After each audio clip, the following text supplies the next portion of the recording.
folks. November 25th, 2022. We're back here on the Friday. Happy post-turkey day to the stateside people. Eric, how much turkey did you devour? An entire one. Yeah, by yourself? Was that the appetizer? Is that the main course? What'd you do? Oh, no, we pretty much cooked two, one for me, one for everyone else. Is it, was it turkey? Is it turkey legs or turkey? I was going to say, did you identify, did you actually make sure it was a turkey? Did it turn out, it could have been like a raccoon or something. It'd be it tastes like chicken. It's probably fine. Didn't care, just devoured it. It was awesome. Do you get the butterball, like the roll, or no? You get the real turkey? No, whatever my wife brought home, I don't care. He has no idea. It was just turkey. No, it's gonna turn out to be like a Hungry Man, TV dinner or something. It was like microwave, just put it on a nice plate. You won't know the difference. It's fine. Scrape it off onto the. Yeah, there it is. Put it on the nice china. It was all good. I didn't care. It was on the nice china. There you go. I like it. Collector's Dream, Orlando. Good evening, Paul. Good evening. Absolutely, sounds good. Do people even have nice china anymore? We do. It comes out maybe 2-3 times a year. When did you acquire this nice china? Yeah. On 1999, on our wedding. Mm-hmm. It was on the wedding registry because, I had no say on any of that. Well, the world was going to collapse in 2000, right? Oh, yeah, that's true. So we had to get the china, or else. That's true. That's what saved us. I remember that. Everybody was so hyped up, and then nothing happened. I bought a bottle of Dom Perignon for that. Oh, nice. There you go. Did you end up consuming the bottle? Well, there was 4 of us, yeah. So yeah, there you go. That's fair. That's reasonable. It's pricey, but it was now question: before or since, have you ever purchased Dom Perignon for any other occasion, or was that the specific situation? No, we were in Hooters and you get Dom Perignon 50 wings for no, not at all. Sorry. Nah, not so much. Gotcha. All right, so here we go. Hockey 99. Good evening, Carlos. Why are the usual YouTubers that post about the latest hobby industry news not reviewing behind the card? Psh, they're just not on the game. I find it hard to believe you're the only one to review this. I did see a few folks. I don't know what you would consider your rotation of usual. I did see 1 or 2 other folks take a stab at it. And a couple of them actually made some good points that were similar to what I was talking about. And they caught a few things that I missed. I literally did it on one viewing. So when I watched it and decided to make fun of it, I caught a bunch of stuff and I took some screen grabs and whatever. But if you rewatch it, there's actually even more stuff. Like if you really want to tear it apart, there's even more things you can tear apart. And they actually caught a few things. Oh, hey, you caught that one. That's a good one, actually. I saw it, but it didn't register initially on first viewing. I think, though, to be fair, so they say, are they scared of SCI? Maybe. There's certainly a possibility that they just don't want to kind of do that. I don't think scared is the thing because I don't think sport. I think they underestimate the sports card investor. Feared, isn't it? But here's the thing: sports card investor and those guys, they only care about their own business. They don't Jeff Wilson being hated is not like a new phenomenon. Plenty of people hate the guy, and they're vocal about how much they hate the guy. So it's not like making fun of the movie is going to be like this amazing. Damn, you crossed that bridge. Can anyone give me one example of Jeff retaliating or going after anybody? Yeah. Like he cares? No. But that Bobby, that is literally my point. What I'm saying is that in terms of his business is literally to sell his product.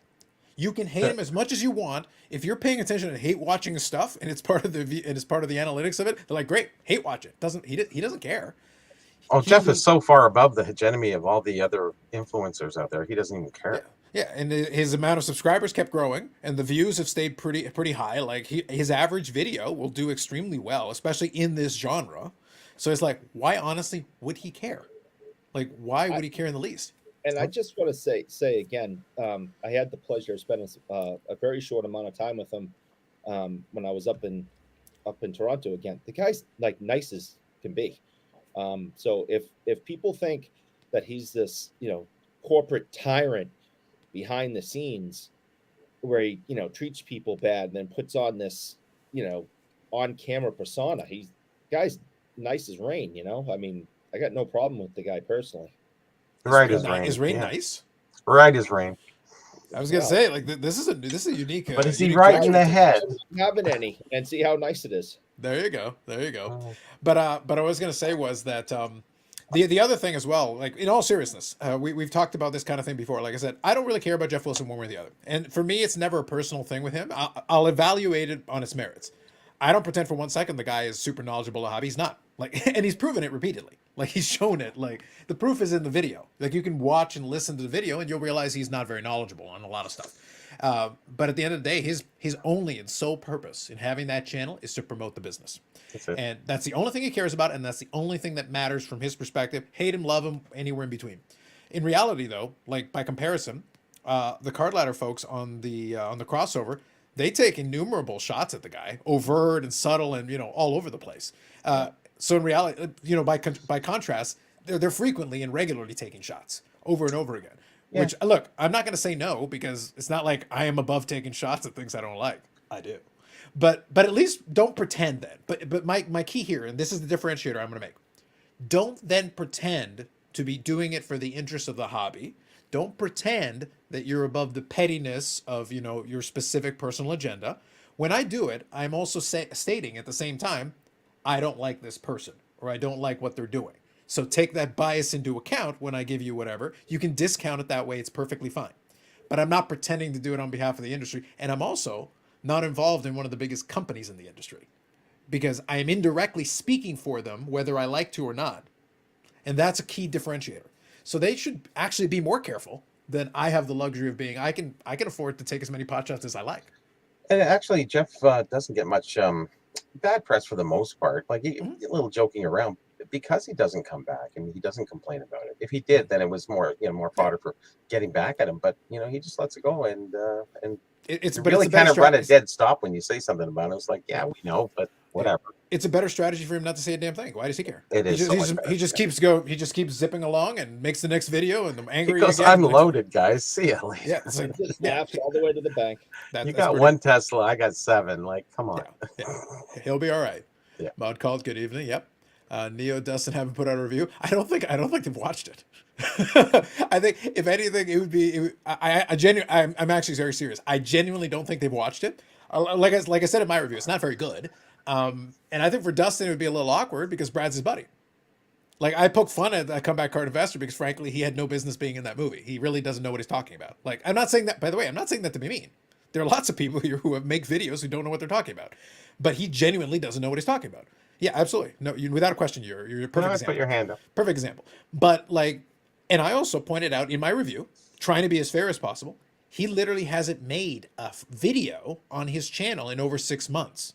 The only thing that's on his channel are those live streams, the live stream that he does with Dustin. Mm-hmm. So what is Dustin going to be able to say in a review that would be like, the bias is built in? Like, that's his buddy and they do the live stream together. So what are you going to say? Yeah, my buddy has no idea what he's talking about. He had no business being in that movie and his parts suck. Is that the review you're going to get? I'd be very surprised if that was the review I got. I don't think that making sense. I guess they're just the most popular people online that some people think they care about enough to talk about them. Because Ziggy did a review on the review. Sure. But I will say though that at least for me, like in the old videos, I've done movie reviews before. It gave me an excuse to kind of come out of retirement for that one. I got to go a little OG on it. It's like, actually, I've done a movie review before or two. But I was like, all right, let me do it. This is a sports card movie. I'm very well versed in subject matter. Allow me to opine on this thing. Like I said, it was well shot, by the way, and I also gave credit. And I thank the folks that put in the comments. I did give credit that I think it was extremely well shot. I thought it was very well edited. I thought they did a tremendous job with production. Like, it was a beautifully shot, beautifully produced movie. Like, as a movie. It's the content where everything fell apart. Yeah.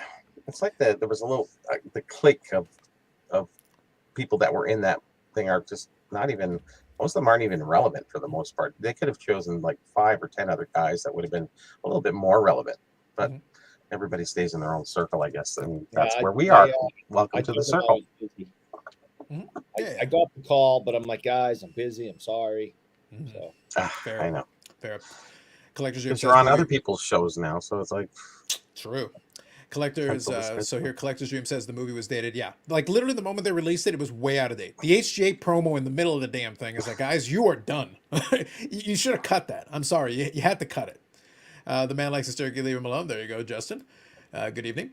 Thoughts on Cardboard deciding to go back into risky post by calling out SCI for fake followers? Yes, there's a lot of fake accounts on IG. Probably not a big deal. No, and to be fair, and also going call back to discussions we've had in the past, the card ladder guys also indirectly alluded to YouTubers and other content creators having fake followers, which by the way is totally a thing that happens. That is 100% true. They couldn't actually cite their sources though. If I actually went back as part of my year in review thing, I have to go back through my content and try to see if there's some stuff I want to highlight or whatever. So I'm starting to make some notes. I went back and looked at the thing where I reviewed the thing where Chris and Christina went on Dakota's channel and did the whole thing. I had my 2 parts on it. I'm like, man, these videos hold up. This is great. I'm like, go back and watch that. That's good shit. But the point is that they made all these accusations, but they didn't back it up with anything. It was just like, yeah, we have studies. Cool. What studies? Like it was a whole discussion at the time that I included in there. It was like, guys, what the heck are you talking about? But here's the thing. The whole fake followers thing is fine. But if you're a business, so using a sports card investor here as an example. Okay, so you buy fake followers. What does that get you? Your job is actually, you need actual followers. You need convertible followers because fake followers aren't buying your product. That's costing you money. And what are you getting out of it? Do fake followers, are they allowed to like? I think you can set up bots and things to do stuff like that. Probably, but yeah. So like it could theoretically help, but I'm saying Yeah. the costs, even though the costs are relatively minor, any money you spend on that, unless it's convertible into you selling more of your product, it's wasted money. It's a vanity metric. It's like, oh, look at how many followers I have. Like that's great. So what?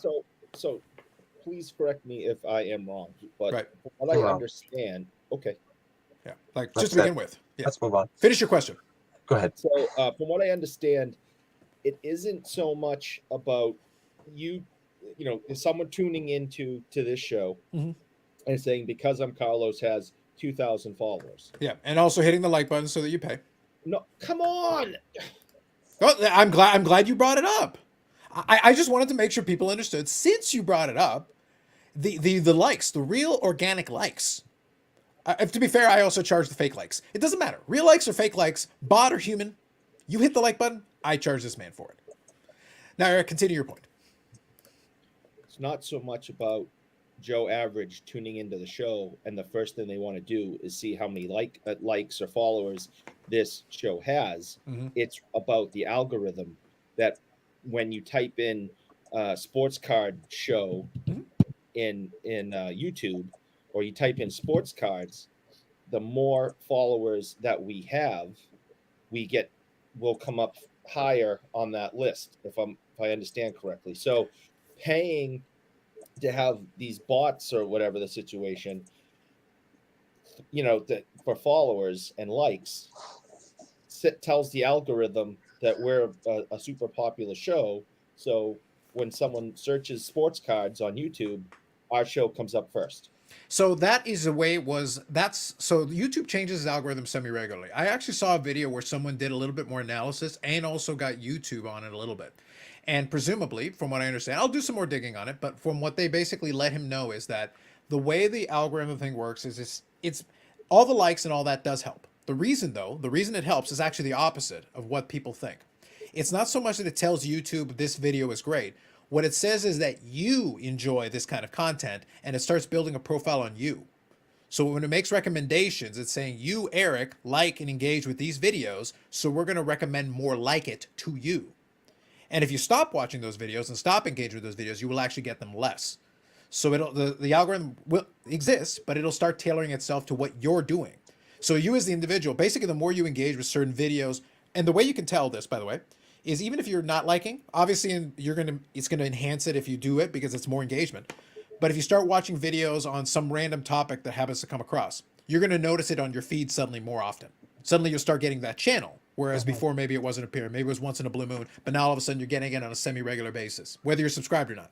And it'll happen more because it's tailoring itself to what you're actually watching. It's looking at your history basically as you add more videos and saying like, you're watching this all the time? Okay, we'll give you more of that. You like movie reviews, you're getting more of those. You like, reactions to songs and stuff, you're getting more of that. Here you go. And it'll show more of that in your feed until you stop watching it, and then slowly it'll start disappearing from your feed until it's gone. Okay. Yep, that's what happens. So with Instagram, which is what this comment was about. Sure, yeah. I understand in my theory and what I understood about YouTube, I explained. I don't understand how it's going to help with, unless it works the same way in Instagram. If I go into search and type in sports cards, Doesn't really help that way. No. Jeff's gonna jump to the top. But Even if it did, like at the end of the day, like I said, If you're following somebody, it is. yeah, if you're following somebody, it is, yeah. Right. But the key here is this. This is the way I would put it. The key here of this whole thing is that if it helps you get to the top a little bit more, that's great. But here's where it falls apart. If you watch the video and you realize it's crap, and then you don't buy the product, even if it tricks you once or twice, you'll stop watching it and intentionally avoid it, and then it'll drop off your feed. So it doesn't matter if he has 5 million followers. The way you would tell somebody having a bunch of fake followers or whatever, or fake subscribers is, okay, somebody's got 30,000 subscribers, 500,000 subscribers, whatever, but their videos get 500 views. The discrepancy is so gigantic between subscribers and views that are like, wait a minute, like somewhere in the realm of like 10% is not unusual, something like that. And maybe a little bit more, maybe a little bit less, more, 5%, 10%, whatever. Because most people that are subscribed don't actually watch every video. That's normal. But if it's like 50 to 1, 100 to 1, it's like this gigantic gap between subscribers and views. It's like, you guys, I don't know if you guys are actually responding to this, even if you're still subscribed, or if you're fake subscribers, you're not actually watching the videos. That's right. now we have So there's no time in. we have 10 subscribers and 1 view, which is my mother. Probably, yeah. So 10 those subscribers. You mean And we 10 have people to, watching? but despite that, we have 13 only likes. my mother watches this crap. Yeah, but despite that, but the important thing is that she likes it, so that we find you. Mm-hmm. She doesn't say she likes it. Also, some people are liking it. I saw the likes go up. We saw the like buttons. Yeah. No one. Let me read a couple of these. Let me read a couple of these while we're going. Okay, SCI does not have to pay certain wrestlers a cameo to pump up his ego and name. The Great Curator, yes, I saw that. Now, mind you, some people are obsessed about it a little bit more. Like, look, I'll put it this way: is it embarrassing and sad? It is embarrassing and sad. Is it worthy of an independent video on it? No, it is not. It was kind of funny though. But it's which part? All the great curator part. Your answer is yes. Your answer Yes. is yes. There you go. Yeah. So like I said, that? it's Brad the Hitman Hard on a puck. Oh. An autograph of his on a puck. Because I actually spent the day with him for realsies. Look at you. Wow. So Carlos with more evergreen content released today. Yep. Appreciate that. Hockey 99. What's up, Michael Ham? Absolutely. Yep. Thank you, Justin. Yep. We're scrolling through here. There are accusations out there that Carlos has ties to PSA Canada. I've heard those rumors. Yeah. No, suck. Yeah. Therefore, ties to PSA. Yeah. So the key is though that those rumors. I laugh because when I saw somebody mention that was brought up, it's like, yeah, I brought it up. I brought it up on the YouTube. I brought it up on the live stream when it happened. And I also mentioned, by the way, I'll let y'all know a little secret. If you check a bunch of my videos, I put a link to PSA Canada's YouTube channel in my videos descriptions. Also, if you check my Instagram, it says host of Hobby Talk with PSA Canada. I'm not hiding it. Like it takes 2 seconds. Full algorithm, man. That's it. Yeah, like I'm making sure to the best of my ability, rather as opposed to beating you over the head with it every 5 minutes, but I'm making sure that a cursory search, and you'll be able to realize that. Also, by the way, I'm literally hosting the show. I'm literally on the show. And in addition to that, I've also made very clear that we have an arrangement for that.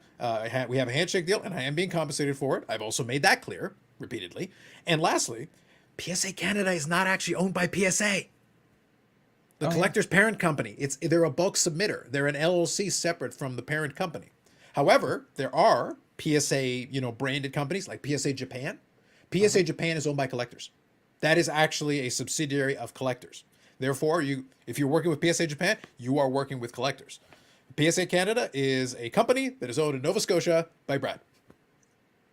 It's a separate company. They're very successful at what they do, but it is a separate company who does business with PSA. Now, Brad's not here, so I can say this. I mean, obviously, we support Brad 100%. Guy's a gem of a guy. Want nothing but the best for him. But the fact that that this company has existed, for many years before Brad. Yeah, well over 20. Well over 20. PSA Canada. Like, I can't start a company tomorrow called Nike USA. Yeah. And by the way, PSA does allow that. To be clear, it's testament to the relationship that company has had with PSA. That they allow the license. Otherwise, PSA's lawyers would be strolling down there going, cease and desist, stop what you're doing. and I have no insight, and Carlos, you probably have maybe a tad more. Mm-hmm. Brad hasn't shared, he's shared some things with us, but Yeah. he hasn't shared, hey, in any minute, they're gonna come in, buy us out, and take over. But how in the world has that not happened yet? I know I'm prejudiced. We support Brad, and that would be great and everything, but I just don't get. I just don't understand how that's not a contractual deal yet. It, That it's like a subcontractor, you got a little bit of an agreement going and that's it. They want to use somebody else, they do. Yeah. And I think that's the same with them. Any little thing that goes wrong, it's like, okay, thanks, see you, bye. Yeah. To be fair though, to give you, without giving anything away, because it is not my business to divulge, I'll say this: it's one of those things where if that ever came to pass, it would not shock me if down the road it came to pass. I don't believe there's anything imminent. I don't believe that there's anything forthcoming, but it wouldn't shock me if down the road it came up. It wouldn't shock me. But at the same time, if that was to come to pass, PSA needs to want that. Like, it's really on them. They have to. They're going to be a big part of that because it's basically doing a business deal. It's basically like discussing. PSA Japan, they basically built that out from scratch. And from what I understand, I believe PSA Japan even has some encapsulation facilities, or they're working on that. So they're taking it even a step further to make it easier for that market to operate. They're getting basically their own area and facility to do it. It's a little different. So, but down the road, could that something like that happen down the road? It wouldn't shock me. But if that happens, we'll let you know, because obviously that's kind of pertinent. That's that's material. That's kind of important piece of information. And number two, just to be transparent with everybody, my arrangement with them would change, because right now what I've got is a handshake deal with Brad because I'm buddies with Brad, and we have no problem. I have no issue working with him in that regard. But if that changed, I would want a contract if I was going to stick on to continue, because now it's like, okay, now we're dealing with a completely different entity. I'm sorry, guys, we're going to need a contract. I need whatever we're doing in writing. Whatever. If you need an agent, Carlos, there you go. now, Absolutely. now you're getting paid by Brad going down to his basement, cutting your cards nice and sharp, and giving him PSA 11s. And it's working great. It's working great so far. But cutting acetates. Absolutely. If that's a whole nother thing. So, now speaking of magnets in the industry, thinking of giants in the sports card industry, okay, we have Bobbles and Ball Cards. Sir, good evening. How are you? Yes. Not enough for him. Come on, that's a great intro, Bobbles. That was a great intro. That was wonderful. I thought that was really good. I thought he set you up beautifully there. I didn't know how loaded he was after his video today. I didn't know he made that much money. It's unbelievable. Crap. It's just craziness. Well, do you even have a job anymore? You put like 10 videos a day. Do I what? You even have a real job anymore? You put on 10 videos a day. Where do you find this time? This is my job. Are you considering though moonlighting as like a mall Santa? Because I think you could, like, you got it going on, buddy. You're halfway there. We can make it done. We can make it happen. I think that could be an extra little side thing, and you could give them SGC slabs. Give the kids some SGC slabs. I got tons. I do have a good supply. There was a comment on the video, and I actually think it's funny, and it I get it, the gray and everything, but I love it. This is not the first person that has commented on my video and said, "For an old man, you have a young man's voice," and I'm like, because I'm not that old. It's kind of a compliment. Yes, I get it. Yeah. But the best part about it, Bobby, one of the great joys, and Bobbles and I have this conversation. It's like Bobbles and I are 3 years apart. Yeah. 3 years. That's, I got this honestly, so I don't mind it at all. It doesn't bother me at all. So, and we're 16 years apart. There you go. So real quick, I'll read a couple of these comments here. We'll get back into it. So who would you recast Brad on Off-Centered? Who would you replace him with? Well, you have to have somebody in there that... It's funny because Off-Centered is on Brad's channel. So it's kind of problematic. Like, it's literally on his... At least I believe it's just now exclusively on his channel. I could be mistaken. I don't really watch it very often. But if the role is to be like a sidekick, co-host, whatever, I'm pretty sure Dustin could do it with whoever. I don't think it would require like anything that crazy. He's pretty good. He can stand alone with anybody. Yeah, he could be fine. And like I said, this isn't meant as an insult. It'll be taken as one, I'm sure. But like, I don't know what Brad's role is there anymore, outside of just like, okay, I'm gonna say a couple questions and stand there and nod and next question. That's basically it. Like anybody could technically do that. I think Dustin should move on something else. I think he's good at other things. Yeah. I would be surprised if down the road, like here's the thing. He and Neo could do a show. There's a lot of different things. Like there's a bunch of combinations they could put together and it'd be fine. I think He they'd did be a good fine. interview with me and Ryan. I thought he did a really good job of hosting that. There you go. Perfect. So every time I use hashtag the hobby, I get 2 to 3 douche followers. Yeah. Here's the thing. Every time I post stuff on Instagram, half the time I'll get a couple of new followers that are like breakers or basically folks that are trying to angle you to follow them so that they can message you. So like you can get free followers by doing nothing more than just posting on Instagram. Basically, you don't have to work too hard. Yeah. The home base for Card Ladders on the Stacking Slabs podcast. Similarly, the home base for Market Movers is on the Comeback Card Investors channel, I guess. Yeah, probably. Yeah, there's definitely there are favored content creators. Let's put it that way. There are favored content creators for several of these platforms. We'll put it in that way. Eric also sponsors every comment, right? Oh, no doubt. Oh my god. My town has a small card show that's been running for 40 straight years now. Show is packed. Dealers and buyers both happy. Nice to see locals staying strong. Excellent, Mark. Good to hear. Good to hear. Collector's Dream liked. Thank you, sir. By the way, folks, I know a couple more of you have joined us. I just want to remind you, we charge Eric for every like.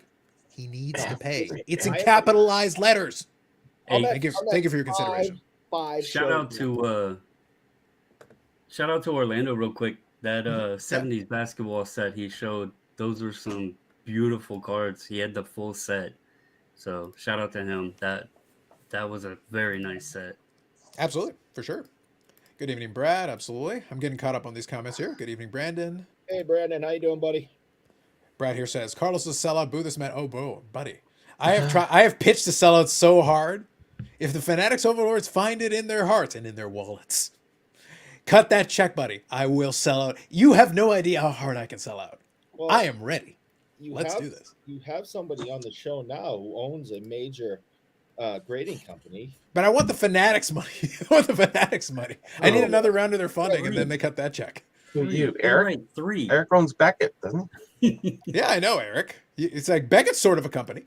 Hockey 66. No, so just wait just a second, because I love saying this. The true owner of Beckett is in federal prison. Well, at some point you'll be in federal prison. You're probably a co-conspirator. Yeah. I have no doubt. He's keeping the bed warm for you. Don't you worry. Exactly. You'll need a buddy. The single beds. They can double in the single bed. Good. You know the song. Okay, so Hockey 66 says the Saudi check is in the mail. Again, I'll take it. I don't care. It's a good thing I like to snuggle. There you go. Spa here says, talk about PSA and the owner of SEC shows up. Facts.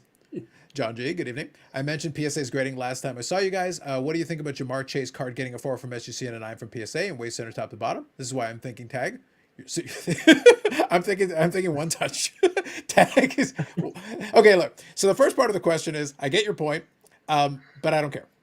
It is on the person's there to figure it out. If the concern is consistency and weird, stupid grading on stuff, I've got stories from all the companies. PSA is the one that has the most cards graded, so they're going to have more of them per capita than anybody else through sheer math. The inconsistency is a thing that PSA has had for many years. If you're thinking tag because of that, you need to reconsider. I'll leave it at that. I say do what makes you happy. I don't care. There you go. Spend the money however you wish. One touch. Just get a one touch. You'll be fine. I just want to say this again, just so it's clear and it's on record. I have never sent a card in for grading. I have plenty. And Brad's still your friend? Okay? I have never sent a card in for grading. And Bobbles? I do not believe they have. I don't want somebody who had a fight with their wife that morning giving me a 7 because they're in a bad mood. All right. And I don't want them giving me a 10 on a chopped up Gretzky Opeachy rookie because they had a good morning with their wife. So I can't spend the money. I'm here for chaos, so I'm encouraging it. Bubbles, I'll give you a chance. Do you want to respond to this one or to what Eric said? I buy graded cards at shows when I have them in hand. Mm-hmm. I look at the number, I examine the card, I see if I agree, and then if the price is fair, what I believe is fair and I can afford, I then purchase it. That is how I do it. In other words, one touches. Next, Bubbles, please. Upside down. So to the comment, I just want to let everybody know, for one, the content has been more fun lately. The trolling defense, I'm not really worried about actually defending against trolls or By the way, whatever. the video will do well because of that. Yeah, Yes. it was just like the comments there, and that guy had been commenting on several people's videos. It wasn't just me. So Yeah. this wasn't a targeted troll attack on me. Yeah, This guy's been going to many channels commenting. So I want to make that clear. But I was actually talking to somebody before I got on here. My personality, when I first started doing YouTube, I guess I was kind of withdrawing back a little bit of my personality because I am a sarcastic smartass, and I never. What are you doing here? This show is about sincerity and kindness and being men of peace. You're on the right show. I love You're on the using right show, don't sarcasm, worry. and I'm kind of letting that out more now and just having fun with stuff. So, I know there was people texting me, man, don't let that guy get to you, and I'm like, I'm not. I was having fun. So You want to make some more money? Let him get to you. Well, here's the thing. Like I said it. I'm not actually saying it completely in jest. There's an element of jest, but not completely in jest. The truth is, reactions to things, it works. Like it genuinely works.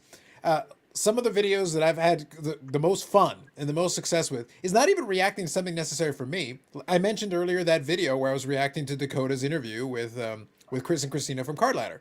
The thing is, Chris and Christina said a bunch of weird, dumb shit, and I made fun of it. And my videos were longer than the original piece of content that they were talking about because they gave me so much material to play off of. Yeah, but I don't want anybody to think like it was upsetting me or anything like that, because trust me, I am having a lot of fun right now. So, and it's given me something to defer away from some things that are going on, personal life. So, and more importantly, the thumbnails are on point. Hey, we've been liking the thumbnails. The thumbnails are on point. They're pretty good. Whatever. This way, Eric. Other way. The other way. Yeah, Come on. Go the other way. How many times can you get it wrong? I was gonna say there's only two directions, buddy. There's only two ways. Perfect. Anyway, I'm practicing for more Eric content. There you go. So Brandon here says Bobbles is a hobby. There you go. Justin, the kids love their SGC. They will at this holiday season. So Bob Jackson, good evening. That wrestling bit you did crack me up. Those buffoons are in for a rude awakening trying to get money from wrestling collectors for cards. My favorite part was the phrasing of some of it. So I wanted to share that with you guys because I got that passed along to me. So that was just to give you a background. I actually am very proud of it. I actually thought that was really a fun video for me to do because it was a good topic. I like the topic as well. So understand that I don't just make videos like that for the sake of focusing on one specific piece of content. I thought there was a broader because it's not the first time I've heard this argument in different categories and stuff. It wasn't just the one. Yeah, they did the wrestling thing, but I don't care. And if that was all it was, I don't give a crap. It doesn't matter to me. But the same argument has been used multiple times, a multitude of times for basketball, for soccer, for F1. Pick your category. Everything is an untapped market. And that's why I wanted to push back against it. They were more overt than most. The reason why I contrast myself is there are some folks who literally sit there and hang on Great Cuter's every word and make 37 videos on it. I don't worry about that. For me, their specific thing is like, it was so overt. They're like, hey, we're going to go to WrestleCon and show those wrestling people these wrestling cards exist. And I'm like, you're an idiot. Yeah, get them to pay $5. Get them addicted. Well, it was the same crap that they did when they came to the expo. We put them in the kiddie table where they belonged, and then they couldn't make any sales, and they were like, well, the Canadians are not into that kind of... No, your shit is overpriced. Yeah. If you had priced it properly, probably you would have gotten some bites. I'm confident. So, look, people do like Marvel here. People like comics here. They like some of the... There are fandoms for these things. The wrestling folks, and by the way, he's not the only one to push this thing. And what's funny about it is I actually make some content about wrestling cards. I collect wrestling cards. I've done a wrestling card showcase. I talk to Billy Cilio, and we generally talk about the AEW cards. He's a product designer at Upper Deck. Sure. Like if it was a pumping thing, like I literally have the guy who designed the damn set at Upper Deck, and we chat about the set, and we're going to do that again. And I know a couple of other wrestling fans who I'm going to get a chance to chat with about this stuff. But here's the thing. I don't care if the damn thing goes up in value. It makes no difference to me. I just like collecting the cards.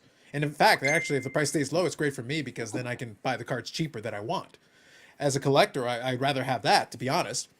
But that doesn't mean I'm not going to talk about the cards because I like them. But going to WrestleCon and with the premise of, hey, what's our strategy to con these people out of as much money as possible and put that on your live stream? That was the clip I played for you. That was on their live stream. They were openly chatting about that. That was stupid. Like, I'm sure they have that discussion privately, but they had it in front of everybody publicly and put it on their channel. Go ahead, Bubbles. Yeah. I think you look like you had a thought. Oh, I was just gonna say The light bulb if we came on over your head. if we do the portion where we like show off some recent pickups or something, We you will in a mentioned minute, the upper deck, Yeah. the upper deck creator. Mhm. I want to give a shout out to whoever. There is an insert set in this upper deck product Mhm. for Series 1 that I'm stunned by it, Mhm. and they're super cheap. So Cool. you guys I like think it hockey? is. I think I'll double check, but I think Billy is Series 1. I think he is involved in that. He was actually at the expo. We chatted quite a bit, and I can give you guys more stories about that later. But like Billy's a great guy. We've had him on the stream before. He's got great story, but he's a collector himself. He likes to go hang out and do the celebrity signings. Like that's what he's into. He likes collecting the wrestling cards as well. Like he's got his favorites. He's got his collection that he builds with that stuff. I gave him one of the cards that I pulled on one of them because I knew he'd enjoy it. I knew he'd appreciate it. It's one of those things but he enjoys the stuff. The point is he actually when we're discussing it, we're not going to be discussing the long-term value of AEW flagship. We're going to be discussing the set itself, some of the coolest stuff in it. There's actually a couple of photos that I saw in it that I know what match that's from. We're going to be discussing that. That stuff is enjoyable to me. That's where I have my fun. Seems like people I'm try to actually pump gonna up stuff run and like that. grab another card real quick. I'll be right back. Go ahead. Sorry, Bobby, go ahead. Yeah, people try to pump that stuff up so much just to get people in, you know? Yeah. If you ever pan the audience in a wrestling match, you'll understand why. That it doesn't always work so well. Yeah, but it's one of those things, though. The other point, aside from the wrestling audience in particular, I talk about these other audiences too, because what happens is you can be a fan of something, and your fandom can be like, I like watching it. Yes. Like, and I said, use a sport. I'm a fan of this. I'm a fan of Luka Doncic. Oh, but so you want Luka Doncic cards? No, I have a Luka Doncic jersey. I watch Dallas Mavericks games. I have a Dallas Mavericks hat. That is how I express my fandom. I don't need this piece of cardboard because I'm not a card collector to begin with. So you're not going to convert them into a card collector if they're not. And even if they are, like, I'm already collecting stuff. I only have so much budget. I'm not going to suddenly throw money at this. It's kind of like the way F1 came in and just went right to the heights, and I went, why? Correct. It makes no logical sense, really. If you're in a hobby, it's no logical sense. It makes every bit of sense as if you're a pumper, or I don't know, if you're a collector and really love it. Are you really going to pay $30,000, $40,000, $50,000 for some of those cards? Exactly. Yeah. At a new entry point, like it's not like they're even old. They didn't survive the test of being in a pack for 6 months. Yeah. You know. Well, I made the argument at the time that WWE Prism came out. I made a video expressly saying I remember those prices don't make sense. No. Look at this other product that is a good product that has an equivalent card, and look at the price discrepancy. This is silly. My argument was like, this doesn't make sense, guys. It's silly. I think I remember you saying, yeah, just wait. But exactly. We'll see. And it has borne fruit. It has worked out precisely that way. The price is now back, probably around where it should have been in the first place. Yeah. As it should be, which is fine. But that's hype with a lot of it. It doesn't matter what it is. Yeah. Yeah, and the market found itself. The thing is, if you let the market allow it to proceed naturally, oftentimes it'll find its level, whatever that level is. It'll discover it, and then okay, now it's stable. Now it's where it should be. Well, that's what I said about hockey, is that we're sort of insulated away from all the other three other major sports, maybe 4 if you want to include F1, 5 if you want to include wrestling. But anyways, we were kind of insulated. So a lot of things didn't really go up and go crazy. It just stayed at a normal level, and it maintained, and it didn't, little waivers here and there. The other stuff, Absolutely. that's it. Done. Absolutely. So Bobbles here, Collector's Dream was happy with Bobbles here, so thank you for that. Brad enjoyed the comments. I'm trying to get caught up here. I'm about 10 minutes behind. I'm actually about 10 minutes behind, so I'm trying to get caught up here. Go. Yeah, so Timeless here is here to see you from the start of the show, Eric. Sorry, we're out of time. That card story, good evening, absolutely. Michael Ham says, I think Fanatics will be bad for the hobby. No, that's fair. Like, I'm okay with anybody having an opinion, positive or negative on it. We'll have to see, but I will happily entertain that conversation. No problem, no worries. So I imagine this has come up before, but why is the Bruins fan wearing a Leafs hat? He's secretly a Leafs fan. John G says, thank you guys, absolutely. I just sent in 4 cards to my first ever grading. Oh, there you go, cool. Who'd you send it with? Just out of curiosity. If you don't want to disclose, no worries, but I'm just curious. My understanding is that every card has 2 reviewers. If the grades match, it sticks. If they don't, a third grader breaks the tie. That has been the case in the past. I don't know if it's still true, but in the past, they've done stuff like that. Says I'm with you, Eric. Yep. Eric is the only 10 I see, but you put 2 N's. So you're talking about Tennessee? Tennessee? Moving on. You know things are bad at PSA when a mood ring decides it's great. Psh, I like chaos, buddy. Oh, I'm a big fan. I have a good authority that Eric has started a grading company only grading Patrick Klima cards. Facts. No, Peter Klima. Klima. And you can just right there. I'm sorry, we're out of time. Anyway, I think in tag probably means he needs a new hobby. I hear Pogs have a brighter future in tag. Everything has a brighter future in tag. Yep. Paige and let me get this right. Dina Bean? I wanted to read it once fully through. So good evening. Absolutely. The Card Ladder team isn't as liberal with the interviews they grant since that embarrassment on Dakota's channel. I think they should be a little bit more careful. It would be better. It would be wise. Like I said, one way or the other, it would be wise. Just understand my only point with those guys, and they took offense to some of the stuff that I said because, some of it was mean. Let me be honest and blunt with that. However, I'm going to point out, I'm going to stand by exactly what I said, is that the key is just understand that you do represent collectors. Whether you want to or not, you are literally under the collector's umbrella. Therefore, you do represent the company when you do dealings, and understand that some of the people you're complaining about and making fun of do business with collectors as well. Nat has been on the Sports Card Investor YouTube channel. Yeah. He's the CEO of Collectors. So I'm sorry, Nat doesn't have the same problem you do. He does business. He's a businessman. So Michael Ham says, I get guys messaging me about other content creators and how they're stupid. Yeah, I tell them to watch, but they still continue to comment. I tell them not to watch, but they still continue to comment. Yeah, a lot of people like to complain more than actually do something about it. Do you hear a lot about this show? Because I would assume that. All the time. They say Eric sucks. And I agree. Wrestling fans are considered notoriously cheap. Facts. Just look at the list of noted WFW sponsors. Axe, Snickers, Slim Jim, Skittles, Starburst, DiGiorno, Domino's, Doritos, and Chex Mix. Facts, Bob. Facts. Everything everybody likes. Yep. Justin says, I love the Great Creator. There you go. Enjoy that. Good evening, Siggy. Happy Thanksgiving. There you go. I think Carlos and the Great Creator should have a wrestling card conversation on YouTube. I don't think he can hang with me, man. He's a poser. Like, I've listened to some of his stuff. He is a total poser. He's a total. He shouldn't even get the fandom he even gets right now. It's and like I said, I don't care about them making content. It makes no difference to me. My issue with what he's doing is that, look, I don't deny that he does enjoy wrestling. He does watch wrestling, which is fine. By the way, that's fine. But in the wrestling card thing, he jumps into we'll do this and this and this. It's like, no, dude, you're just throwing money at super factors. It's like that's not rocket science. That doesn't require a certain genius. It's like the Great Oz. Yeah, it's like you're a poser. He doesn't have the knowledge base on the wrestling cards. I'm not going to pretend to have all the knowledge either, but I've at least been around during the production of these sets, and I'm familiar with them. And at the same time, I know some other really good wrestling collectors who actually collect the cards, who I would be much more interested in having a conversation with. And I've actually reached out to a few, and I'd like to invite them to have a real conversation about some of this stuff, because they actually collect the cards. They actually enjoy them, and they can speak to them with a little bit more knowledge. So Bobby hold up some Borje's Salming cards.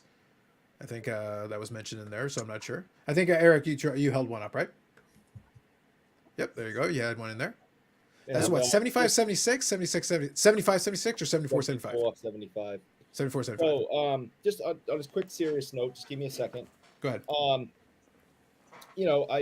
a hockey fan, so I'm a fan of great players. I don't really care what team they played for, and I collect just about everything. And I've collected, Borje Salming stuff for years, and I've always appreciated him as a player when I was younger and watched him play. And I was very lucky, and again, it's all thanks to Brad, that Yannick and I were able to go to the Maple Leafs Vancouver Canucks game a couple of weeks ago when he was honored. And he walked out with his wife and his children and the rest of his family to center ice and dropped the puck and waved and had and the Maple Leafs did a wonderful job honoring him, and the fans did a wonderful job cheering for him and honoring him. And I was absolutely shocked to hear of his passing yesterday when I just saw the guy. We knew that his health was going to continue to decline with his ALS diagnosis. It's an absolutely horrible disease that takes everything from you. But this gentleman had 3 events in Toronto, 2 weeks ago. Then he flew to Sweden and had another event. Only his inner circle could have guessed that he had this limited amount of time. I mean, this guy was standing in the middle of, I still want to call it Air Canada. What is it called, guys? I think it's Scotiabank now. Yeah, it's Scotiabank now. I think so. Yeah. Scotiabank Arena, being honored, waving to fans, dropping the puck. Joe Average could not have known that the guy had a week and a half left in life, and I was just absolutely blown away by it. And I'm very great. It's just one more thing. I'm very grateful that Brad was so generous, and Yannick and I were able to go to that event, and it's a hockey memory that I'll have for the rest of my life. That I You can always say you went to a game and you saw Borje Salming. That is true. That is one. That is. I've seen him correct. play quite a few times in Maple Leaf Gardens. So he was one of my favorite Leafs of all time, and I think one of the best defensemen I've almost ever seen play. Ever. And I'm including Bobby Orr. Bobby was more offensive. He was Salming. Well, actually, he has the record points. Yeah, for defenseman for the total.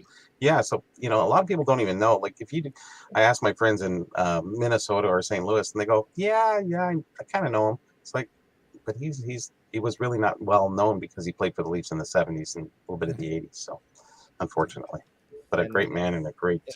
I got to meet him personally too. Him and Ian Turnbull many years ago. So I'm really happy with that, and I got to shake his hand, and it's more important than. And I got his autograph too, but. Anyways, yeah, this is why and I don't know why I never did it before, but over the last couple of years, I'm making sure that I get my picture taken with these guys. I think maybe because they're getting older, and the guys that I follow and everything are getting older, and we've lost so many.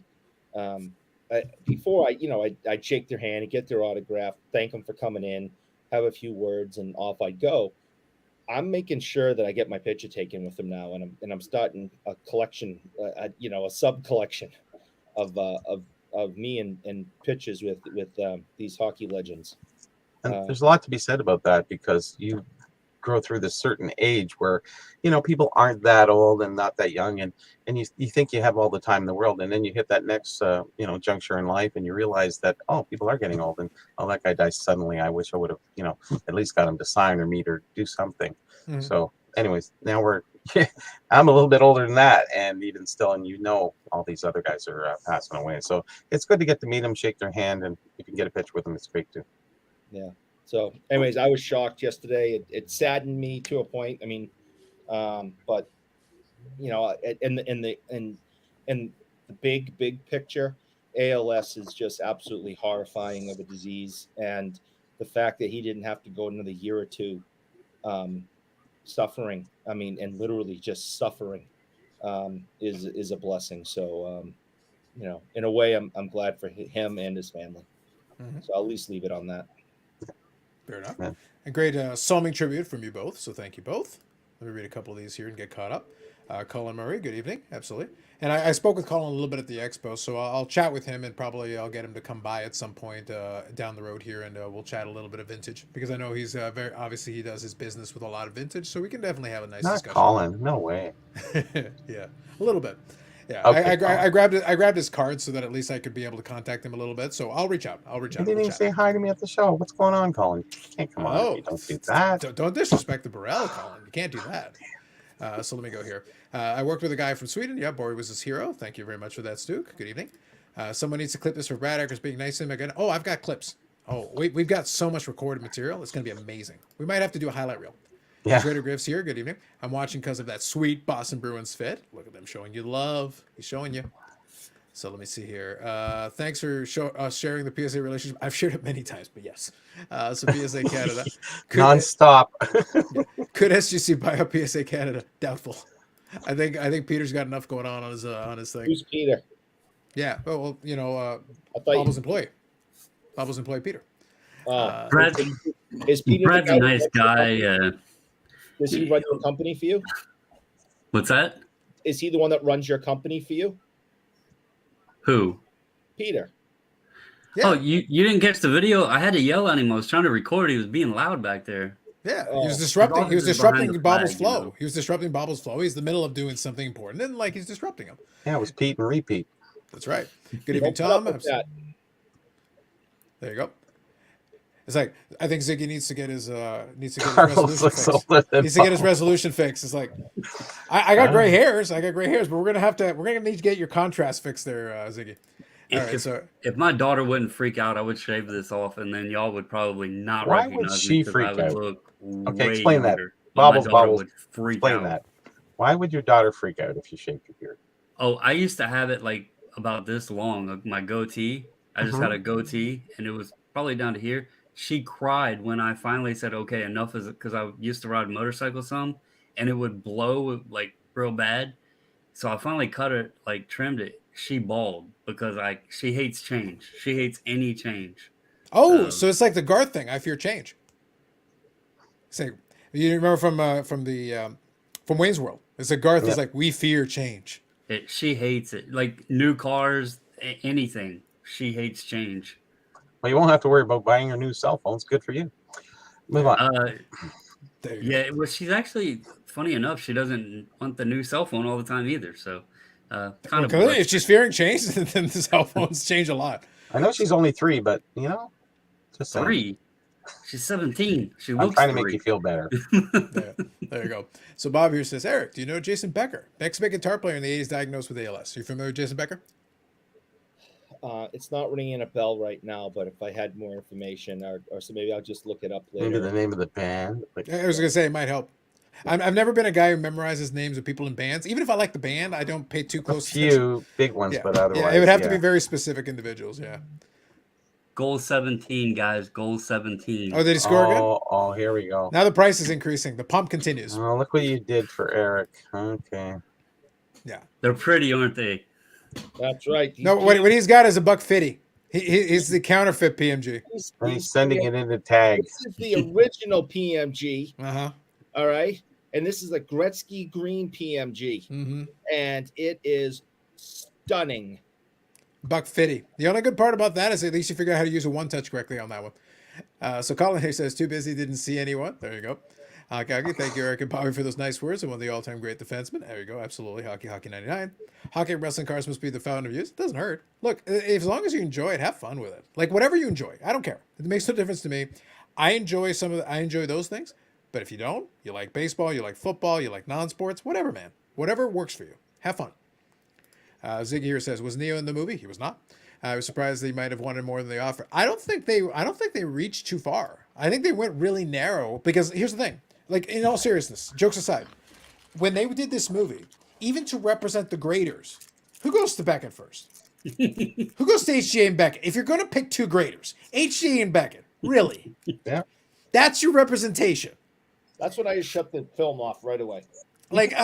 Steve Beckett, maybe. Tell me you don't know crap about sports cars without telling me you don't know crap about sports cars. That was a paid sponsorship. Had to be. And that's fine. But to be clear, like at that point, you don't have any credibility. Like you have none. If this is your industry insiders that you're reaching to, it's like, guys, the one company's been around for 27 minutes, even at the time that you recorded that. And the other company was in disarray at that point. Like it wasn't good. The movie was meant for newbies. The curious thing to mention with that is Aoki was kind of like the head guy on that whole thing, right? Uh-huh. And it's funny because he does use, he uses SGC, but he has his own PSA label. So it's funny that he wouldn't have had that mentioned in there because PSA has his own collection label. Mm-hmm. So now also don't forget it depends on the timing because I think the majority of the filming was done late 2020, early 2021. So would that have fit the timeline? Like was that? I'm pretty sure. Around? Okay. No, yeah, I'm just asking for a while. I'm just asking because I'm saying timeline wise, a lot of the stuff they were saying made more sense at the time they recorded, but became dated very quickly. And that was part of the issue with the movie. It's like, look, if this is a time capsule, late 2020, early 2021, you're not as far off, but almost immediately you got out of date. Almost immediately it was obsolete. The whole discussion that you were having. Global Sports Card Investor, good day, absolutely. Bob here says he was in Cacophony with Marty Friedman and played David Lee Roth's Solar Band. Okay. Nice. Okay. I saw. Well, no, he probably wasn't in it at that point. I saw David Lee Roth's solo band a handful of years ago, but I don't know how long that this gentleman's been sick for. He's just a gigolo. Oh, Everywhere it goes. Bob here says, best Garthism. It's like people only do these things because they get paid, and that's just really sad. It's true. Yeah. It is true. Could you imagine doing that? Something like that? It's terrible. Bob here says, I saw a quote the other day that made me think of Carlos. People say it doesn't cost anything to be nice. Like being a hater isn't free too. Listen, if you're gonna be a hater, do it for the love of the game. That's what I do. Hockey 99. I want to see a movie like King of Kong, where card ladder and market movers are chronicled in their battle for market share in the hobby. I don't think it's really much of a battle. I think I'm being serious. Like I think that card ladder, and like I've said this before, I haven't used either one of them in a long time now. But card ladder basically peaked when they got the search engine piece. I'm being serious. They peaked when they got the search engine piece to be a very clean way to be able to look up certain comps, because their profiles, the problem is they didn't have enough of the actual profiles.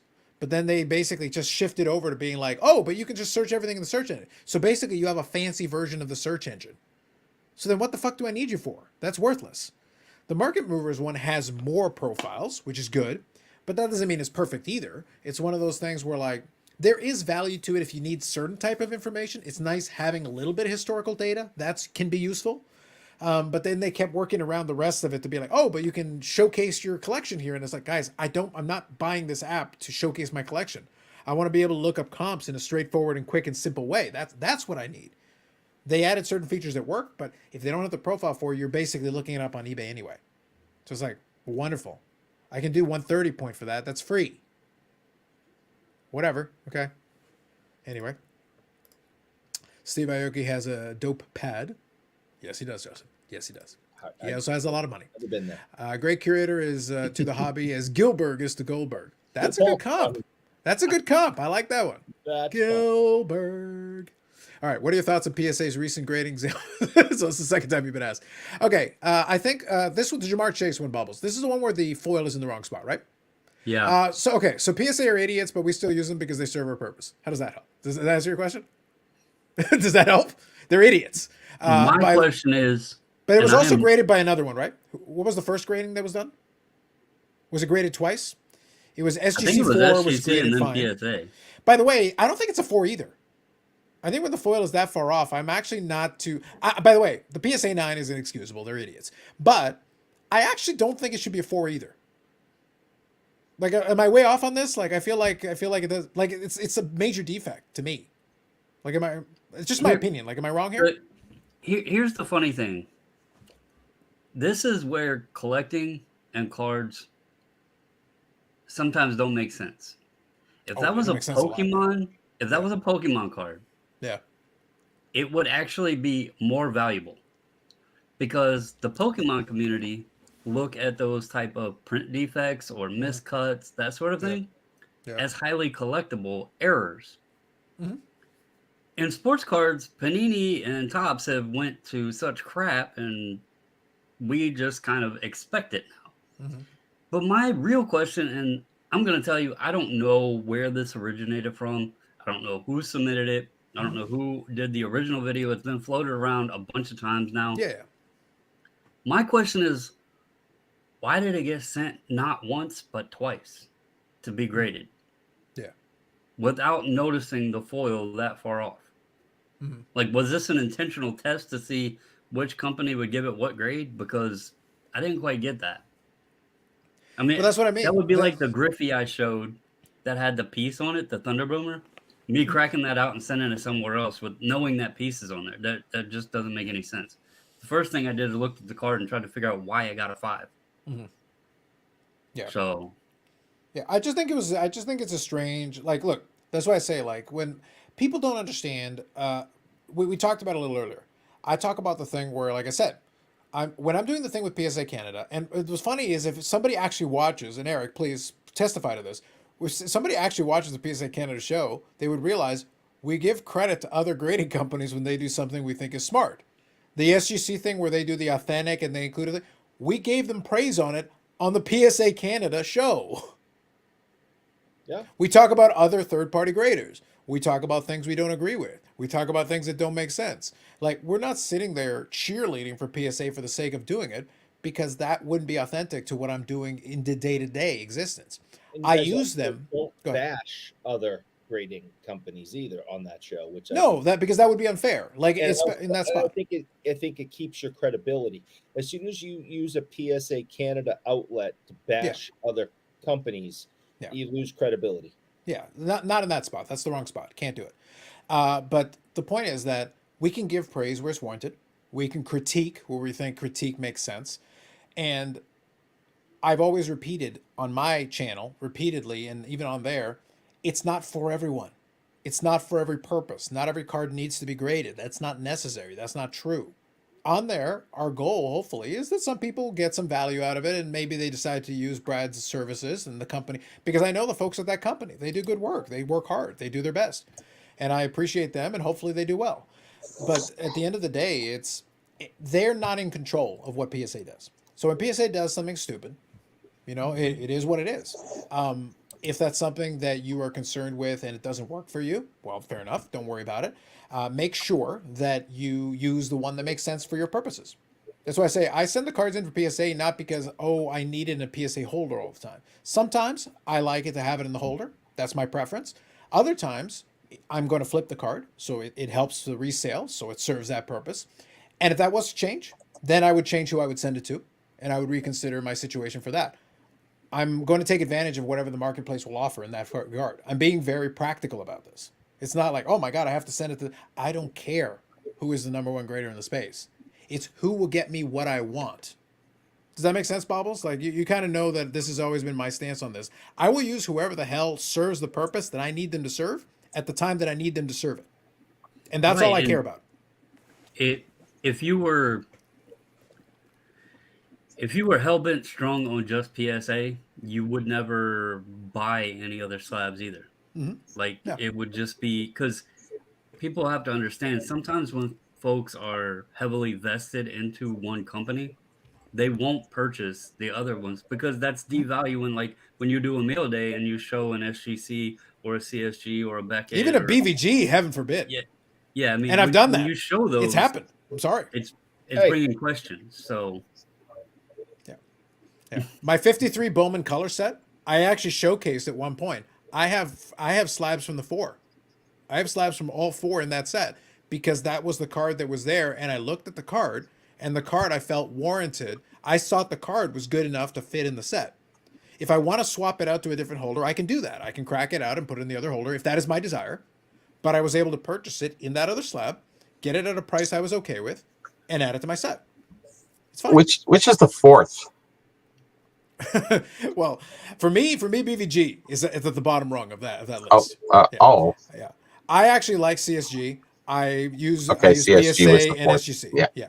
Yeah. So basically, but I'll rank them where BVG to me is understood. I was just wondering what the 4th one was. Because it could I've be got a couple of CSG. I didn't know if there was a KSA in there.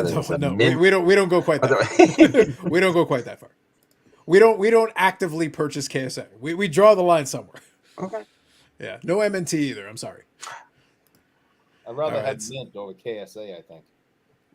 Over KSA, yes. I would choose MNT over them. But it's marginal. It's like the alternative is so you got a 1-touch, right? Do you have a 1-touch? Is that an option? Can I do that instead? Buy the card, not the slab. I collect cards, not slab. Yeah, basically. Look, it's cliche at this point, but buy the card. Buy the card that you actually want. People do get focused in on though, and especially I've always done SGC. I've been an SGC bulk submitter for several years now. You're doing the PSA Canada thing, so people start tying you into for the longest time, and Ziggy's in here. He's one of them. People thought that SGC was paying me, and that things and content I did when I was talking about SGC, or if I did an update video or whatever, talking about FCC sales or what have you, folks literally thought I was getting paid by them to do that. I've never once been sponsored, paid, anything. I've only been a bulk submitter for them. And that was people asking us to do it. And me and the missus, more her talking me into doing it, but agreeing, that we would do it and, started doing bulk subs. But when I did the CSG preview, I did that recorded because she told me, she was like, if you go live, the amount of questions you're going to get, you're probably not going to get to even show the cards.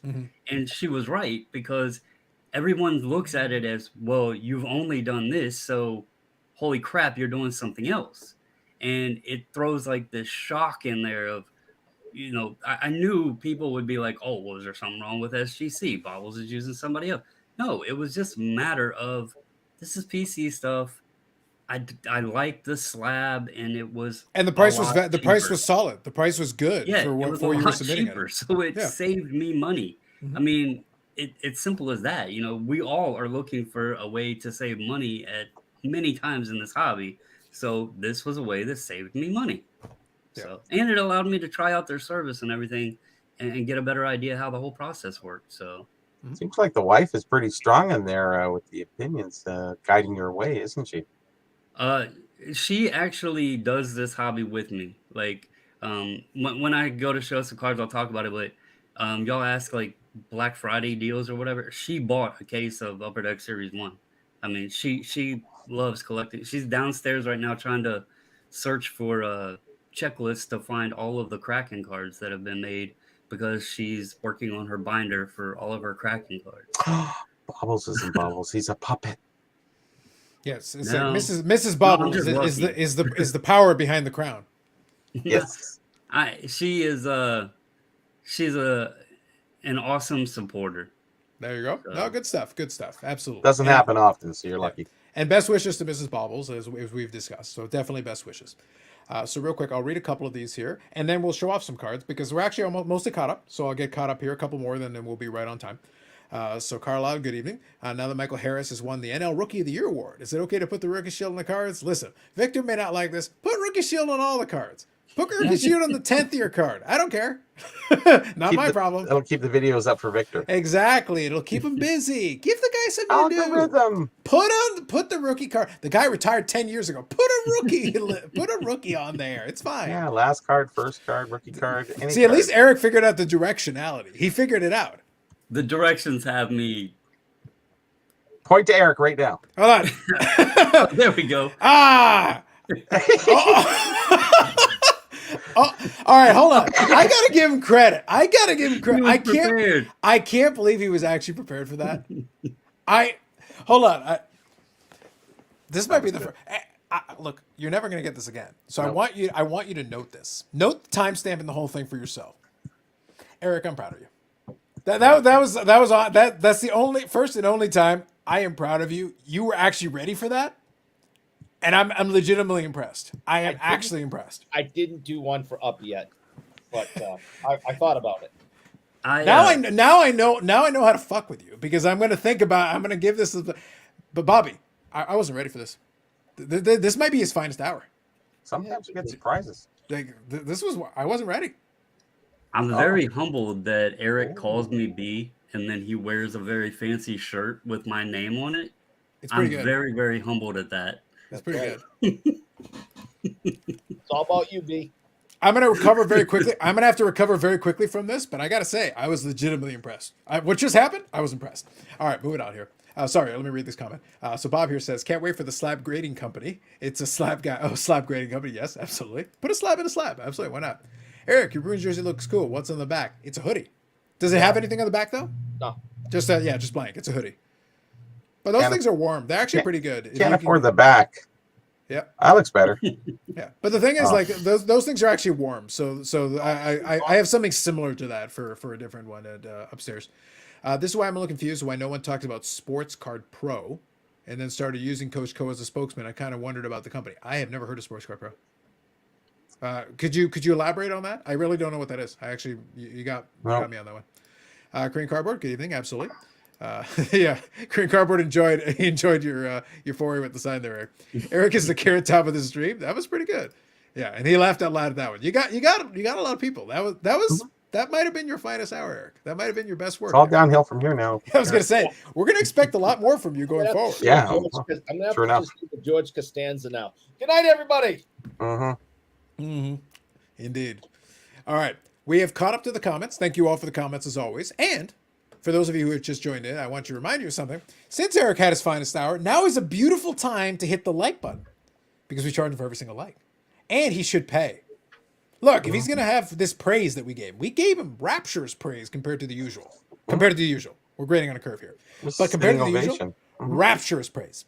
But we should hit the like button and respect that, and then I will charge this man. And by the way, it's a Black Friday, so all bad sports cards opinions are 50% off, but I charge Eric double for the like. Double for the like tonight. Oh, good God. Double. Amazing. Regular price for the dislike. Facts. All right, Mr. Bubbles, you had some cards that you wanted to discuss and a couple things you enjoyed from, I think it was Series 1 specifically, or was that the deal? We opened some Series 1 today.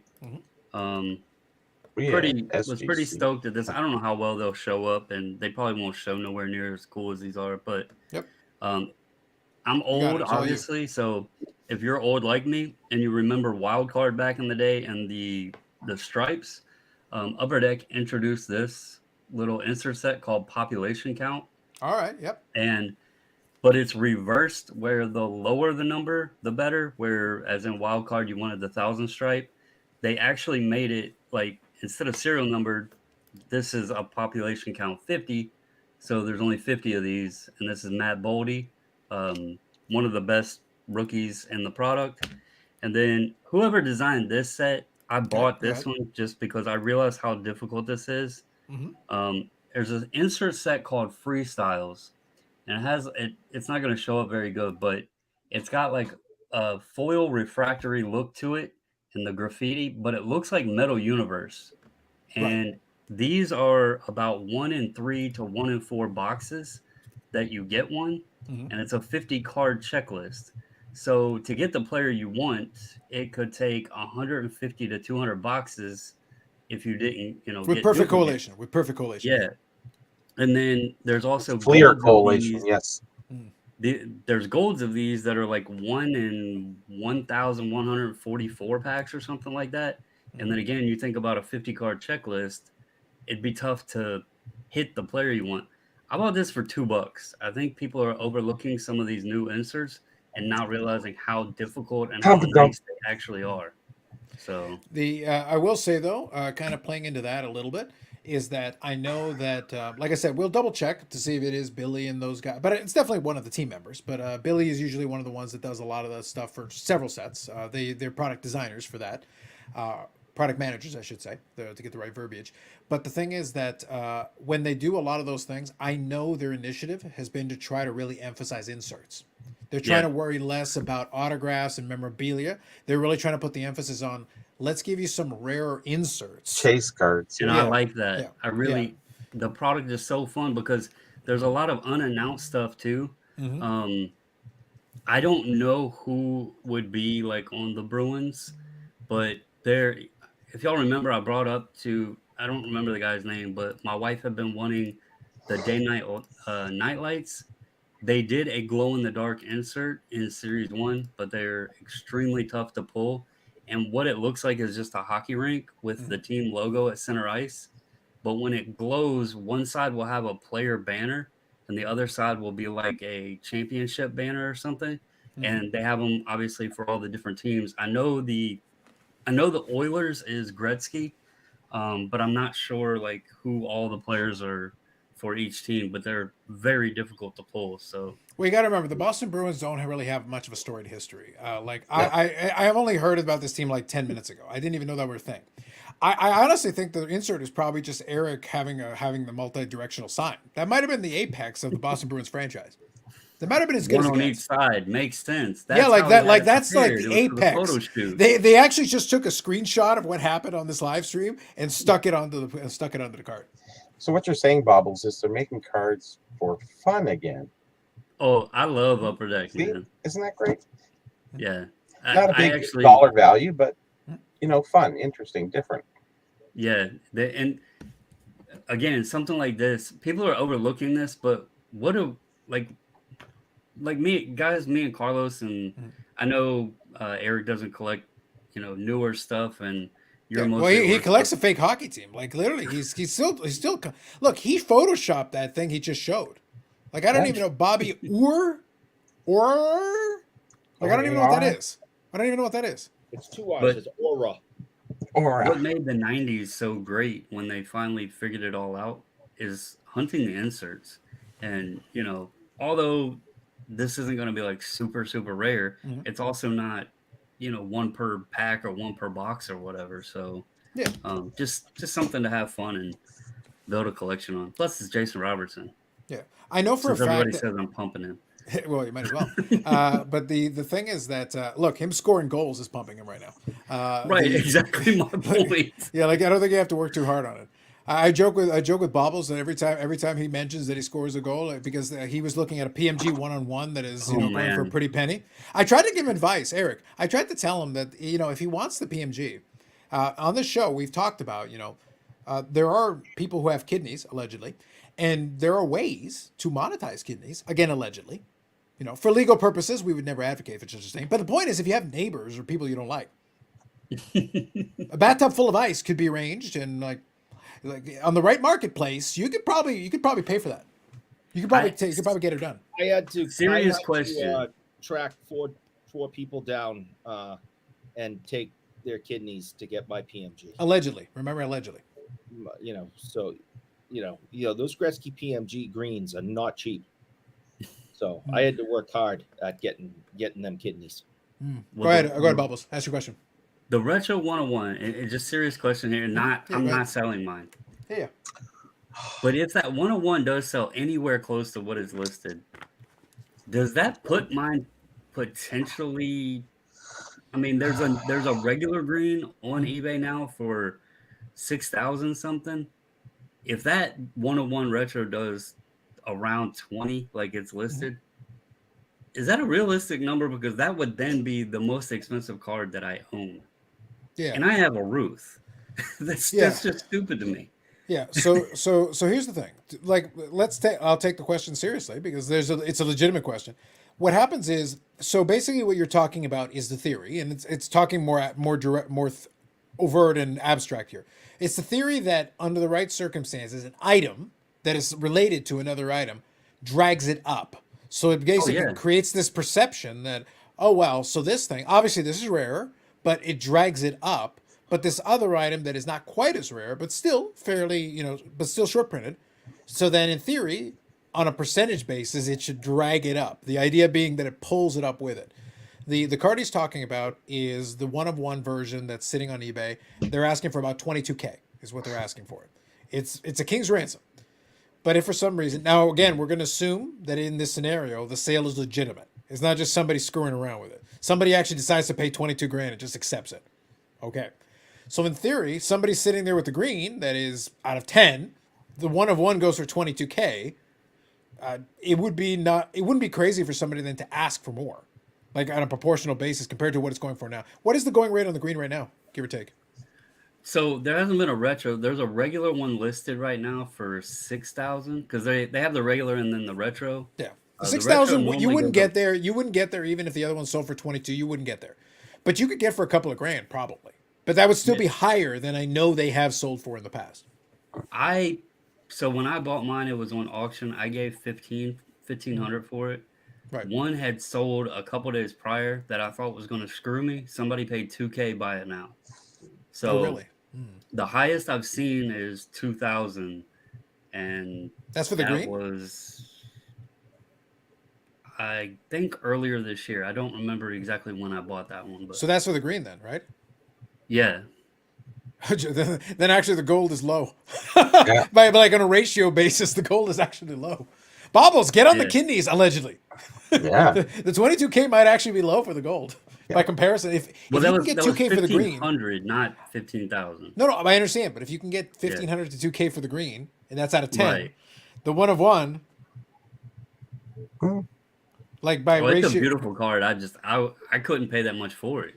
Yeah. Like even if I had that much money, I wouldn't pay that for it. Like I said, I own a Ruth, so if that winds up being more than my Ruth, that it's going to be difficult to comprehend. So. It's a lot of cards worth more than the Ruth that I knew. So does the Bruins one have a Peter Klima on it? Bob's all over it, man. He's all over it. Eric, you should get your Orr signed by Bobby Orr. Oh, can't read that. There you go. He's very proud of himself. Which manufacturer is the best overall currently? So Upper Deck, Topps, or Panini? I think this Deck. is an interesting question. Fanatics. No, here's the thing. I understand your perception on this, but I'm going to play devil's advocate a little bit. I like Upper Deck, and I like a lot of the stuff they do, but they don't have the finances of some of the other guys, and that actually hurts them in a certain way. And I'll explain specifically what I'm talking about. They can design cool sets. They come up with cool ideas. They're not perfect. None of them are perfect. But what happens is because they don't have the money necessarily, they actually have been pushed to the back of the line in a lot of their releases. Because people forget that a lot of the same companies do a lot of the work for these manufacturers because they don't make their own cards. So they have to go to certain suppliers. So what happens is the Upper Deck set, like, look, has the cup come out yet? Case in point. Like a perfect case in point. Even right now, the delays are still pushing certain products back. The AW product, they're releasing the 2022 flagship. They released 2021 Spectrum at the beginning of this month. Flagship is due next week.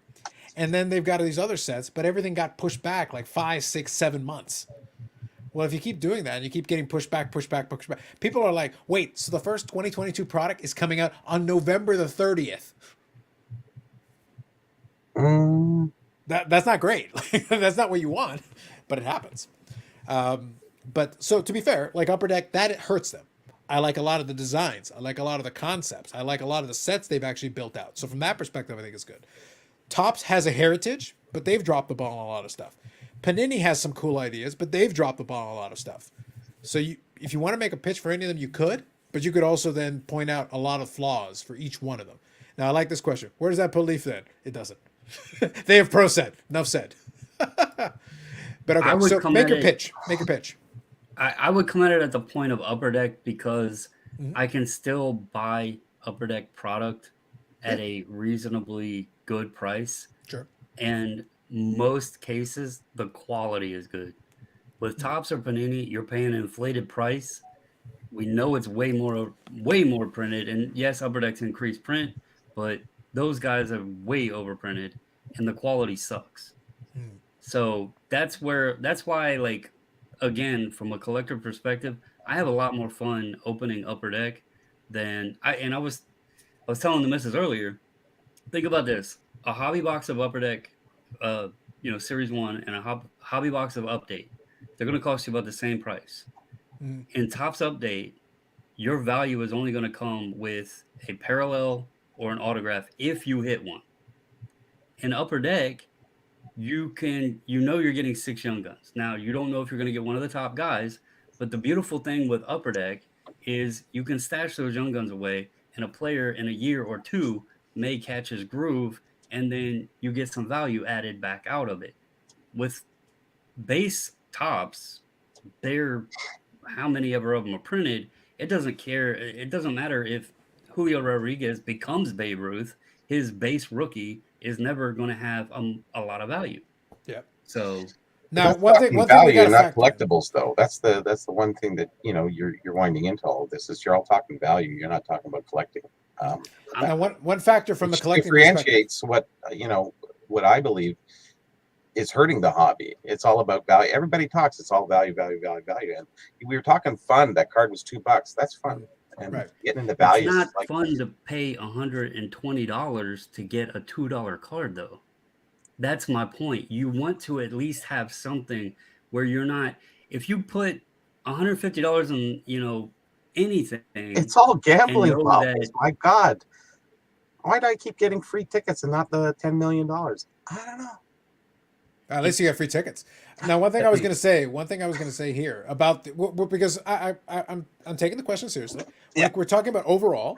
One other factor you got to play in as well is that, like I said, I like a lot of Upper Deck does. Obviously, I'm friends with somebody who works at Upper Deck. But the thing is, at the same time, they have a certain amount of licenses available to them. They're a little bit more limited. In the sporting realm, they're pretty much, I think it's pretty much basically hockey for them of the 4 major North American sports. And the other manufacturer, Topps has baseball, and they've got other IPs. And then Panini right now, currently, as it presently stands, subject to change if the Fanatics overlords come by. But currently they have basketball and football. So they have 2 major sports. Go ahead. No, I wanted you to finish. I just want you to know that I wanted to say something. Okay. So basically, so we also have to factor in that Upper Deck, the products they make, it would be really cool if they had the ability to make it for a couple of these other sports and a couple of these other IPs, because it would give them a little bit more of expandability. It would give them a little more variety. But what Upper Deck does, they do pretty well. Tops, to Bobble's point, some of the stuff is overproduced, pretty much mass-produced junk. Panini makes a lot of mass-produced junk, but they also have a couple more licenses than Upper Deck does. So even, like I said, when I do the comparison and I use the Upper Deck, when they do the AEW stuff, they've literally only released 2 products. So the good news is you're not oversaturating the market, but you only got 2 products to speak of. You'll have a third in next week, but like 3 products in like a year and change. So the good news is you're not oversaturating the market, but it also means if you're a fan, you're sitting there going like, can I have the new product yet? Soon we think. Don't worry about it. So go ahead, Eric. So I'll give you 5 reasons why Upper Deck is the best company. Hockey? And I don't think I don't think anyone could argue. So here's 5 reasons why Upper Deck is the best company: Michael Jordan, Tiger Woods, Bobby Orr, Wayne Gretzky, UD Authentics. Beat that, any company. They win. For the exclusives, yeah. They win. Now they also have, I think they also have LeBron for the autograph exclusives. For autos, yeah. Yeah, for Upper Deck, So, yeah. I mean, they're the best. I want to clarify too, because I don't want Bobby to think I'm just looking at the value of the cards, and if the cards aren't worth anything, then I it's wasn't not coming fun. across that way. I was Because- just talking about, you were talking about fun, and then it got right into values right after that. And when you're opening up stuff, it's gambling. So, I like to hear the fun part of it. I just praised this card that I bought for $2. That was great. Okay? That's what I really liked about it. Okay, and that's my point in it. With So Topps, why open for $120? That's a rip. what? You said you open a box and you get $2 card or whatever. So, anyways, go ahead. Exactly, but that's my point.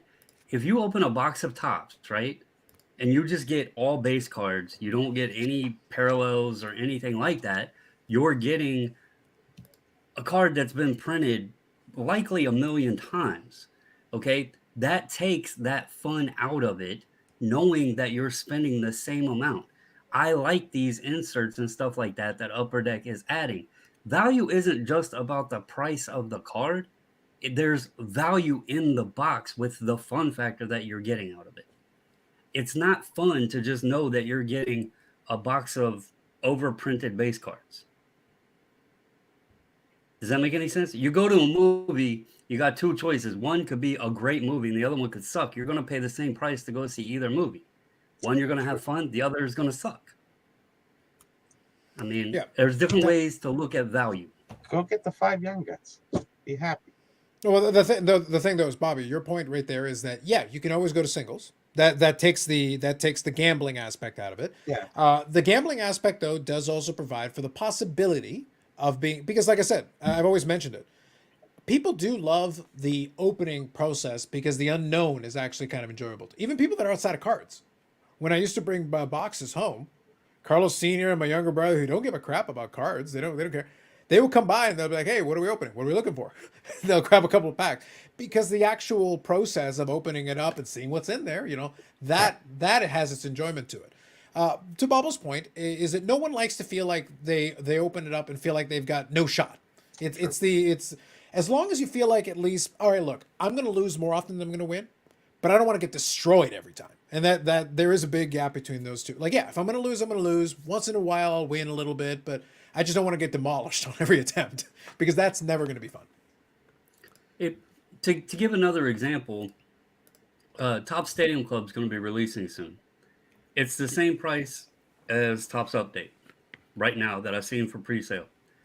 I would have, even though financial value, monetary value, the Stadium Club cards will be less than the Topps Update cards or even the flagship cards. I would find more fun and more value opening a box of Stadium Club because I like the photography. I like the cards of that set. You can hit the chrome cards. They look really nice. The refractors, that sort of stuff. So I would actually have more fun, even though they're worth less, opening that box over the flagship stuff.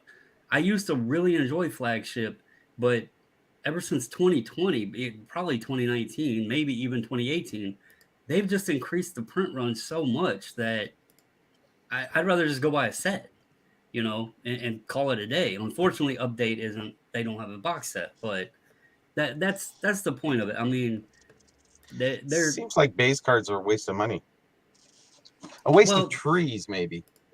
I don't know. Well, trees, you could make the argument. You could make the pitch.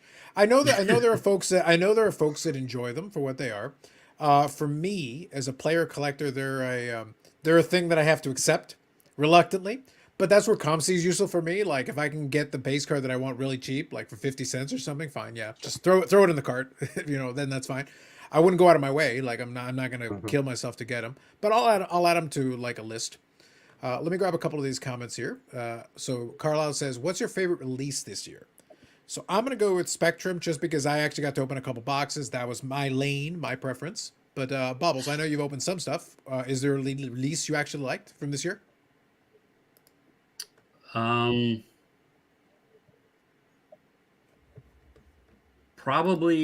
Probably the Series 1. I'd probably have to go with Series 1. Not like there was much to choose from. It just depends on what you collect. I know there have been a bunch of different products, and there's some good stuff in some of that stuff, but I didn't open really much of it. It's one of those things. I do focus on singles, so that is my lane for that. But there are some products that brought out some decent stuff. I just liked it because that is a niche that I've enjoyed exploring a little bit more. For a lot of the other stuff that I do, it's like, no, I'm actually going in the back catalog. So I'm not looking at new releases for a lot of my other categories that I'm collecting. 53 Bowman Color, I can't help you there. That's not a new release. That's not going to work. And even the poker cards and stuff, that's from like 03, 04. So that's, again, I'm going back catalog on a lot of stuff. I'll also clarify because, and I don't mean to sound like an ass, Bobby. And maybe the term value was just twisted a little bit. But even Upper Deck, this would probably blow a lot of people's mind because I know many people don't do it. Me and the wife, we tried to get a case of every flagship Upper Deck product for hockey. We're new into the hockey, but it's affordable and we have a lot of fun with it. But we actually even build the sets, and there's not many people that go and build sets anymore. So that's another part of why there's value add to it. Is it's not just about opening the pack and pulling out the insert of the Young Gun or whatever and throwing the rest away. We actually build the base set too. So, and I know set building is kind of gone with the wind, but to be fair, Upper Deck Flagship is one of these sets that still have a lot of set builders for it because of the Young Guns in it. So because I think they put 50 Young Guns in each series usually. They put a ton, and for the set builders, actually, that still gives something. Yeah, 50 Young Guns, yeah. Yeah, they still gives them. That's actually a set builder set for certain folks. Like every year they go out. They're like, okay, we're gonna do Flagship. We're gonna go get those Young Guns. We're gonna build the set. Like I watch them, and they go in and they specifically do that. They'll open a couple of boxes to try to see if they can pull something cool, and then they'll go into tracking down the Young Guns, and that's their deal. It's one of the last bastions of set collecting that still exists in the current stuff. But I bet that even now, the majority of people who open product do team sets. Like the majority of them do singles. They don't even do team sets. I just have a hard time believing, somebody in Chicago is opening up a deck and they're like junk. Oh, it's a Black Hawk. He or she's going to throw it off to the left. They're going to keep their hometown. You're assuming that somebody in Chicago is opening Upper Deck? Locate us this individual. Yes. I have questions. I'm in Virginia, and the missus pulled every Kraken card out so she could put those in her binder because she's building all the Kraken sets. Mrs. Bobble is a bit of a niche case. We're talking about an edge case on an edge case. It is Miss Bobbles in Virginia. We've got an edge case here, Bobbles. It's an edge case. We've discussed this. Okay, real quick, I'll read a couple of these comments here. Michael Ham says, UD has some great exclusive athletes, but uses them horribly, and the photos they use for the cards are straight garbage. Some of them are really bad, actually. So I do agree with that, Michael Ham. I do agree. I agree. But that's their own fault, by the way. That's their own fault. They can get better. They could get better photos and take advantage of this IP they have and these athletes they have. They just put out that, now correct me if I'm wrong, of course, the Upper Deck. Did Upper Deck just put out that series of like superstars in like their street clothes jumping over buildings stuff? Yeah, that was the metal. That was their Metal Universe, like, I don't know, it's Metal Universe something, but it's like athletes all over the map. Metal It's- Universe. That garbage. product was trash. yeah, like pretty much universally, everybody kind of agrees. Like it was bad. How much Yeah. was that a box? Quite A bit, lot. actually. A lot. Hobbies how- were like $400 or $500. More than Gary V's almost. And The I good wanna news is clarify, you can when I still said get retail. You 120 could get retail on this if you wanted that garbage in retail. Oh, Yeah, so that there was a cheaper opportunity if you want it. It's not good. I mean, So right now, 120 is David what my Adams. So LCS David was Adams selling right single now. boxes for, So David Adams has it for $275 US per box if you want to get it on Black Friday. oh, it's They're, discount. Yeah. the backgrounds were a complete joke. There's no reason why you couldn't come up with something better. You know, Michael Jordan, for example, has been photographed literally a bazillion trillion times since he became famous in college. It's You're 47 telling me, zeros. you're telling me like you couldn't come up with anything better than him in, you know, a fake tank top and shorts jumping over a city. But you know they don't have the basketball license, so they can't I show a single understand logo. that, but all they can't do is show, you know, Chicago Bulls stuff, right? Yeah. So what would you have Jordan shown in? Because we can't show Chicago Bulls. We can't show him. We can't show him in anything in the NBA. right. So You know what you could have done? Nothing. I mean, you guys tell me. Could you throw him in his North Carolina jersey? If they have the NCAA licensing, or if they have the licensing specifically for Carolina, I think it's is it the Tar Heels? Yeah. Yeah. So if you could get the licensing for Tar Heels, sure. There must be photos of this man wearing something other than Chicago Bulls stuff and him actually playing the game of basketball. Did you notice the jersey he has on? Because I spotted it when I first seen the product, the sell sheet released, and I couldn't. By the way, believe what is they the actually clicking did sound? Jordan. What is that clicking sound? That's Bobby. No, Okay. Trouble. it's not me. Not at all. Totally Bobby. Sorry.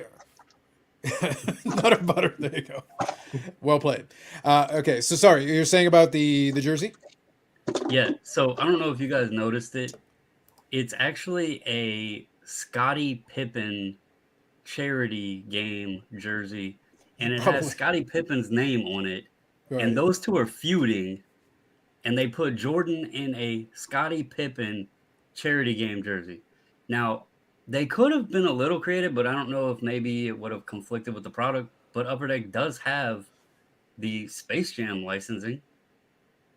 Yeah. Okay. So if they have the Space They Jam one, could've they put could it in a have Space used the Jam Space jersey. Jam one. That would at least made sense.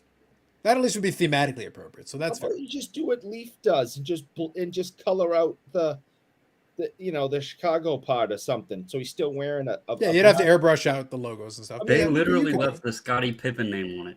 I would much rather have them just take angle shots, head shots, side shots with his arm or something. That I would love if they had arranged for a photo shoot where it was literally Jordan and Eric with the same look on his face he has in every photo. I think that should have been the card they should have used. It's like, who is this idiot over here? Like, what's wrong with his face? It's like he's always like that, guys. He's this is every the single time. face. This is my face. This is what I got. I can't do anything about it. Brittany Bay's cards are a waste at this point. There you go. She's cracking for the Kraken. Look at you, Bob. Look at you. All right, so real quick, I bought a case of 1990 Topps vending box about 4 years ago. You get about 16 of each card. I built an immaculate set and have a dozen other sets, 50 for the case, about $40 to mail it. There you go. There you go, Carl. $40 to mail it. But the weight, with the weight on that, yeah. Wow. The vending box would be pretty heavy. I would love to have an artist tune version in the super suit or Iron Man suit with Bulls colors. Why can't I think of this and they can't? You got to get in on this, man. Got to be a product matcher. 5 autos in the entire product. Yeah. No, I'm with you. I get it. I'm with you. We got caught up on there. So perfect. There you go. If you airbrush the logos, it's just a Leaf product. Yeah. It would fit. It would fit under their non-licensed. That is kind of the way they roll through it. So, like I said, if you took, I don't want to beat this dead horse too long, but it doesn't seem as if we're in a hurry to move on. So, if you took a shot of him crossing somebody over from the side, now you don't see Bulls. you know, and maybe airbrush the bull on his shorts. You know, I mean, there's so many different ways to do it than what they did. It's just, I don't know. I'm glad I don't collect it, and I It didn't sounds silly, anyways. garbage. Yeah, well, they were trying to milk the metal, because metal is a popular brand. People do like metal. They like the PMGs and stuff, but they were basically trying to milk it. They were really trying to push, like, hey, metal we'll get metal. is close to mental, same spelling almost. Yeah, so. Anyways. It is true. Leaf Panini is just top circa 1969 with logoless hats. There you go. Well, there's a reference with the tall boys. I opened a box of 92 Upper Deck Football, and it was more exciting than a new base UD product. Could be. Could be. Although, if you're opening up the new base UD product, it's like, do you open hockey? Because you don't have that many Upper Deck choices. So you're either opening up Marvel, or you're opening up hockey, or you're opening up AEW. So which one are you opening? Cool. Any other cards you wanted to show off? I know you showed off a couple there. You got the Jason Robertsons. I know you're finding, I've been kind of laughing. I want to ask you about a couple of the recent videos, but before we do that, we'll close off on this piece. I know you're, like I said, you've been tracking the Jason Robertson cards and everything. Is like, how is that going to affect the collecting a little bit? You're going to be a little pickier because his stuff is going nuts. Yeah, I mean, well, as you noticed, like, that's a card from this year, and it was only $2, but it looked cool, and I realized it was going to be tough to hit one, so I just went ahead and bought it. I did not pick up the Future Watch. The guy ended up, I guess, selling it to another offer or whatever. Mm-hmm. Probably should have, but I wasn't sure. I asked for a photo of the corner. I didn't get it, so I didn't want to buy something I was going to regret. There's a couple other like patch autos I've looked at that I kind of like that are pretty affordable. But I'm not going to go hog wild on his stuff because I've always been kind of picky on it. I want to get a clear cut. I do want one of those. I have 2 red PMGs and the green PMG. I have several autos of his, so it'll probably be just things that catch my eye, like maybe Dazzlers and, you know, the insert stuff, the cool looking insert stuff that's cheap, but they're nice looking cards, and just building a PC out of him. So it doesn't have to be expensive or anything like that. Just stuff that looks cool and, you know, is affordable. That's why this is supposed to be fun. So that's basically what I did with Ben originally when he was actually doing when he was playing better and the stuff got a little more expensive. I would look for a lot of Z folio fodder. Basically, I'd look for stuff that was kind of inexpensive, small, cheapish inserts that I could throw into the Z folio, stuff that I thought looked interesting that would be kind of fun, and I kind of just that was the category I went after for a while. And then as stuff got cheaper, and then I was able to go after some other stuff that I thought was fun. Yeah, it's fun just getting mail. Well, that's the thing. Like today, I did the video because I was like, I actually wasn't expecting mail today. I was like, oh, I got mail, sweet. It was so I was like, awesome, because a lot of it gets consolidated, ship my cards right now because a lot of it's coming from the States. So I'm like, okay, consolidate it for me so I can put it together. But I was like, oh, this is a Canadian seller, send it to me directly. Then send it over. So I was like, why not? For anybody that's into like the newer hockey stuff, I understand hockey has, you know, the 3 main focuses, and that's obviously the Young Gun, the Future Watch Auto, and then the Cup RPA. Why in the heck are the Future Watch, what are they, retros that are actually numbered less? Mm-hmm. Why are they so much cheaper? Wait, when you're saying retros, though, you're talking about a veteran player that's being retroed, or you're talking about the actual young player? No, there's a Jason Robertson, and they call it the Future Watch Retro. And it's out. I guess it's a retro design from a previous year or something. Oh, but they're out because that's basically an insert. Because even though it's a neat card and it's still limited, it is an insert. Like the people that are spending the bigger dollars are looking for they want the actual rookie. It's the same thing that used to happen with the Future Watches, where they would do like a Future Watch patch version. That was still very limited and actually quite difficult to come by. And some of them are really nice. So like if you're a collector and you appreciate the aesthetic, they're actually really nice looking. But it's not the rookie. Mm-hmm. There'd be people that are like, no, I want the rookie one that's part of the base set that has whatever, as opposed to this insert that might be really nice, but it's a little different. They the patch autos are still big because I've looked at the Future Watch. They're out of 100. and there was actually a PSA 7 Robertson listed for $850 that was tempting because the other cheapest ones I can find are like $1,400, and that's raw. So, and I know PSA is kind of weird on their thicker cards, so I thought maybe it had a chance to bump higher than a 7, and so it was a bargain. But I didn't want to spend that much either, so I let it go too. I've been playing more with the fun, cheap stuff, but yeah, no, that's fair. Let me read a couple of these here. Rip a box, look for big name gets a star, rest this crap, and go to the trader box. That's been the process quite a bit. So I saw this one. It's like Following has had 7 guests on this Friday. What? His show's still on? It's still on? He still does that? I did see it. Go ahead, Eric. So I'm going to insult Floating Head, but before I do, go ahead, Eric. You can go first. There was almost 8. Yeah, did he invite you? Yeah. Yeah, of course he did. I graciously told him that I'm tied up, and I sent over some pictures and a couple of write-ups, so I will be brought up on the show tonight. Interesting. Oh. It's like we can't account for Eric's absence. He's in a void. Somewhere. Yeah. I What's funny is like, look, jokes aside, I saw the little post and the little ad thing. It's like, and they're talking about Expo. It's like, dude, Expo was like a couple weeks ago now. It's You could have so- talked about Expo last week, like Yes. literally, and like I did a live stream from Expo. I know. It's like, congratulations, you figured out it was 2 weeks ago. Good on you, bro. if I didn't have other obligations, I would have gleefully had joined him. I appreciated the invite. Did he give you at least a complimentary tag slab as compensation? I didn't do it.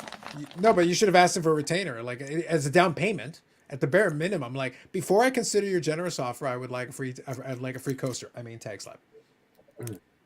Moving on. Why is hockey not worth more? It's the most exciting. It's the supply and demand. Like here's the thing, and I understand Michael Ham knows this. So, but It's I'm just good that way though. It's more enjoyable. It's not the great big huge hits, but it's still fun and affordable. Yeah, but like I said, Keeps everybody in the business. Yeah, but the only reason why it's just supply and demand. Like that, it's the simplest, most. It's the same reason why. One of my favorite things that I like to watch. I like to watch sometimes real estate videos where somebody will talk about, oh, this is how much this apartment or this house or whatever costs X here, and if it's a big city or something, people will be like, oh my god, I can have a mansion in like South Dakota for like $47.56, and I'm like, because no one wants to live in South Dakota. If everybody wanted to live in South Dakota, then it would be millions of dollars. That's how this works. It's very simple. It's not complicated. I had a friend who built a brand new house. I went, oh shoot, it must have cost him. He said, it was about $350,000. I went, yeah, it's the big house, big property. I'm sitting there going, what? It's the thing. It's the location thing. It's the cliche. Location. It's where it is. Yeah, it was beautiful.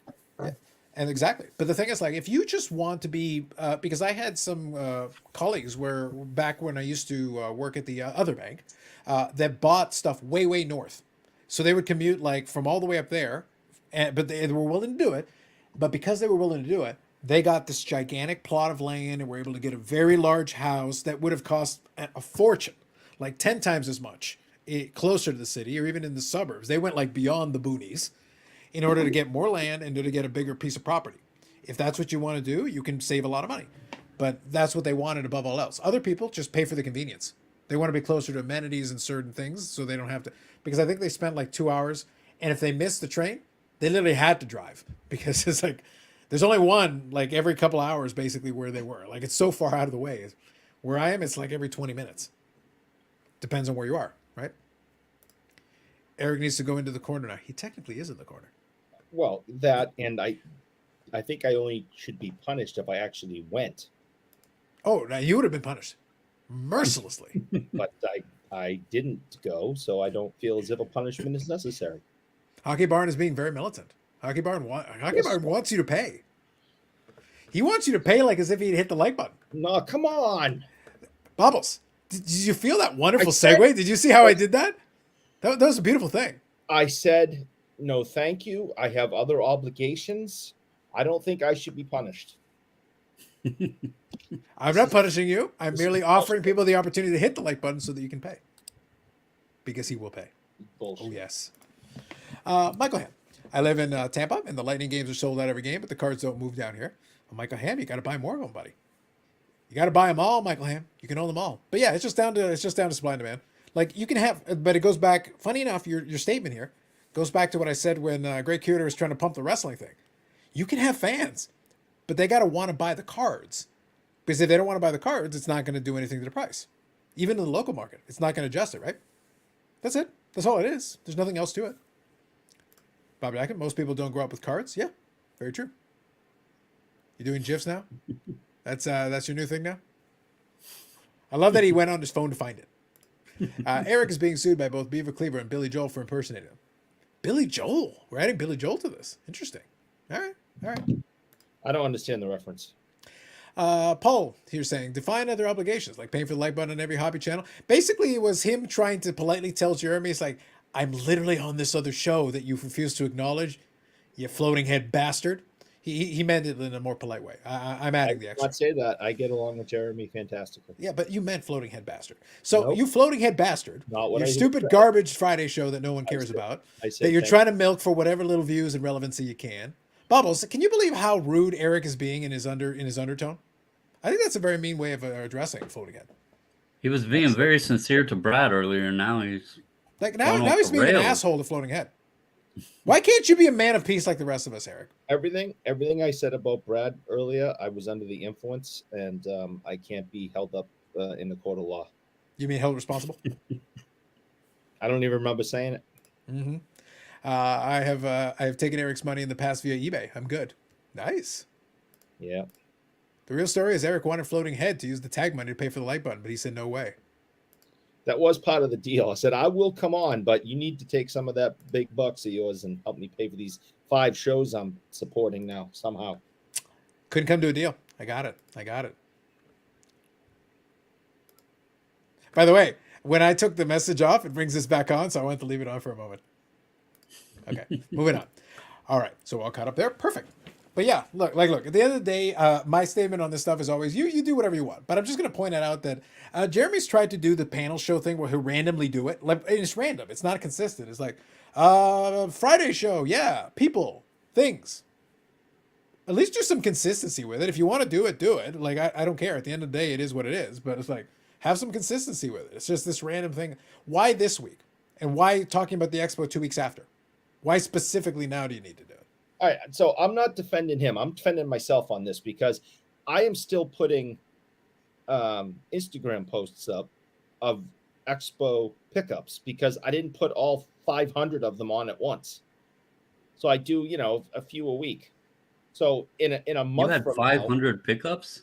It just about, it was ridiculous. I went overboard. So in a month from now, if I'm still saying, hey, I picked this up at the expo last month. This was today. Today's pickups, folks. Today. So do I lie and say I picked this up, today? Or do I say I got it last month at the expo? What am I supposed to do now? I feel like I'm being pressured into not acknowledging my trip to Toronto. You can do a single post that has multiple images on it. Really? Yeah. It's way too many. Technology, man. I don't know. It's crazy. It's crazy the things we can do these days. I just do like one day, every other day. I didn't do anything today. Actually, to be honest, Eric, can I make a suggestion? The next time you do one of the signings where you take a picture with someone, I don't care. It doesn't matter who it is. But you do the photo with you and like the same picture you always take with everybody. Yes. I would like you to trick somebody and literally do the multiple posting, but it's literally the same photo and you crop it slightly differently each time. Yeah. That's all it is. You do like 5 versions of the photo, but it's just like you crop it in slightly. You shift yourself a little to the left, shift yourself a little to the right. It's literally the same photo. Just see if anybody notices. They're like, what? Why is there 5 of them? What's the difference? But don't explain. Just do it. But everybody's pickups, weren't they on Instagram? I usually put them on. That's kind of. I also did the videos and stuff. That was 2 weeks later. It's like it's gonna take me a while to get through all of them. I put some of the big ones on, and go back on to and show some more I again. know, but I feel as if I'm Do one Dad's Instagram horse, like video you and keep just doing. show all the damn I things. feel as if I'm going to be punished further if in like 2 weeks from now I'm like, so here's another pickup from the Toronto Expo 3 weeks ago. You're the guy. Eric is the guy who was like, "Hey Eric, why do you have a Christmas tree up?" "Oh, I really like Christmas trees." It's July. The expo. You haven't taken it down. The Christmas lights are also still up, and they're on. Mm-hmm. The expo is. That sounds like the missus. She would have one up year round if I would let her. Oh. I usually used to get the Christmas music year round in the house, and that's why I hate Christmas music. Forever. Forever. I had a guy who had a Christmas tree and all his toys. There was a path through the whole house. And the Christmas tree was always on. That's a video I gotta find. I'll tell you. I videotaped it. He has like all old toys, old everything. Oh my gosh, that was an experience. That was 92, 93, 94. 94. Actually, the music thing reminds me of a kind of a funny story from work, because I usually keep the actual work part out of it, but the story itself is fine. So what happens is they've got these little tickets that people fill out when they've got various issues. Now they're supposed to direct them to the right group, the right department to do whatever needs to be done, whatever. I got one of them, and the person who's doing the directing is new to the job, so they still don't know exactly where stuff should go. So sometimes they file it under the wrong category, whatever. So I get this message, and it's from one of the branches. And what happens is the branch themselves filed in a ticket, and the ticket they said, "Hi, the music in the branch, basically the music has stopped working in the branch."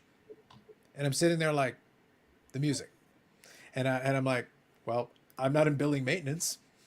Literally, I run a software application, and I'm like, unless you want to order a boombox for it, like there's nothing that I can do for you. And I'm sitting there like, and I had to share it with the rest of the team. We all just had to laugh. Like, what did I have to do with this? What do you expect us to do? And I'm sitting there like, well, the good news is it's getting close to Christmas time, and I'm already in some stores now where they're playing Christmas music. Is I count your blessings. Merry Christmas. You're welcome. I also can't fix it, so good luck. So 1 month of Christmas though. It is. Well, especially in the U.S., once you get past Thanksgiving, it's like, oh, the Christmas season is on. I've already heard Christmas music in a couple places I've gone to, so they've already started playing it. I'm still waiting for Eric to post the body bag he's going to wind up when his wife realized how much he actually spent. Facts. Oh yeah, if you only knew. I was with. Oh no, nothing. I was there when he bought the Gretzky. So just straight ball and straight cash on me. He didn't even negotiate. He goes, take it. He just throws it at him. Yeah. Eric needs to do his own floating head photo from the next autograph signing meeting. Whoop. Whoop. I'm not the only person in the photo either, by the way. Who's that guy in the middle? I don't know, man. Somebody. Yikes. The best part is the face. Eric, drop it down a little bit. Actually, no, leave it to where it was. Go back. That's even better. That's great. That's fantastic. That's beautiful. Yep, great. Well done. Yep, Eric is a snitch. Facts. That's right. Oh yeah. I'm not you know what snitches get though, Eric? You know what snitches get? Stitches. Snitches get stitches, brother. I'll tell you this though: when you try to give a bro hug to someone who's 8 feet tall, you feel like a little kid again, and it's strange. I don't understand what you're talking about. The guy on the far side with the tag shirt, he's a gnome. No. He was standing on a stepladder. He's a gnome. No. Like I don't even know what you're talking about. No. Like I can literally fold him up and fit him into a little pocket. He's 8 feet tall. I don't know what you're doing. I don't know what you're talking. He's like, hey, and you try to give him. I'm embarrassed that you basically got on the floor to make him look tall. That was just terrible. Just so you could play camera angle tricks. You don't bro hug people like that, Eric. No, I felt. And it looks like you're holding on to your daddy's leg while he's that's walking. what it felt like. It's like my ear is on his chest, and I'm like, this does not feel good. There's nothing about this that I like right now. Gnome. Anyway, moving on. Gnome. Yep. They do. Dave, good evening. Absolutely. So I don't know where Eric's trying to spread these rumors. He's like, 10 feet tall. It's like 5'1". No. Gnome. Anyway, moving on. Anyways. Yep. Moving on. I got lots of pictures too to share. Oh my. You got some pictures? Go ahead, Bobby. I can't remember from the show. Yeah, for sure. I got tons of pictures. I had tons and tons. You got tons. I didn't take as many as I thought I wanted to. I got tons of Bobby. If that makes any sense. I get Bobby drinking. I was gonna say, did you just take the pictures at an appropriate time? You said you got tons of pictures of Bobby. It's like, Bobby, should we be concerned? Was Eric chasing you around with the camera? Like, what's going on over there? He was everywhere, that guy. Yeah, apparently. Well, there's Bobby having a beer and Oh, that's when we were at the whatchamacallit. Yeah. drinking one of his free PSA Canada beers. Yeah. Well, look, somebody had to, man. Yeah, we know It's like, Carlos. it's like, yeah, I was like, literally, Carlos Brad had a handful of tickets. It was amazing. Well, Brad's entire instruction was like, drink a bunch. Carlos is like, look, you don't have to ask me twice. You don't have to twist my arm, but like, I'll do what I can for you. There's the boys. Yeah, the Hanson. Yep. No, I think you guys got the Hanson thing signed, right? It was, Oh yeah, on the numbers. It's I think hard I to took- show you did I guys. take but that one? yeah, everything's autographed. Yep. Where is Yannick tonight? Studying? Yeah, he's been a little bit of studying. I did give him a link. He asked for one just in case he's able to pop in later, but I gave him a link just in case, so it's covered. Yep, it's a headless body. Only if that body could find a floating head. True. Facts. Facts, sir. Facts. Cool. All right. Let me see here. I was looking at a couple things. So question for you, Mr. Bubbles. Question. I think you were able to do your submission there for the CSG. You got a bunch of Griffies back. Now that you've had the chance to kind of absorb, or do you kind of process them in the collection? So what happens with them after you did the reveal and everything? Do they kind of get processed and put into boxes? Where do you keep that stuff? So I have all of them actually.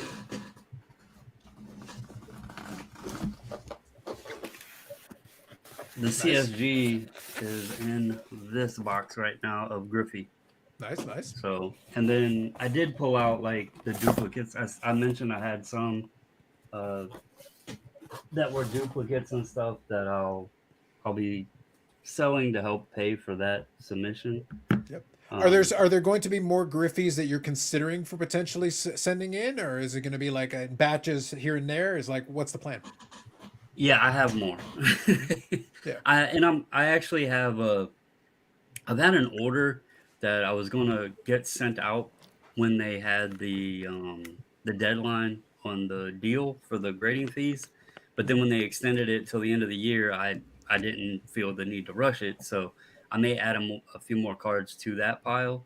And it's not just Griffey. There's actually a pretty good mix of stuff to sell and stuff for the PC. So just some fun stuff and just trying them out again at the cost to grade with them, especially on lower end stuff or stuff that I know. Like, so somebody's like, I'm hearing the same thing. It's funny. I'm like reliving the noise because when I started using SGC, there were so many people, they don't sell for PSA, blah, blah, blah. And I'm hearing some of the same sentiments with CSG. Oh, you can't sell CSG cards. They don't sell for anything and all this. And I'm like, I've already been on this bus before, y'all have roasted me before. It's cool.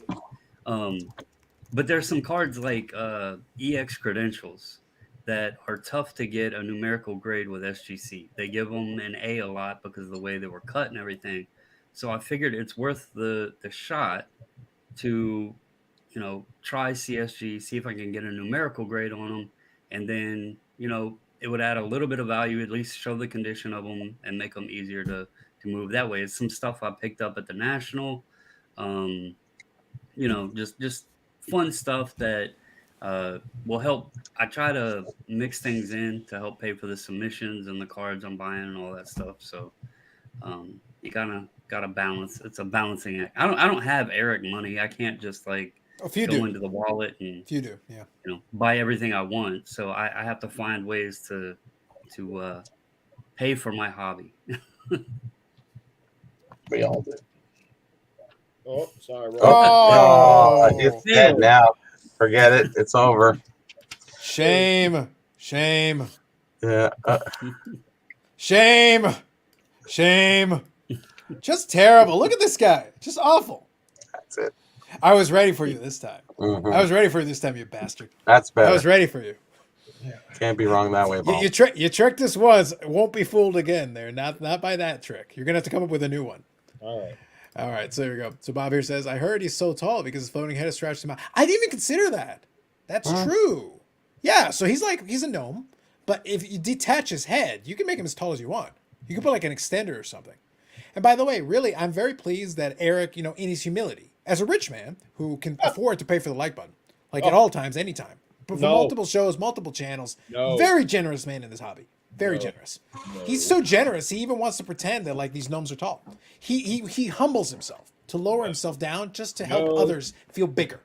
And I think it's very magnanimous of it. Something. It really is. Without doubt. It's wonderful. I think it's great. Eric peaked too early? No doubt. No doubt. He had his moment. Eric, do you need to draw an arrow on that one too so you know which way to hold it? Get your crayons ready.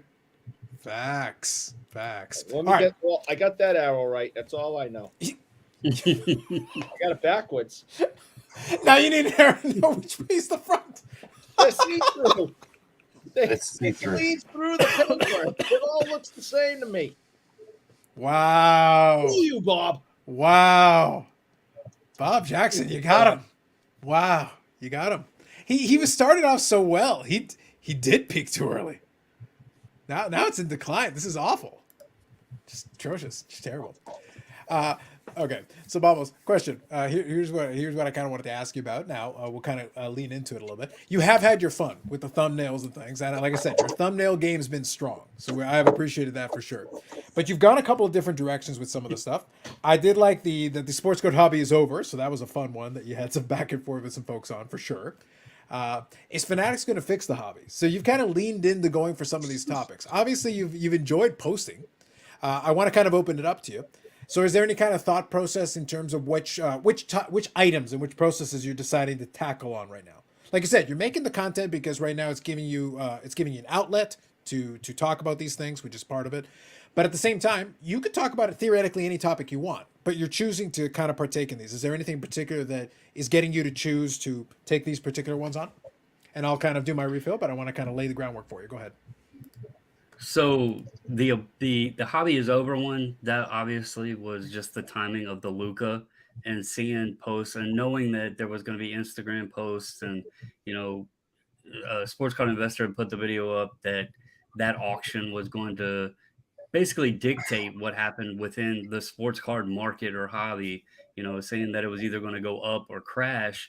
And I just felt that was a bit over the edge to say that based off of a PWCC premier auction of cards that were, $1 million cards, that's not playing in my sandbox. So, and those guys that are buying that kind of stuff, they're not buying Upper Deck, Series 1 or flagship tops. They don't care about that stuff. So that was that was the sarcasm coming out. Oh my God, it's over because the Luca lost $1.5 million. It's over, So that's where that one came from. The Fanatics is going to fix the hobby. That came, a lot of the topics that I've been covering, like that one, has been coming up from conversations I'm seeing either in other videos, like comment sections, but even in my videos, I've had a lot of people that have commented like on the abort thing. I can't wait till Fanatics comes in. They're gonna fix everything. And it's just had me thinking, like, what is Fanatics really gonna do that's gonna fix the hobby? They are a company, a corporation that wants to make money. So how are they fixing anything? Did you have something? Yeah, there's a question there. I guess what's wrong with the hobby? Well, everybody, the down sentiment right now and the overproductions and all, it's not just sports cards. We're there. If you navigate outside into other collectibles, there's a lot of spaces that are like kind of having the same talks, the same sentiments.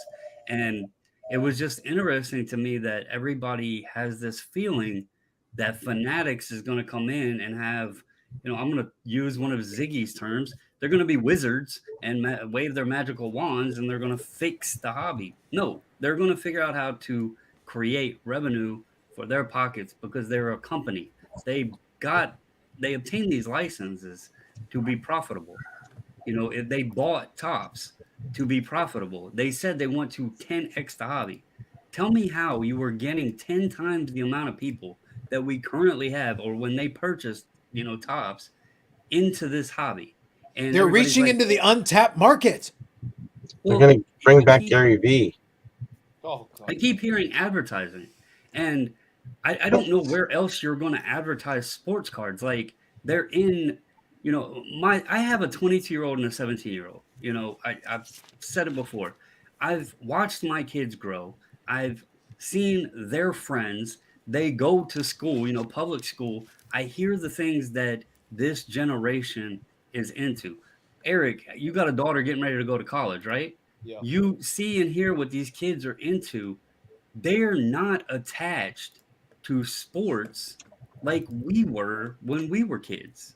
Not, When Pokemon and that not, stuff came out around yeah. 99 and Game Boy had the Pokemon games and then the cards came out and the plush toys and, the movies and all that other stuff, kids were away from sports. They were connected digitally. And now it's Fortnite and Call of Duty and Apex and, Magic the Gathering, Yu-Gi-Oh! Like, that's the stuff my son's into. They're not into sports. So they call that esports now, believe it or not. Yeah. And it's like, they know more. Sitting on the couch is not a sport. Well, it just isn't. We talk about and joke about how we're nerds because we collect cards and we do YouTube talking about, this nerdy hobby and stuff, right? Which is absolutely the height of nerdiness. Who would spend any time on a digital online platform, either participating in or watching people talk about sports cards? That's just silly. But wait. I say that every week. Thank you for agreeing with me. Stop watching this crap. But wait. What alternative would you give them, though, Eric? What would you say to them? Moving on. Go ahead. I even gave him a chance, Bobby, to try to start, and he stuttered. He double clutched. He missed. Could you realize you literally double? You are way off your game. Ever since you couldn't figure out which direction the sign was, the front side. Go on Twitch and watch these streamers of video games and stuff. Yeah. And people, you know how people like do super chats and that sort of thing for card content lives or whatever? Go on there and see how many donations, like what's the kid's name, Ninja or whatever, gets by people sitting there watching him play video games and all these other, gamers sitting. My son does it. He'll sit there like he can go on and play the game himself, but he's watching somebody else play the game. And I'm like, why don't you just play it yourself? Because the entertainment. I want to play into what you're saying. They get entertainment from that portion of it. Like the engagement with the content is the part they get, because as opposed to a lot of content that's very passive. Like I'm seriously responding to what you're saying. When you're watching a TV show, you're not interacting with anything in the TV show. It's a TV show or it's a movie or it's whatever. You're watching it. You're a passive observer of what's happening. When you're watching Ninja, whether Ninja decides to play into it or not, he can technically interact with the chat and interact with the audience. And if he's doing his job well, he should interact with the audience. So you have that ability to do it. Kind of playing into what you said a moment ago. If I was starting as a kid right now, I wouldn't collect sports cards. I enjoyed sports. I grew up watching a lot of it. I have good memories of a lot of these things. But at the same time, I don't watch it as much as I used to. I've become more casual with the sports as time has gone on. And some people are like, oh, I don't like the game. It's like, but the thing is, I'll watch these games in of themselves. I'm treating the game as what it is right now. I don't like the television product I'm being given. I will go and watch a hockey game live, no problem, because in the arena, in that atmosphere with what's there, that works a little better for me. The television product, though, is like, all right, and here's another commercial break. That has nothing to do with the sport, but this is the presentation you've offered me. This is the way you've decided to present it to me. So it hurts the viewership of it. These other things, they do have ads and stuff as well, so that's part of it. But like I said, right now it is so digital because that's what the kids are growing up with. I don't blame them. I'm sitting there like, why would you as a kid want to even participate in this? Cards, if you're just starting now, cards are stupid. Why? It's a waste of time. There are other things you could be doing. There are more interesting things, honestly. Mm-hmm. If I already have a habit built into it where I have a certain enjoyment of it, I have a connection to some pieces, I have projects that I'm working on, I like doing the projects.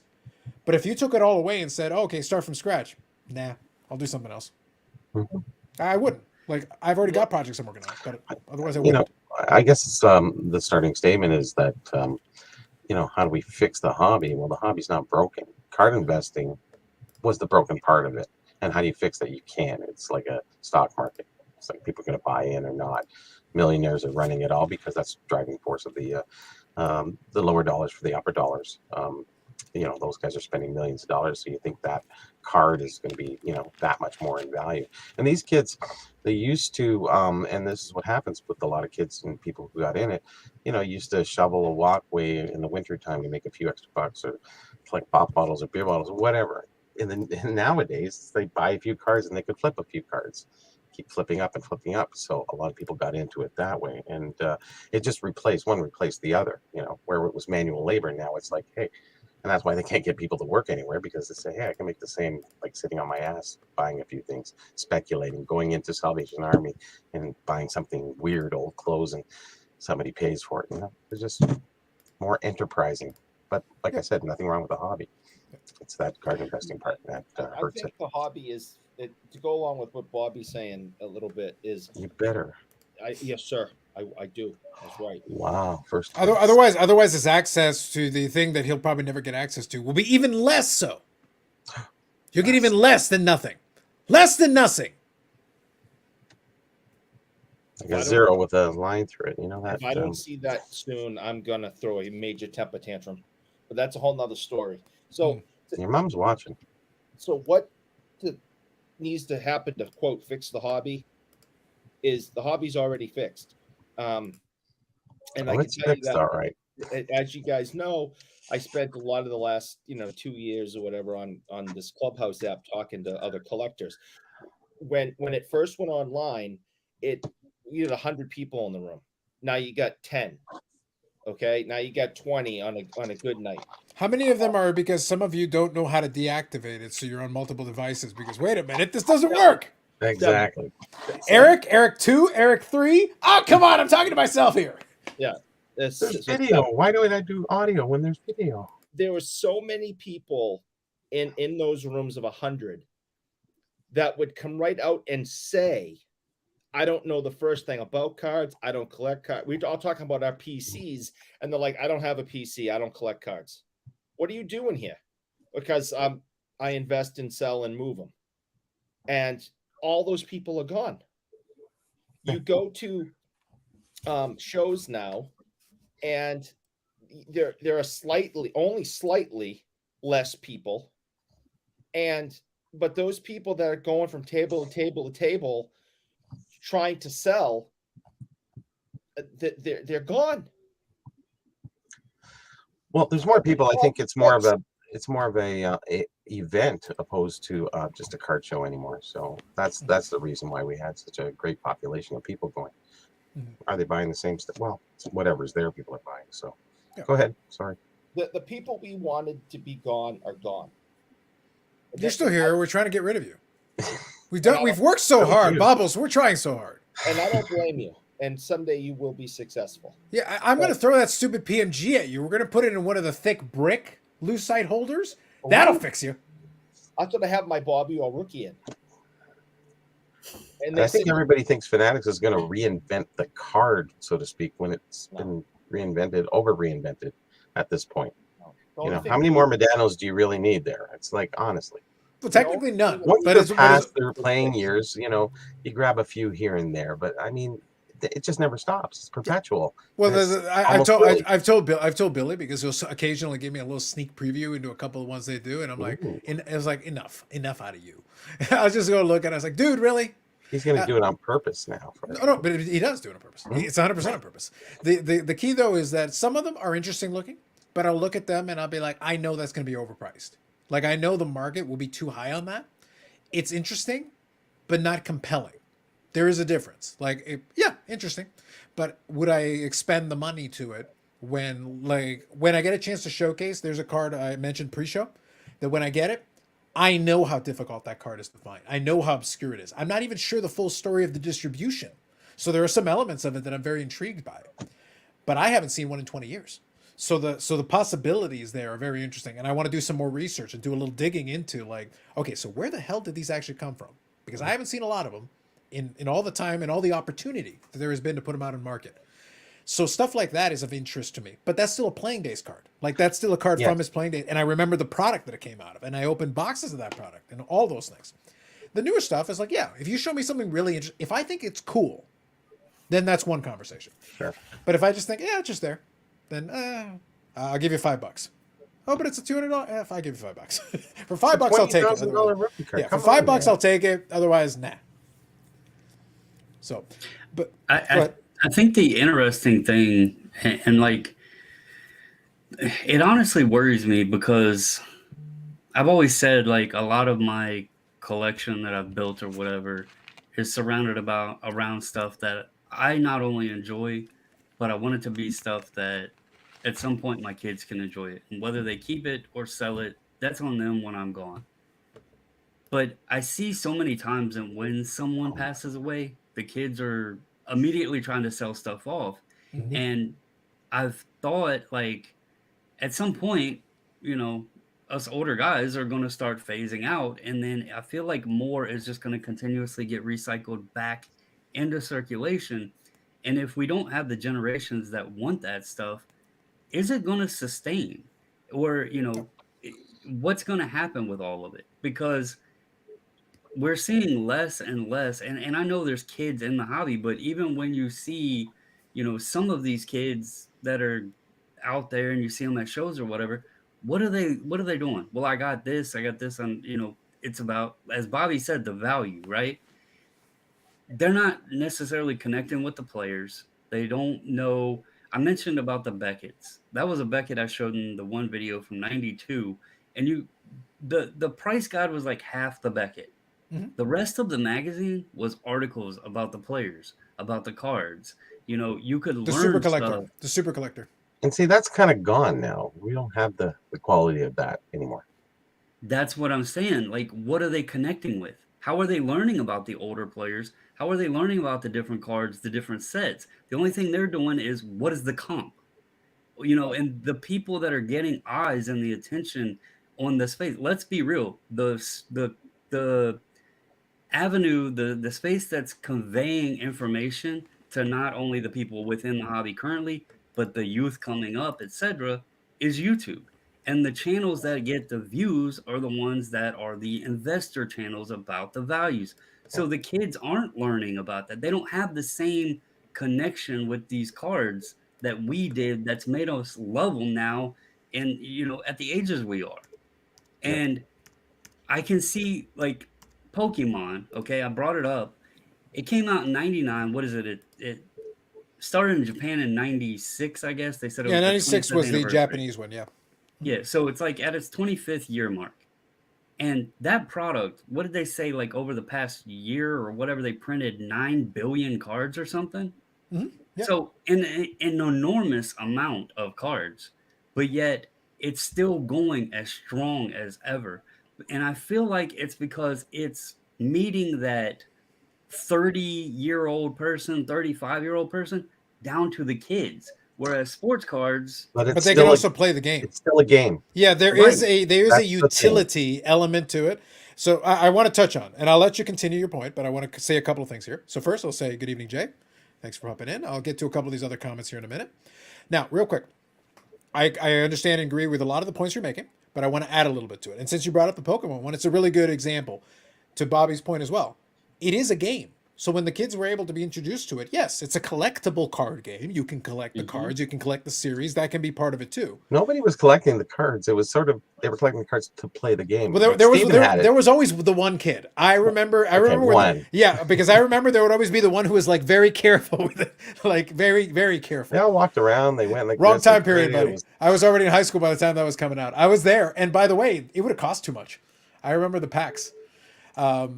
Look, you're probably closer to collecting the Pokemon than I was. It's like, why is the creepy old man buying those cartoon cards? It's like because he thinks they're hockey players somewhere. They came out in 99. 99 in North America. Okay, And- that's yeah, in the the year I US. got married. See, you creepy old bastard. Moving on. Anyway, so what happened is, as a marriage thing, he got a Pokemon box. He was very excited about it. And Yeah. then he pulled the Charizard, and that was the end for him. But anyway, the point I is like that the string cheese one. the string cheese one was the best. The Ching Streezamon. And that's canon now. The string cheesemon is canon. That was awesome. He had a chance. I gave him a chance to correct it. Couldn't do it. So now it's a cheese stringamon. Anyway, if you saw the PSA Canada live stream last night, you'll know what I'm talking about. But anyway, the point is that with these kids, you've at least got a game. You've got it. They can associate it to playing with their friends. They can associate it to participating in it. So there is an element. There is a connection there. They can draw to it. I'm saying it not in a mean-spirited way. I'm saying it as a longtime collector. I said it already. If I didn't already have all the stuff I'm already doing, the projects that I'm working on, the stuff that I find intriguing in these different categories, I wouldn't waste my time or my money on it. Like, it's not inherently that necessary to me. I don't need cardboard. I don't give a shit about cardboard, really. There is an element. I love the projects. I love the ways that I can put some of these things together. And I was doing it back then. So I have that long-standing history with it, participating all the way along the way. But if you're a kid today, like, it's a waste of time. It's stupid. Like, why bother? Well, and to put another element to it, just what I see, not only with just my kids, but I live in a very large neighborhood. So when I'm driving down the street or whatever, you see like all of the neighbors and the whole community, right? Mm-hmm. When we were growing up, we went outside. We played street football or, pickup basketball or whatever every day, whether or not we were in league ball or, youth football or baseball or even played in high school. We still went out and played with our friends, in the backyard or whatever. Today, these kids are playing, again, Fortnite and stuff online with people probably in another country that they're never even going to meet and make a connection with. So those Pokemon cards and stuff, if they do have friends that are playing the game or they're trading or whatever, that's the same memories and connections we had to sports cards when we were when we were kids. So it's just a different time period. Mm-hmm. Like altogether, it's a different time period. Yeah. Well, here's the funny part, and another part of all of that too is, Bobbs, what would you be doing if you didn't do cards? Yeah, think about it. I don't know. I'd be buying more. I'd be buying watches. I know the answer to that. That's another hobby. Yeah, but that's exactly it. If there was no other hobby to go to, what would you do with your time? Oh, I'm a technology guy. I would just be playing with technology. Gotcha. Yeah, I like the puzzles and challenges it presents to me. So I'm a technology guy. So that's my deal. Bobbles? I used to just to connect with my son. I'm not into it much anymore. I would play the video games with him, just as because I wanted a way to connect with him, and that's what he enjoyed. But no lie, like today, I have an Xbox and everything, but my extent of playing video games is like maybe NHL or MLB The Show, not Call of Duty, or I cannot stand Fortnite, and I have arthritis and stuff in my thumbs anyway, so I'm not a gamer anymore by no means. So I don't know what I would. How you got the arthritis? Oh yeah, I got from manufacturing and putting stuff together all the time. You get it real quick. So. So Paul here has a comment for Eric in a BBG slab because Beckett is the best, right, Eric?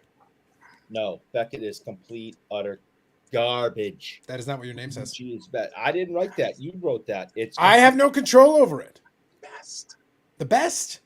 Not the best. Dave has a great point. Yeah. Complete. Well, Dave usually has a lot of good points. I do enjoy a lot of Dave's points because he's very thorough. I'll get to Dave's comments here in a second. I do want to quickly. I will never, ever, ever have anything like that in my collection. I want to educate for a second because Hoggy Barn says Sasha T is gone. Says who? See, the problem is a lot of folks only look for these people in one area and then they assume, oh, they're gone. Are you sure about that? Is that what you want to go with? I think he's gone from the general, spoken media. He's gone from YouTube. Like effectively, like if we're being 100% honest, he's gone from YouTube. And that's who cares anyways? Yeah, but the problem is that people do. Because he literally brought that comment out of nowhere. None of us were talking about Sasha T. No. There wasn't one statement about him until... No. But people still do. Occasionally, I'll get a message like, "Oh, but what happened to Sasha T?" It's like, guys, right here. This post was from 4 days ago. If you click on here, this is 8 hours ago. He's still buying and selling cards. He's still He's not on YouTube anymore. That's it. That's the only thing that happened. He went off YouTube and just went to selling the shit online through his social media posts. Yeah, he can't keep showing what he was buying all the time. It was not serving his purpose. The only thing is it wasn't helping him anymore to focus on that content. So he moved on to just doing it directly from his contacts in that way. And I know for a fact he's bought and sold some of that stuff. And if he's still making money, and I'm not his accountant, I'm not keeping track of his numbers. But if he's still doing and buying and selling that shit, good for him. What's that Charizard worth now? Probably like 100,000 or something. I have no idea. But that guy, that would be my guess. I genuinely don't know. Think What about how was much it? that guy was. It was the Charizard PSA 10. So it was like He made a trade. it was the most expensive version of the Charizard. So under the original ones, because there's first a shadow edition. list, there's a shadow list, the first edition exactly. Yeah, first edition. Whatever the most expensive one of those variants in that first edition was, that was the one. He traded in cash 400K. Was it? It wasn't that much. I think it was at its apex was 400Ks, but I know he put a bunch of it in the trade. It wasn't cash predominantly. No. Yeah. So Trade in cash, yeah. Yeah. Let me scroll through a couple of these. I'll read a couple of Dave's comments here. Don't buy with the idea of leaving monetary value to your kids. Just leave them stocks and cash. I've seen too many stamp collections that are worth 1/10 of what they were when they were put together. Perfect. Exactly what I wanted to say too is that, you save it for your kids. I'm going to leave it to my kids. All these people that I've talked to over the years on leaving the comics to the kids. Oh, it's just going to increase in value. It's just like, dude, it's the height. Like, you're not selling. It's 2001. Oh, no. Don't worry. The thing to point with that though, like, it's not I'm not buying and collecting with the purpose of leaving to my kids, but we never know when our day is going to come. So, like, I buy stuff I enjoy, but I also want, like, I want to make sure that it has something if something happened to me for my kids. I don't want to just be, using money to purchase cards because I enjoy it and be greedy about it and then be like, oh, sorry, kids, there's nothing here for you. I don't have $10,000 cards or anything like that, but it's stuff that I want them to know what it's about. And if they want to sell it or whatever, I always tell them it's like this. Today I get to enjoy it. Tomorrow they can enjoy it. That's how I always explain it to them, because I want them to understand why I'm buying this stuff is because I actually love collecting cards. But when and if, eventually something's going to happen, they'll be there and they can do as they wish with it. So that's Bobbles, you should readjust your strategy. What you should do is borrow a Carlos Sr. strategy, because if he was ever to pass away, and at some point he will, I will inherit all his watches. The problem is they're all mine because I bought them and I let him borrow them. So my inheritance is my own shit. I'm basically getting my stuff back. Is what's happening. Just tell them I'm buying the cards for them? Yeah, it's an extended loan is what it is. It's an extended loan program where Carlos Sr. gets to wear some of the watches that I've already purchased, and at some point I will simply get them back. That's what's going to happen. Do you know how many people in the 90s, when there was a sports card dealer on every corner, would take their passed on fathers or grandfather's collection in and get 10 cents on the dollar? It was just like, I'll give you $50 for the box. There was the right to rip you off at that time. It was really kind of funny. So going forward, whenever you leave them, then they can just sell it and buy an updated Fortnite new version. And my wife and daughter have absolutely no interest. They know it's valuable. They know that, I'm passionate about it and it brings me a lot of joy. But if I die right here on camera, they have no idea or care about any of this stuff. Bobby, did you send the assassin tonight? No, I told Phil, oops. I mean, that's go on. It's all going. No, because Bobby's right. That is exactly where it's all going. Is they're just going to call Phil and he's going to come in here and throw cash down and take all the stuff and go back to the shop with it. So, do you know how many people said, Bobby, if I die, you're going to come in and show my wife? I said, I have 40 wives to go see. I said, no, tell your brother or something. Get somebody else. eBay. You should have given him a card that just says ebay.com. just a card that's like ebay.com. Take photos, ebay.com, rinse, repeat. Yeah. It's like, that is my response to you. So Carl out here says, I've been collecting vintage Braves cards. It's embarrassing how many players before my time I've collected. I still don't know how to pronounce their names. There you go. You'll have to learn it phonetically. Today, Ron. Yep. Today, if you send your kids outside to play, someone calls CPS. If it wasn't really, it was outside. Here's the thing. Even I'm a great indoors guy back then and now, but I still played a little league baseball. I still went out and played a little bit here and there. Like it wasn't my main thing, but I was still out there doing some of that. So I understand. But mind you, in my time, most of the video games didn't really have the connectivity. So like some of those games that they have now, you can pretty much connect online and have a game after game after game and play with a bunch of people all over the place. Mine were like you're pretty much playing offline. You're connecting to the computer that you're in front of or the system that you're in front of, and that's if you want to play multiplayer, they got to come over. That's about the only way that's going to work. So in my time, I would always come home late because we were just didn't want to come in. I got in trouble for it every time. Yeah. Now, I wish my kids were late. You're basically trying to get rid of them is what you're trying to do. So Carlo says, the four of you. So, okay. So Caroline loves the pronunciation of this. I actually don't care about the pronunciation of this guy. So anyone want to take a stab at it? Go ahead. Tom L. Tom Lysiak. Is that what it is? Yeah. I was going to say Lysiak, but it's Lysiak. Tom Lester. Moving on. He played for the Blues? Flames. Blues? Flames. Is that what it is? Oh, the Atlanta Flames. That's Okay. right. Yeah. Gotcha.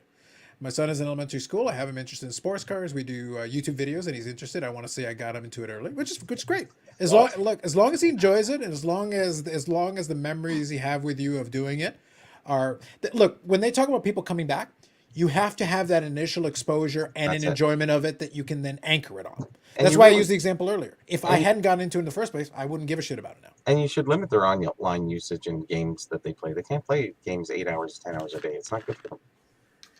Cards they can play with 10 hours a day because they're looking, reading, touching, moving, doing, stuff. This, too much of the stimulation is bad. To go into that, I would be curious for him. Like, I don't know how old his son is. I don't know how old Andrew's 47. son is, but just kidding. The interesting part with that I would be curious about is other kids in elementary school. Are they interested in it, or will they? And I'm going to use this word, but will they influence him into get interested more into the Pokemon stuff and all of that? Because I'll say I took my son at a young age to the card shop with me all the time. Like, I would go in, do my thing. I would bring him with me, but he was never interested in the sports cards. The shop I went to always had these like dime boxes. And at the time, my son was into Yu-Gi-Oh! And he would sit there I still remember it to this day. He was little. He would sit up on the bar stool that they had at the display case. He'd ask the man if he could see the Yu-Gi-Oh box. And he would sit there picking out, 100 or 200 Yu-Gi-Oh cards I'd get for him. And that was his thing. He didn't care about the sports stuff. Even then, he even though I was taking him to the card shop, he wanted the trading card stuff, the TCG stuff. So I'd be curious to see if he stays into sports, or when the other kids are showing their card collections, if he gets drawn over into that as well. Well, Steven is 30 now. He's married and gonna have a baby in a month. And it's funny. I brought him through the cards. He liked Yu-Gi-Oh, but he also liked the sports cards, and he loves sports, but he doesn't like the cards. Going forward, he likes the collectibles, but he doesn't buy them. Yeah, doesn't like he doesn't buy cards, and for what a lot of them go for nowadays, he wouldn't buy a box. It's just not in his my son's he still does the TCG stuff, mostly Magic the Gathering, but he tried to get into sports. He had a player in the minors that he liked, but then the guy got traded, and that was like the end of it for him. So he's just always been into the trading card game stuff. So, but it's nice to see people take their sons and get them into that, and maybe they can make a night where they can go. I've always supported it. That's why I said he'd get the dime boxes and go through and get all the ones. I'd buy him. They were 10 cents a piece. I'd let him get like 100 or whatever was it, $10 or something like that, and so he always loved doing that. I think another factor is everything's kind of given to kids nowadays, in the sense that we had to make money to buy extra packs or to get packs. I get a quarter allowance. It's not much of back in '69, but we would go collect bushels and baskets and pop bottles and shovel walkways. We would do whatever. 6 years old, 7 years old. And paper route. Yeah, I had that too. So Eric has that right now. How much you making the paper route right now these days? You could not much, eh? about $5 a week because there's only like 5 old people left that actually read the newspaper. Well, the problem is you keep blowing it on the chocolate stick. Otherwise, you have more to show for it. I like the chocolate sticks. I will not apologize for the enjoyment the chocolate sticks bring me. Your addiction to chocolate sticks is going to be your undoing, sir. It will be your undoing. I'm just warning you in advance. Your demise. I am a happy man. Moving on here. So, by the way, also kind of playing into what Bobby's saying a little earlier is that just because someone's a fan of sports doesn't mean it goes back to the, like I said, that untapped market thing, that discussion. Just because someone's a fan of sports doesn't necessarily translate to sports cards. Doesn't necessarily translate into collectibles at all. They could legitimately enjoy the sport. They could have a good time watching. They could be like, oh, I'd like to go to a game or go to games or whatever the case may be. Their appreciation is the sport. The piece of cardboard is separate from that. It might have an association if that connection makes sense for them, then great. But if it doesn't, enjoy the sport. The cards have nothing to do with it. The other part is, but, and this goes to you, Bobbles, with your kid too. You know, that you introduced him when he hits that recapturing his youth stage. Steve might get back into Yu-Gi-Oh! Or Pokemon or the hockey cards. He might recapture that. But at these prices, no. Not the new stuff. He would want to reflect back to the 90, whatever, 97, 98, 99, 2000, that right about that era, you know, 2000 up to 2005, I guess, something like that. He'll really enjoy those cards, maybe want to put a set together, and it'll be affordable too. So I think, you know, that'll kind of bring a lot of other people back. And that's just looking forward. So you still have another generation or two left, you know. Just saying, going forward. Mm-hmm. Well, that's kind of that goes back to a discussion we had some time ago, where my thought process was, I think as we're going to move along, we're going to have less people cycled in. It doesn't matter how many people you're seeing at card shows and stuff. Yes. But my contention, my point was, that's not necessarily a good or a bad thing. It's a neutral thing. It is the cycle of trying to force people to be interested in something they don't care about is silly. Like, it is the idea here is if it's supposed to be a hobby and we're serious about treating this as a hobby, then if they're interested, that's fantastic. You can offer it to them, present it to them, and here is what it is. We'll tell you a little bit about it. If you're interested, that's great. If you're not, that's fine. But to kind of Bobble's point, if he likes Magic the Gathering, that's what he wants to do. And if he's recapturing his youth in 20 years and Magic the Gathering is the vehicle, have at it, man. Sounds great. Well, to go back earlier too, and to clarify just with that thing right there, when I said comparing the Topps update and the Upper Deck, right?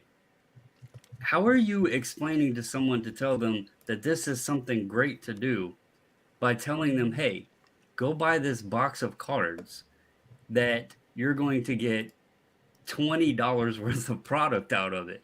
Like, that mentally, you know, that's like going to the gas station, paying the attendant $120 for gas and pumping 20 into your gas tank. Who's doing that, right? So Eric. that's why it's difficult to get new people in, because it's hard to put that out there how it makes sense. Like, why is this fun? You're spending 5 times more than what you're getting back. And even if you're a collector and you don't care about the value, it's important to try to explain this to people coming in. You know, it's hard to sell somebody on spend this money for this little bit of value. So tell them to come in and buy a Luka Doncic and Yeah. look where you are. You know, honestly, how many people are going to pay that? Like, I just that they raised the bar past the point of anybody, like the general population of people coming in. It's not going to happen. You know, they wanted to bring the upper echelon in. And that's where the guys and the friends of Gary Vee come in with the stupid product. If I would have made Gary Vee's product, I wouldn't have sold a one, let alone $2,000 of a box. You know what I mean? So what's the difference? Yeah, but one thing I'll kind of add to that, though, is that when it comes to these products, a lot of people complain about the price of the products, and I know there's a couple of comments about that, but I'll quickly touch on it. People are forgetting one important thing. It goes back to that analogy I gave earlier about the real estate thing. It's because someone will pay it. The adults participate. Remember the recapturing the youth thing that we talked about a minute ago? If I banned everyone over the age of 18 from collecting or buying one sports card, the price of sports cards would plummet overnight. Suddenly it would drop like a stone. If I just banned all the adults from it, it's like, okay, kids, go ahead. Go find a bunch of cash. Or maybe you can't and the price suddenly drops like a stone. Yeah. The thing is, you, the adults participating in it, brought the prices up. we could have had $1 pack cards, but you don't want that.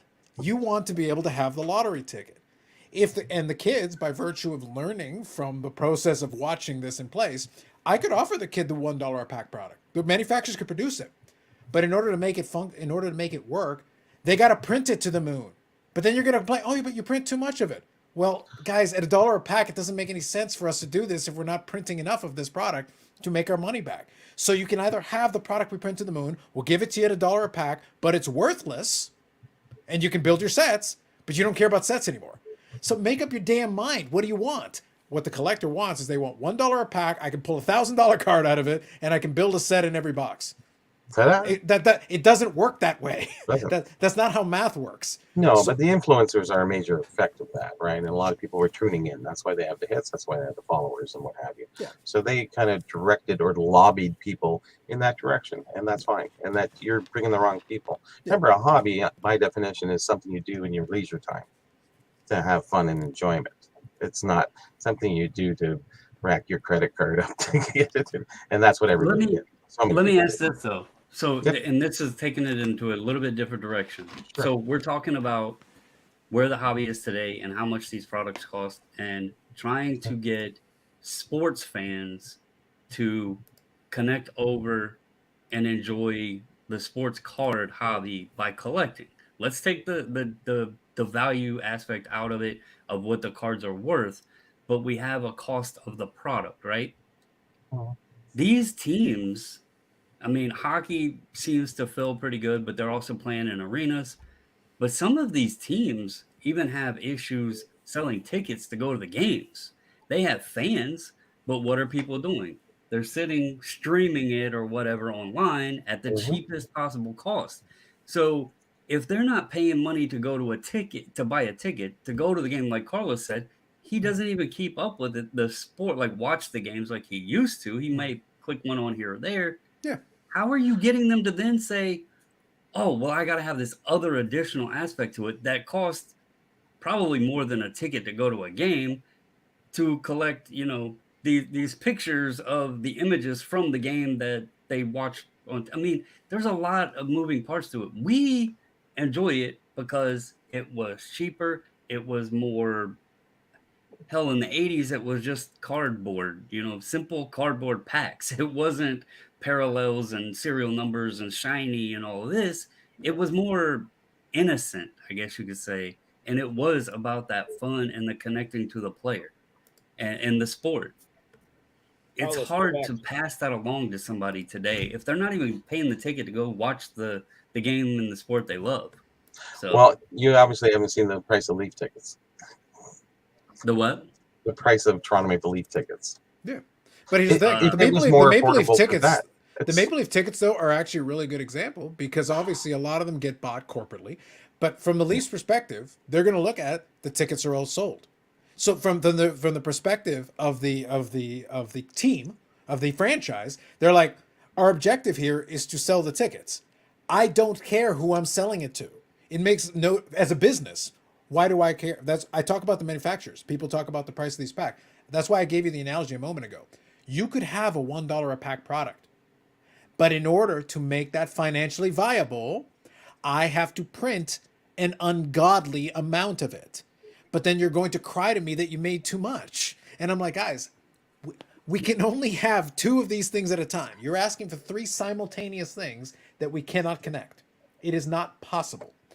At that time, it made sense to produce the product in that way. That was the way they did it. It made sense. Today, it no longer makes sense. We can't do it that way. And if you don't like it, no problem, don't buy it. If enough people do not buy it, at a certain point, we get a market correction. In order to stay in business, they have to adjust the product accordingly. But today, you've said, the people here will tell me until they're blue in the face, well, I'll never buy that. Cool, but somebody is. Interesting part is we got started on all of this because we talked about Fanatics fixing the hobby. Mm-hmm. And it's amazing what we got into and we talked about that carried us through on this. So how is Fanatics going to fix the hobby? You can continue on with that, Thomas. Yeah. Well, he argued that they won't. But the thing is, his argument was they won't. They're not. But my argument is what's broken? What's broken? Here's the thing, Bobby. I'll actually take what you're saying, but I actually think nothing's broken. Neither do I. Because the reality of The it hobby is fine. I said it is operating. You were way. I said the hobby's fine. There's nothing wrong with it. Yeah. My thing is, it will get to where it needs to get to. I think a lot of people. What's funny is the irony here is that the hobby is operating. It self corrects. If all of you continue to play down a system that doesn't make sense, well, then fine. Why would we change it? Why? Like if you're the company, it's like, so what you're saying is I'm making record profits, but you're saying it's broken. Sounds working to me. Mhm. Sounds like it. I think everybody needs to understand, and I like to use the term sandbox. There's different sandboxes in the hobby, and you have to know which one that you're playing in, which one you have fun in, which kids that are like-minded and also want to build sandcastles in your sandbox. Okay, the other ones, let them go play in their sandbox. These guys go play in their sandbox, and if you look at your own sandbox, then it's ours is likely really good right now because things have came somewhat back down to normal and we don't have this chaos that was going on. Some of the other ones that were spending mega money and it's dropped down, well, they're freaking out. So their sandbox hasn't got the beautiful sandcastles. The waves came in and destroyed them. So it's different views, and that's why we're hearing all these different rumblings out there. It's because we're all in different sandboxes. So I think some people, it's great for us. Some, they're hating life right now. So, well, I tell you, everything that happened since 2000 to 2000, well, to today, there's no change in the hobby. 2019, 2018, nothing changed. Not really. No, not so much. Not for hockey. Well, okay, we can say the 80s rookie cards and those ones jacked up a lot, but prior to that and all the other collectibles, same. It's pretty much again, No they find their change. market. They find their market, whatever that is, and then it adjusts over time. And But that market sustained itself. Yeah. And hockey's kind of segregated in a way. It's sort of, it's only a northern sport in North America. It's not too many people in the U.S. Well, and some crazy Euros who hoard certain items, because I've seen them and it's like, where did you get that? Interesting. Go on. Yeah. So real quick, I'll read this one because Bob here is trying to say about politics. I actually just and then Sean kind of amplifies it. This isn't actually a political statement, because if you're reading here, people want low taxes and tons of government services and benefits, and their two things are disconnected itself, because basically if you want them to do a lot of stuff, that costs money. The money has to come from somewhere, but you also want to pay no taxes. So you want basically people to work for free, do this thing that you want them to do, but I don't want to pay for it, which I get it, but it doesn't work that way. But we can argue about the medium. Ratio. Yeah, we have to find the spot where everybody's mad. We have to find the spot in the middle where everyone is irritated equally. The best deal between two people is when they're both angry at the deal. Exactly. That's the equilibrium we have to find. Whatever that is, that's the number we're looking for. So the hobby is each and every one of us by the balls. In a lot of cases, people can't get out of it. Cards are a better addiction than crack, allegedly. Yes. Also, so real quick, I'll make sure we include it in there. Do you want to talk about Eric? So what year in that box is? Yes, please. Indulge us. So go ahead.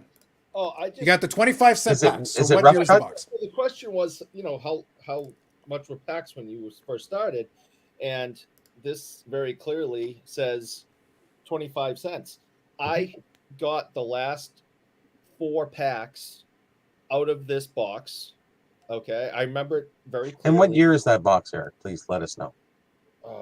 Oh my God! The problem is he's saying when he first it's started. 1982, 83. There. Yeah, I was trying to think if. But Bobby, he said when he first started. I thought he was going to show us cigarette packs from 1904. 1910. What are you doing? You were in your 80s. You were in your 90s by the time that came out, Eric. Why are you lying to people? Pesky's on it too. Which is why I have it. So I bought the last 4 packs in it. The wrappers are right there. Handed them to me, took the box off the shelf, threw it in the trash. And I asked him, can I have the box? Because it had Wayne Gretzky on it. And I was very young and I wanted to collect stuff with Wayne Gretzky on it. And here I am now at going to be 49 soon, and I still have the box. 149? That You don't look a that, day over 137. that was pulled out of the trash, and the packs that I purchased from this box before it went in the trash. So there it is. So 25 cents. So All I got out of that is Eric's cars are trash. Moving on. with my paper route Did you money, beat the raccoon to get the box out of the trash? I Yes. strangled that thing dead. So I mean, for $1, I ended up with 4 packs, and they threw the box in the trash. And I said, "Can I have it?" Yeah, I remember in '69, the guy asked, "Did you want the box?" And I said no. And I took the last pack out of it, and he threw it away. That box today, well, '69 is so tough for some reason. That's probably about a $3,000 to $4,000 US box, maybe more. Empty. At the very least, you could have asked what was in the box. Bobby, since you're What's the in the man, box? what's this worth now? Well, Buck it's an yours. It's yours like $1.50. Buck an inch. That one generally about $100, in nice shape. Yeah, I mean it's pretty That good. year, with they the didn't- wax included. the wrappers are $1 each. Yeah, they're cheap. There you go. So real quick, I'll read a couple of these here. So Bob says, "Yep, we've had this discussion. Low-cost sets geared towards kids don't sell well because there's no value. in No, them. Kids see it's that. not the right way of thinking. No. Yeah. You can't sell them. Well, it's just crap. So Sean here says, Carlos made a video about this similar magical thinking. If only all the WWE fans bought cards, we'd all be rich. Yeah, but that was kind of the thing, is that you can have fandom. You can have people that are fans of something. Doesn't mean they need memorabilia necessarily. They can still enjoy and appreciate the thing for what Most it will is. buy a hat or a jersey Yeah. or a. And that's very That's normal. That is very normal. And the idea that we can force this behavior upon them, because it's like, no, guys, if they want to, they want to. If they don't want to, they people don't in the want to. hobby, though, Carlos. Well, that's what they keep telling me. But look, personally, I don't care. It doesn't make any difference to me. The banjo collectors are going, we got to get more people in the hobby. That's right. 40 years from now, another generation of knuckleheads will pay ludicrous amounts for unopened 22 Zops update. I don't think so. I actually think that will be less problematic as we go on. So here, TW. So you got to spell my name right if you're going to make requests. And tell PSA to stop Smartos. damaging my cards. No, I'm telling them to double damage your cards, triple damage them. If people even don't block me, I don't need to, but I'm telling them to damage your cards. So screw you, TW. Moving on. Sean here, Eric. That's very cool. Remember buying 83 baseball at 35 cents a pack. You don't make requests of me. Also, I have no connection to PSA, so you're not. Damage TW's cards, Nat. Get on it. Find TW's cards. Shh. And they're fake. Moving on. Bob Jackson, 4,900 years old. If I could find my sign. Oh, wow. You can't even find a sign now. He had it the wrong way, and now he can't even. You need a sign to point to your sign. He's got his Z folio full of signs. Jesus. Good Lord. There you go. Well done. Perfect. All right, got caught up. So, everybody, if you could hit a like button in the chat, we'll damage TW's cards because he deserves it. Yeah. Screw TW. He gets nothing. And his cards are fake. Moving on.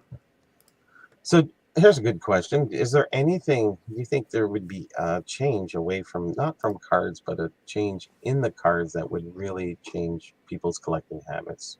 Make it into a game, maybe meet a player, maybe get a game ticket. Like is there something that would help opposed to having 4,000 inserts or variations or tiger claw or zebra print or whatever the freak they want to get into?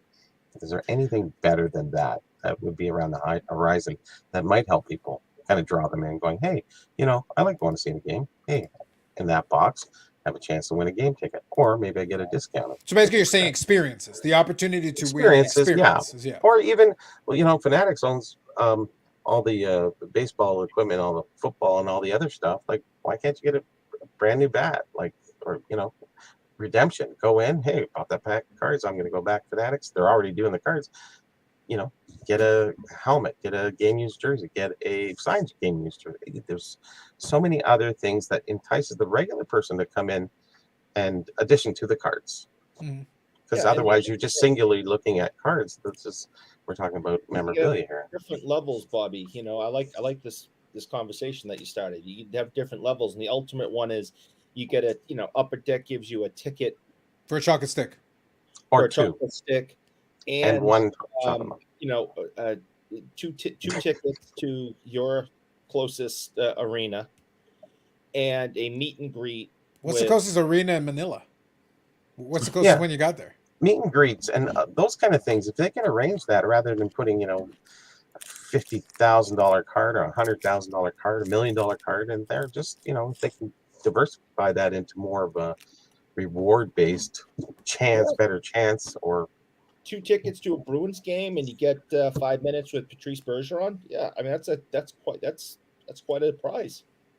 And they say the Stars want to get money back for doing all this stuff, so it kind of works both ways. But Alex, you guys owe me if you take this on. Well, I have to include it as part of the big old check they have to cut. They actually did that in 19 out of Boston. Here we go, Sugar Daddy. Remember those lollipops with caramel on the end? Yeah. Okay. So they had in 1975, you could get a game ticket, so you could go see a junior game, football, basketball, baseball, a few other sports, and you could get. It was called the free ticket. It was a little insert in every one, so you could go to a game and get a 50% off the ticket. So it was a cool little promotion. Anyways, just saying. That was 75. So go ahead, Bubbles.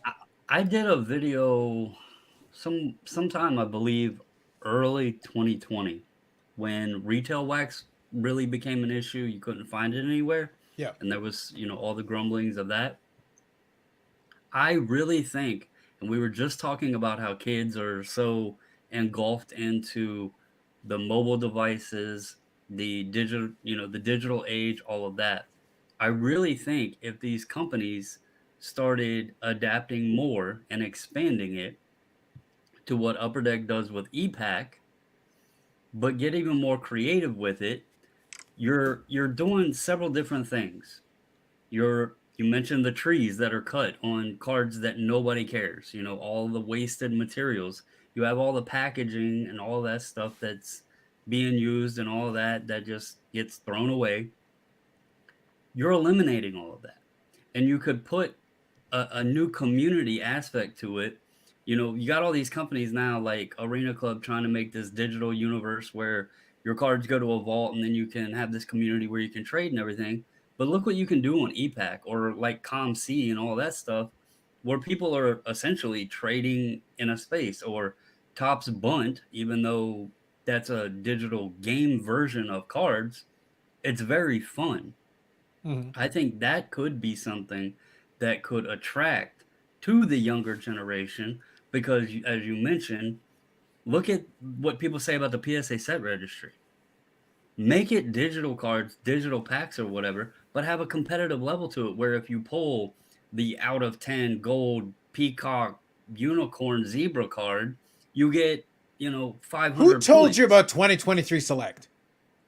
Well, I'm just like, give them like points to it, and then you could have a competitive collection thing. And even if they're digital, if you build a set, bring the set collecting back into it. Say you build 5 sets or something. Well, that's basically ePack. So that is basically what ePack is. So you've got those sparkles, like for Upper Deck. Right. Those are if you accumulate a certain amount of the ePack base cards. Yeah, if you accumulate those, you can convert them into that sparkle card, which is available as a physical card. So right now, the way Upper Deck does it now is you can send it over to ComC and then have them deliver you the cards, and they're physical cards, real cards, and you can have them. But imagine if baseball, football, and basketball had that as well, but you could build the entire set, but you had to do it, 5 times, 10 times, however many they chose, to get a special set that could be redeemed for a physical copy. Yeah. Because then you're cutting out all the waste, you're selling product, they're selling and making product. People are having fun with the competitive level to it. It's easier to store and, collect and everything. But and there's online a physical aspect to it. Now I have no issue with this idea, because, as I said, ePack uses this concept and has actually developed it very well, and borrows a lot of the premises that you're talking about. And they've also got different achievements. If you put together certain things inside of it, you can convert into physical cards. You can get a neat physical card that's a little bit more limited, because you actually have to do something to get it. So you had to work a little bit harder. One thing that I'll say, though, is that for the collector, that's not necessarily a bad deal at all. There's a lot of beneficial elements to it. What do you think would happen, though? Now, at the end of the day, we don't have to care about them. But for the remaining card shops, they're completely then cut out of the distributors would be out of the game, obviously, because at that point the manufacturer can do it themselves, and a lot of these shops is like, yeah, I can go. The marketplace is there. I can trade with people and I can do that. The marketplace is already a self-sustaining thing, and the card shops would be theoretically out of that game necessarily. Well, I still think they maintain what they're doing anyways. You know, there's no, still for going to be sure. the base, Yeah. you know, stuff, but this is going to the creative side of things. This is where we're taking the next step. Like, let's not invest into a new, you know, super design reflector that you have to look at my card. This is the way I think you guys are. They look at my card. If you don't shake it around a few times and look at the reflection, it's nothing.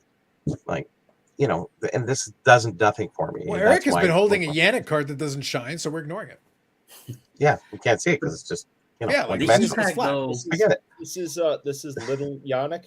Yeah. Big Yannick couldn't join us tonight, so this is little Yannick, and you know, wondering what his opinion was on this. So Yannick, He will be. You realize he will be the next time he sees you. He will beat you mercilessly upside the head. So Yannick, what's your opinion on what Bobby was saying about adding things? Oh, please do a stupid voice. Like a French one. You know, game tickets.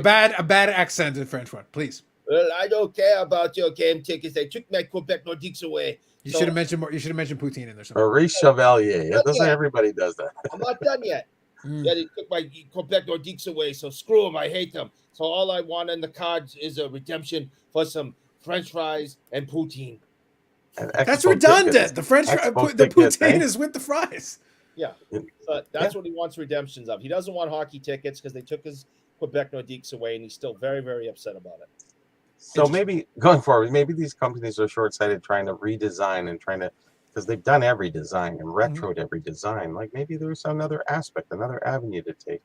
Maybe those guys will be the smart ones. Yeah. Well, I think the kind of Bobble's point, a lot of what he was discussing, Upper Deck has at least started to explore and expand upon that concept, because I think they're trying to think a little bit ahead.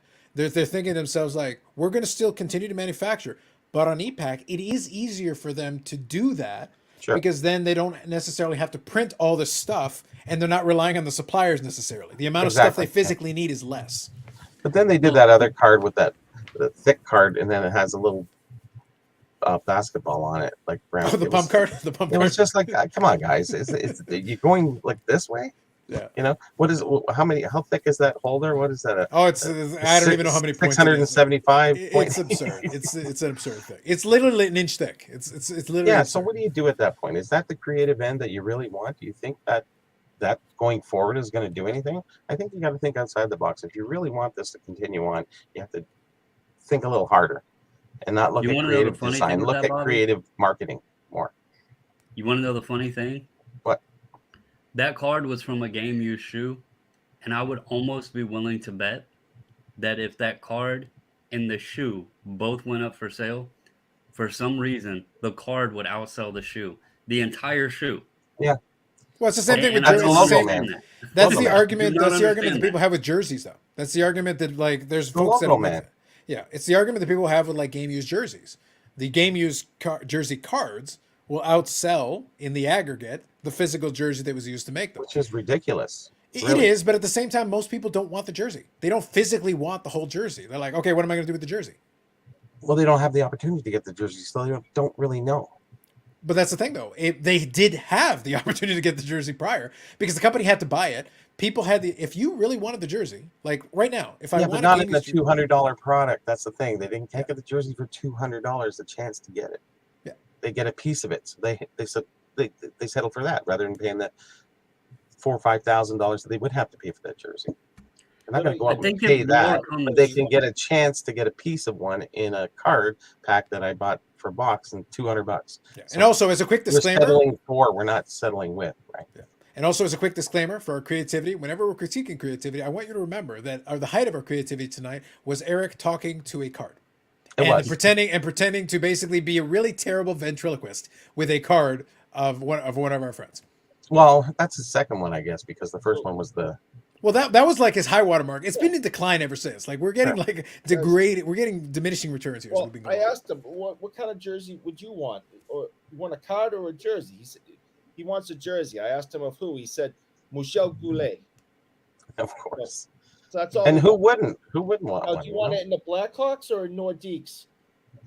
He's not talking to me. He's mad at me. Anyway, I want to make sure I address this comment as well, because I've been a big fan of the idea of putting cards inside of. I would love to see cards inside of cereal, like they used to do it in the cereal. I actually think that was a good idea. I would love to see some of those. Why did that stop? Well, actually, it didn't. What you do is you look on the back and there was a code, and then you log into a website and see if you won something. It's kind of stupid. I like when they had the card Interactive. in the plastic inside of the cereal box. So you had to buy the cereal box, and then you snuckily went for it and went straight for the card. Yeah, They put or them just in the a chips. hockey game or something, a little toy or something. I would just like to see more of that, because I feel like a cool looking set inside of that. I would be into that kind of thing. I'd be into it. But for the kids, like, it's a straightforward way. Just go get a cereal box. Here's a card inside. Yeah, eat the cereal. Here's a card. And Mom, did you get that cereal again? Wow. Yeah. Yeah, the health people probably said it's not healthy to put things in our food like that anymore. Oh, probably. Tops puts the baseball cards in Utz chips. Oh, yeah. And what kind of chips, sorry? No good. We know that. What kind of chips, sorry? What was the brand? What kind of chips? Utz. UTZ. Oh, UTZ. Really? Okay, now I got you. Okay. And to your cereal box theory, the company we discussed earlier and how it appeals to kids, Pokemon put cards in Pokemon cereal. Yep. There you go.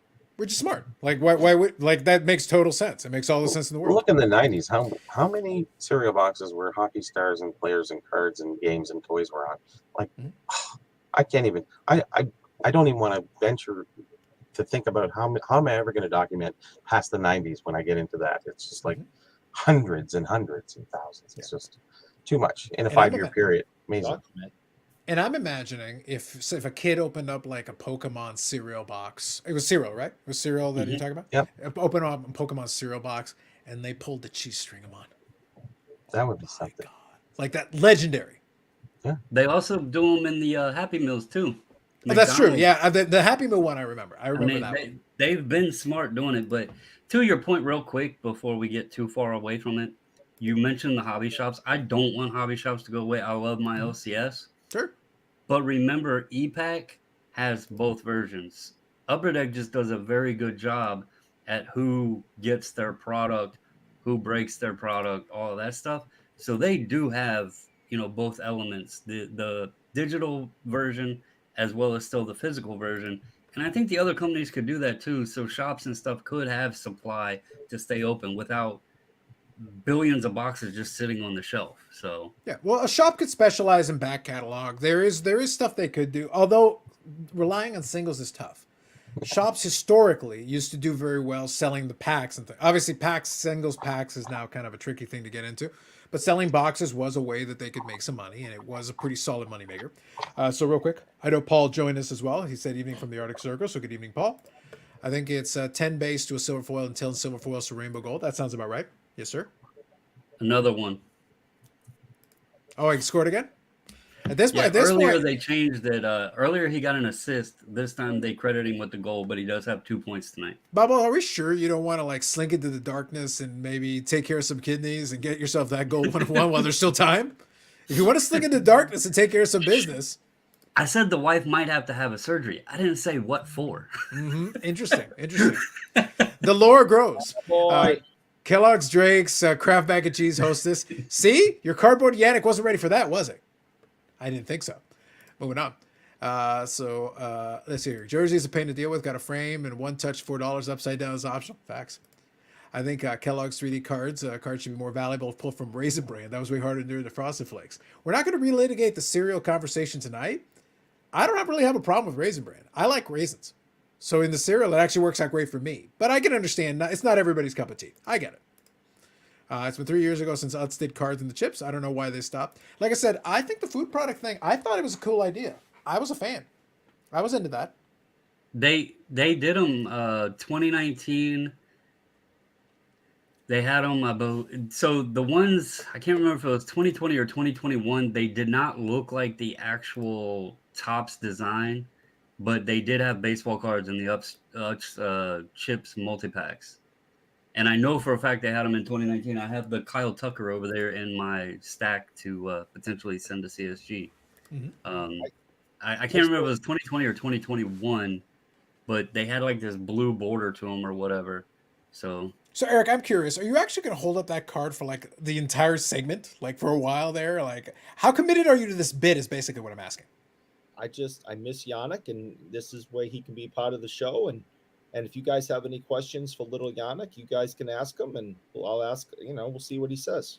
Interesting, very interesting. I'm gonna get a slab chain from Timmy Two Hats. I was gonna say, like, maybe that would be more efficient.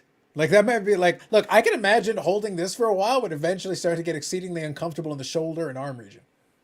Yeah, I think I'm gonna have to ask Timmy Two Hats for a slab chain. Interesting. Let me ask you a quick question. I kind of posed the question a little bit earlier, and Bubbles, I'd like to get your take on this as well, just to kind of a general open-ended question. And it'll give me a chance to grab a chocolate chip cookie because I happen to have purchased some from the supermarket, so I'm going to grab one. I'm in the mood now. But here's a question I have for you. Right now we're at the end of November. We still got the month of December. Did he score again? Yep. They were down 1. He scored with 18 seconds left to tie it up. I'm just saying, that 1 of 1 is starting to look a little bit better as we keep chugging along, buddy. Dude, the kid is insane. Well, right now he's on a heater. Like, in all honesty, he's on a heater on top of everything else. 14-game point streak. Yeah, it's going on quite a bit there. So here's my question. For the rest of the year, are you just kind of playing it by ear, what you're seeing out there? I'm feeling like I'm slowing down a little bit. I do see a couple of things that are intriguing to me, but I feel like I'm going to be exceedingly picky for the rest of the year for me. Whatever I'm going to get in right now is kind of stuff I've already bought. So it's kind of, I'm just waiting for it to be consolidated. I'm going to ship it in. But that's kind of my take on it, angle-wise. So what are the plans kind of for the rest of the year for yourself? Are you just playing it by ear? Or what's kind of your hobbying looking like for the rest of this year? I'm mostly hunting PC stuff. Some that might surprise folks. I don't want to spill anything. All right. By the way, Eric, you can have Lily Yannick answer this too if you want. That's completely up to you. But I'm going to grab my chocolate chip cookie. I'll be back in a second. Okay. I'm continuing hunting my Griffies, obviously. I actually have, I don't know where I put it. I have a little notebook that I've wrote down. I'm not going to show it because I don't want people to see, but I have a little notebook that I've kind of wrote down like what I'm really focusing in on. And I'm mostly, Griffies and my PC stuff. Some stuff that I probably should have done a while back before the craze happened. They're coming back down now, so I can start looking again into it. But I'm not looking for higher end stuff, just like this, where I said, something like this, $2, but it's cool and it's a PC guy. That kind of stuff is what I'm, looking for. $15 to $20 range, Griffey inserts. And then I got a few other players that I'm looking at. And some of it might shock people, but I'm not like stopping buying or anything. I actually think, I know people are going to argue that prices are still, wonky, and who knows if this is the bottom or not, but I look at it more if it's something that I feel comfortable buying it at. And again, I'm staying in that 15, 20, whatever range, not $500 range. I'm okay buying in that range and PC stuff. I told you in the, in the Discord, one of my things on a Christmas wish list was I got a bunch of the card guard binder. They're kind of like the Z folios, but yeah, they got a couple different. I call them Z folios interchangeably, but there's a variety of them that are very similar to it. Ultra Pro makes one. What's it called? BCW makes one. Yeah, a couple of other manufacturers make them too. These were what I found to be the cheapest, I guess, but they're still decent quality. I had like 3 of them already, but I told the wife that I wanted 10 of those, which, I bought 5, she can get 5. And that gives me 3,600 slots to just put PC stuff in and, that sort of thing. And then I still got top loaders and boxes and that sort of stuff too. But yeah, I'm having fun, and I'm telling you, I know I'm still new to hockey. I know it's not everybody's cup of tea. I know So there's is people Eric. say that He's pretty hockey's new to not a it. big market. I'm having a blast with it. It's just fun. Like I don't know. I got the game like y'all saying. I got the game on watching this. It's just fun. All right, that's fair. Carlos says, I started buying vintage cards from sets I don't have in my collection yet. Just a card or two to see if I'm interested in picking up others. I think that's fair. Are any of you trying to pick up cards of players on what used to be called the Veterans Hall of Fame ballot? Not really. I know Bonds is on this one. I think there's a couple of folks that might have a shot, like depending on what the Veterans Committee wants to do. I don't know what they call it now, but Bonds was one of them for sure. Is Clemens on this one as well? I feel like both of them are on this one. Who is that? So this is like the Veterans Committee right now thing. Oh, Like they're going to be doing a yeah, vote on. I know Bonds is on it. I think Fred McGriff is on it. And is it Bonds yeah, as and well? Clemens is on it. Yeah. Okay. So those guys for sure. Like, look, I like making fun of a lot of it, but look, Bonds and Clemens should be in. Like, like just get over it. Just put them in. Honestly, I like Fred McGriff. I would love for him. I think Fred McGriff is on this one. I could be mistaken. Yeah, But I would love Fred McGriff to be in. I feel like he was a victim of his time period because he was really good. Almost 500 home runs, all things considered, in his era. And I don't think anyone ever accused the guy of juicing anything. It's like, that's pretty good. I feel like it's a legit 500 home runs to me for what he actually did. that's another thing I didn't mention that I'm also kind of working on. Mm-hmm. Although I'm not a PSA guy, although I don't do the PSA registry, I do find the registry checklist useful Mm-hmm. to get a checklist going. But I realized I don't care for some of the stuff like I believe it's 84 to current in baseball because they went to the tops and then like in 84 they went to all this other stuff and like Kirby Puckett, yeah, the Fleer update is a great card. It's an iconic card, but I resonate more with the tops. So I think I might try to do the registry list, but I also want to do the tops list because I the tops cards are just they're significant. Mm-hmm. So and they're a lot cheaper too. So Mm-hmm. Right. I think that's fair. Let me scroll through here. So this one was a question from a little earlier. I guess while you guys were talking, was there an SGC notebook no, at some point? Did you have someone? I said I have a notebook that I Ah, wrote down things that I'm targeting, and since it's black, they thought it was an SGC notebook. It's there you go. actually a notebook my daughter got me with her sarcastic nature. Mm. Look at you landing my mom and getting me as a bonus. So Nice. she actually bought it for me. So There you go. That works. My wife loves Christmas and decorating for Christmas, so I usually take December off. Fair enough. I flip through the auction catalogs, but just to enjoy the cards. That's fair, Dave. I think that's reasonable. No, the reason I pose the question is like, look, everybody takes a different approach. The last couple of years, I've been very consistently buying because stuff has come up. I did the card show, and right now the bills have come due for a lot of it.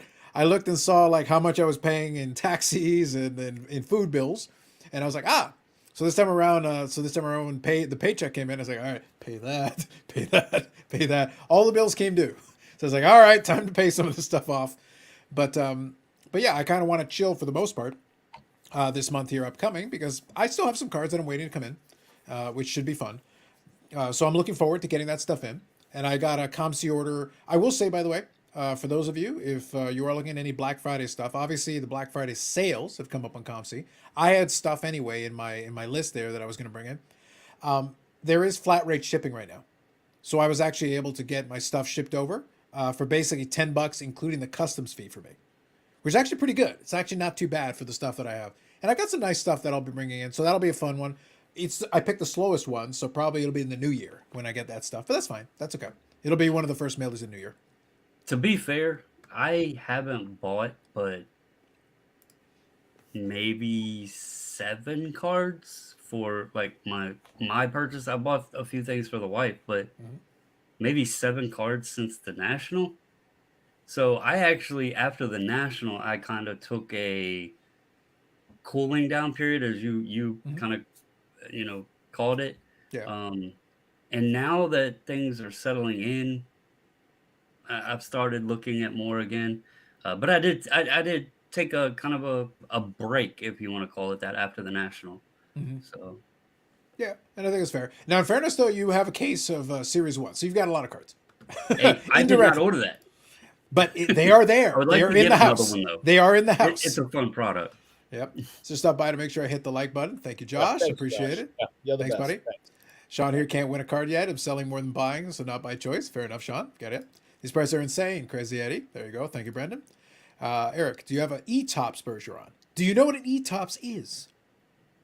I have actually seen them, so I can't say I fully understand them. I have seen them, and I don't have any Bergeron cards. Is that something you want to rectify, or is that something you'll get to whenever you get to it, if it happens? I'd rather buy Bobby Orr cards. Bobby So Orr. if I have a couple extra dollars, I'm gonna buy Bobby Orr cards. There you go.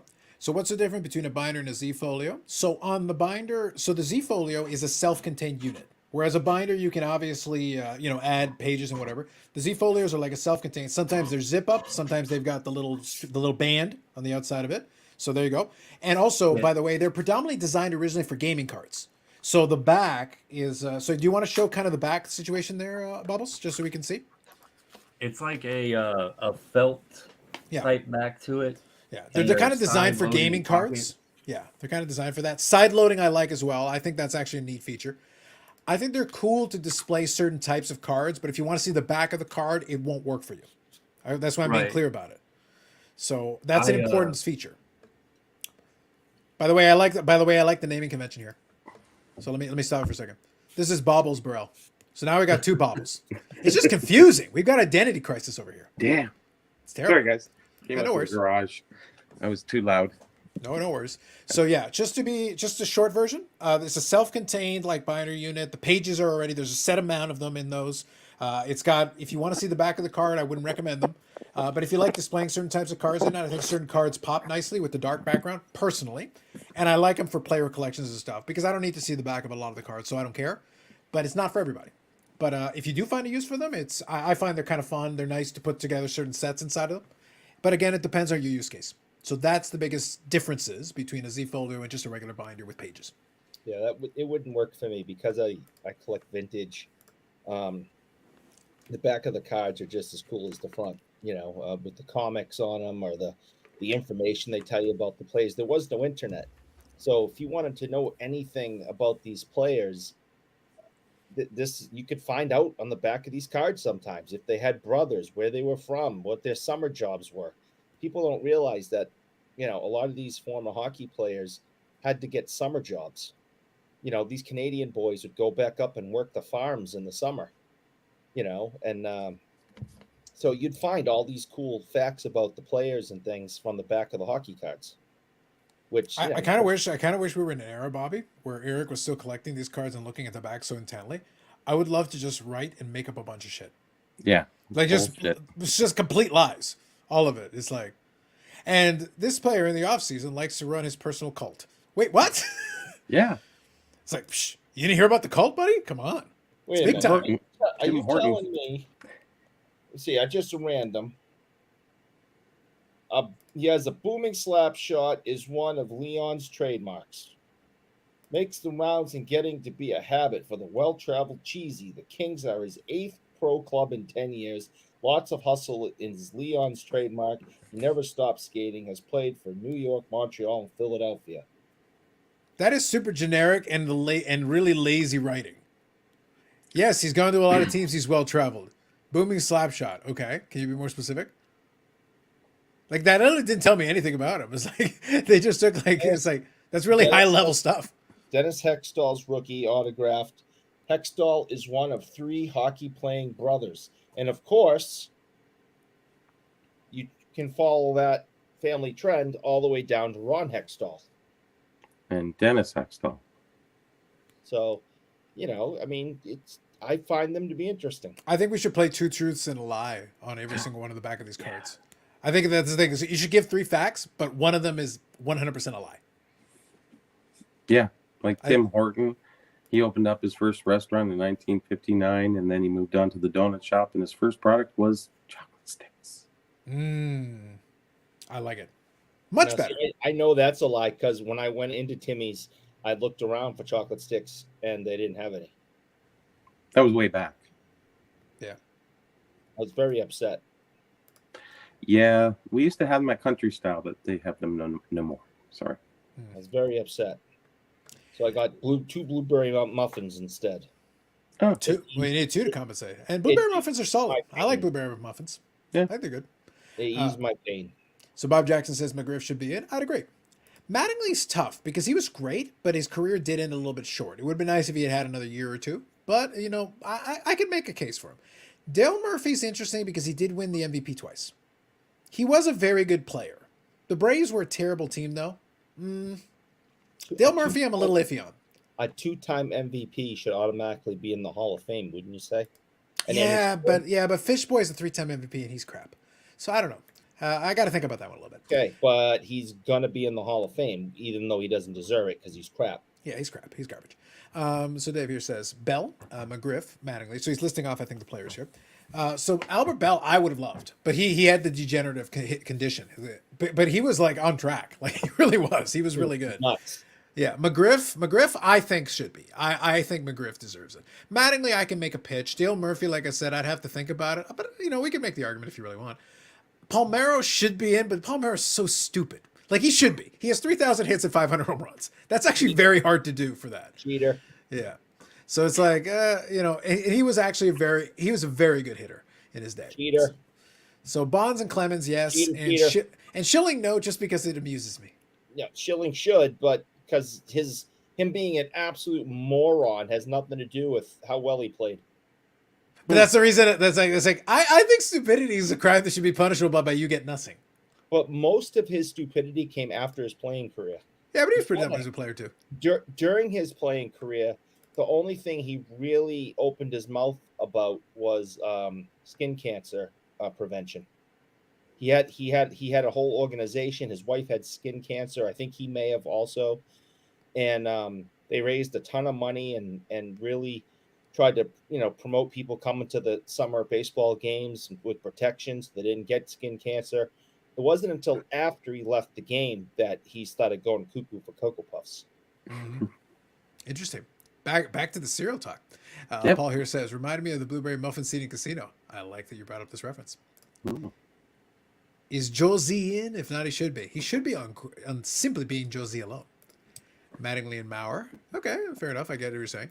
Schilling is a Hall of Famer. But the Hall of Fame is not about consistency. So, no. I would love to put Albert Bell in and Schilling out. He's like, wait, but how does that even... Don't worry about it. Harold Baines is in, but Schilling out. Schilling Forever. But useless fact about Kurt Schilling: he was a gamer. He ran a gaming company to the ground too. Yes, and took lots of money from the state of Rhode Island to do it. Well, he was big into EverQuest back when it was the popular thing. Yeah, there you go. It's the Hall of Fame, not the Hall of Tolerable Character Traits. That is 100% true. It is true. Yep. So real quick here, I like this one. If Mike be seen as in, Schilling is 1,000% a Hall of Famer. Bob, I'm being very clear about this. I'm not arguing his playing merits. I am simply stating that if I had my choice, I would keep him out simply to spite Kurt Schilling. Because he's a jerk. Correct. Yeah. And I actually appreciate a jerk, but he's a really annoying jerk that I say, you know what? You're a worthless piece of shit. Screw you. Not the good jerk, yes. Yeah, but you could be entertaining and be a jerk. You could have us like, He's okay, smart. you know what? We can have a little fun with it. So, but it's like, nah, you know what? You're not even fun. You're not even fun in what you do. So you get nothing. It's the Pete Rose thing. Like, Pete Rose can be in the Hall of Fame after he's dead.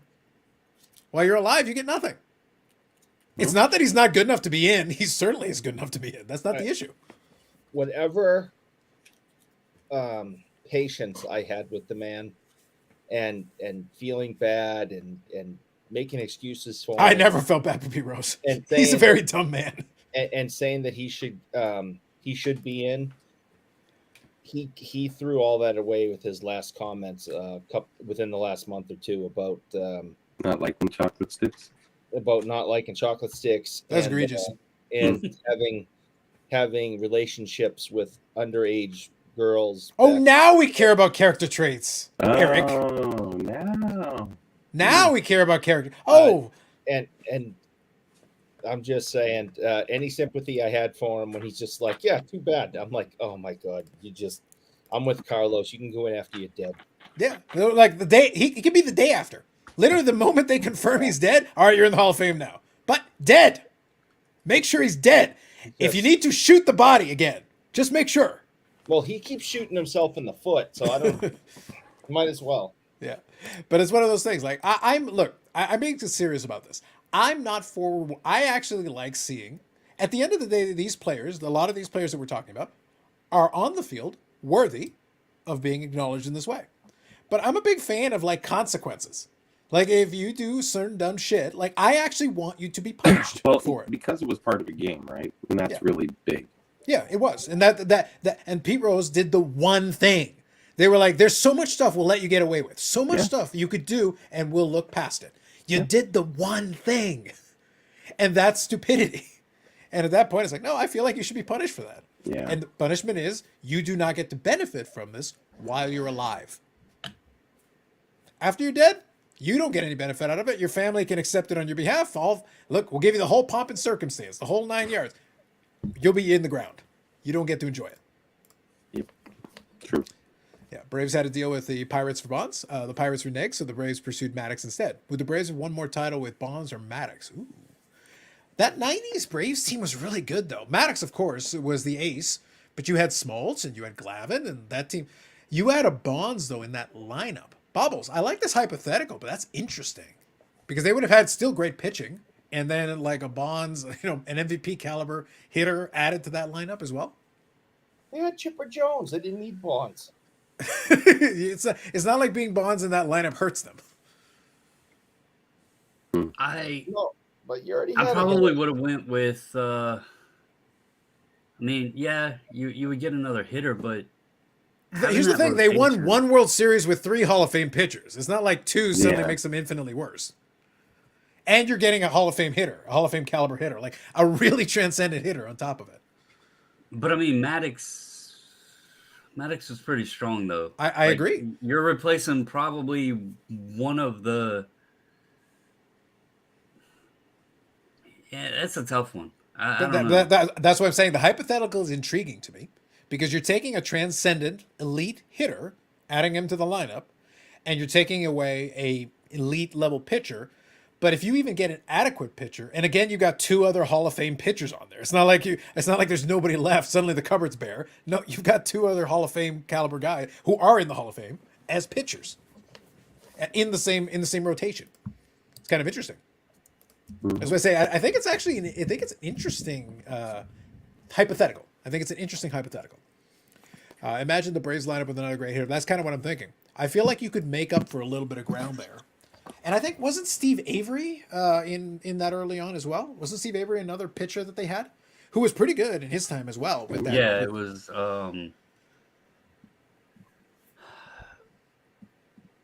Maddox, Avery, and Glavine. Smoltz and Glavine.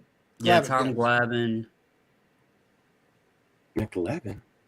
I'm trying to. I was trying to look up to see what their outfield, because I can't remember who all was in the outfield, because who would Bonds have been replacing? I mean, that's another thing. Yeah, I still think it would have been an upgrade regardless. Like I think it would have stepped it up a little bit more. Yeah, Steve Avery was great as well. Absolutely. Shane, good evening. How are you?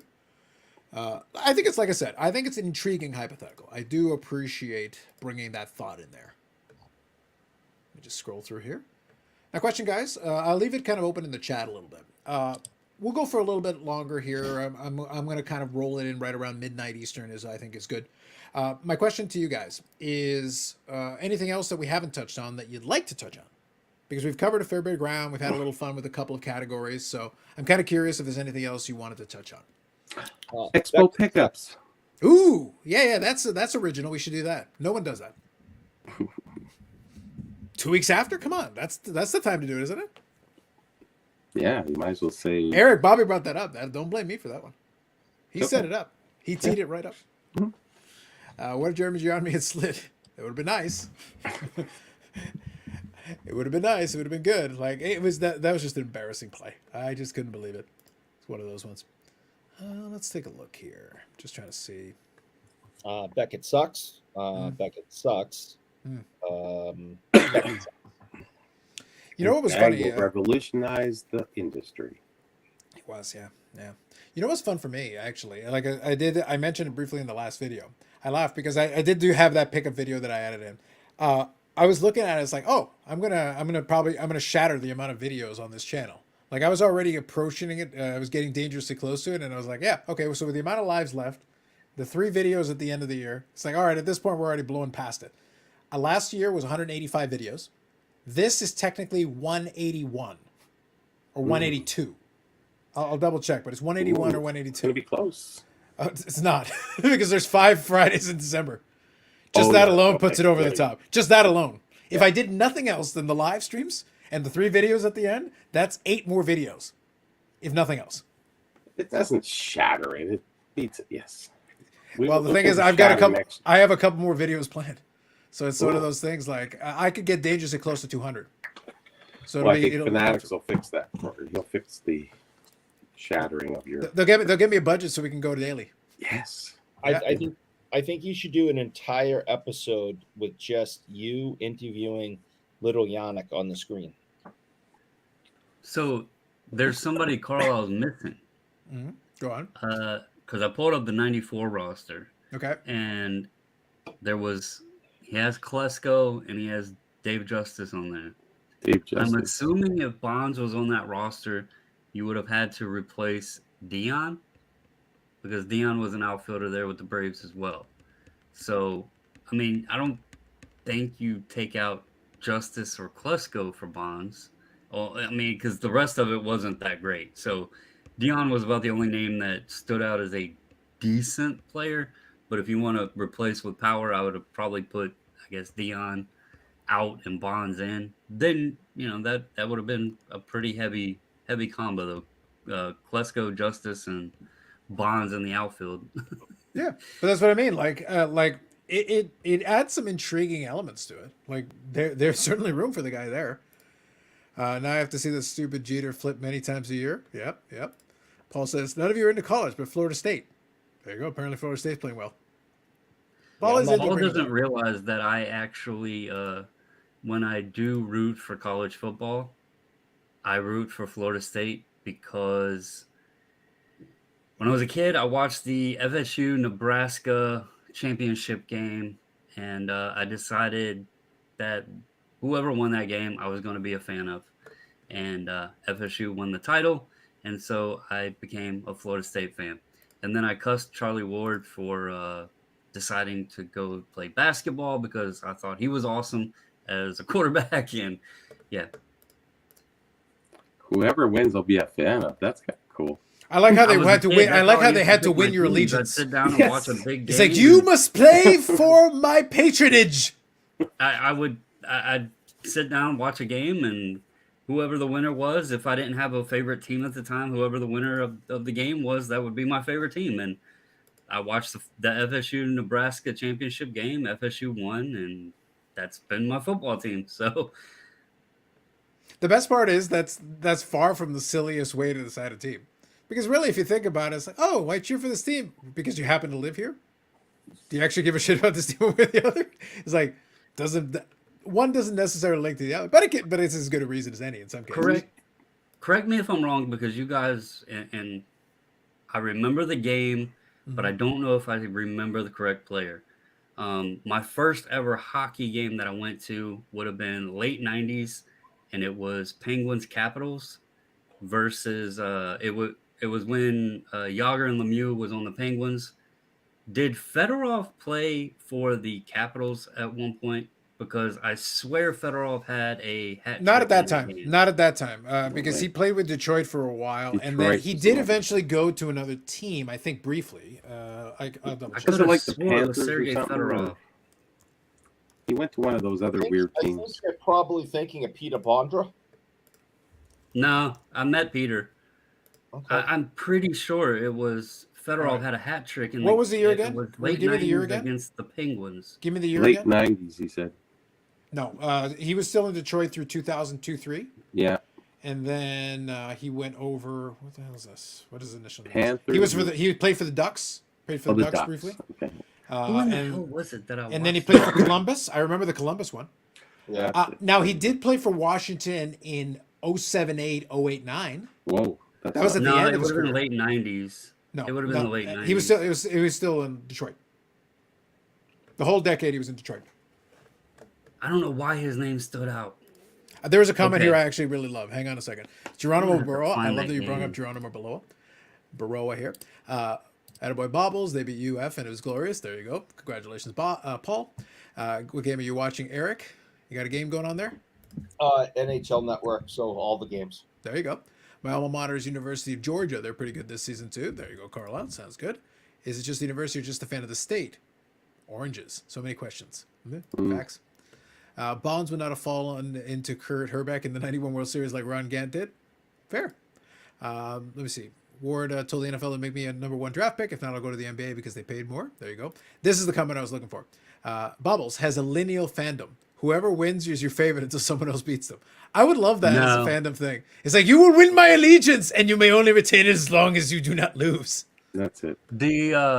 So in football, I will say I did switch teams, and I have a very good reason for why I switched teams. Outside of that, I've always like the team that basketball. My favorite player has always been Shaq, but he crushed me when he went to the Lakers because I didn't want to follow him to the Lakers and be told I was a bandwagon fan because it was LA. So that one kind of sucked. Bobby, could we get you into lineal fandom for the Leafs so you can finally get off them? Save yourself. It's like, you know what? Just beat them and now you're my team. There you go. Exactly.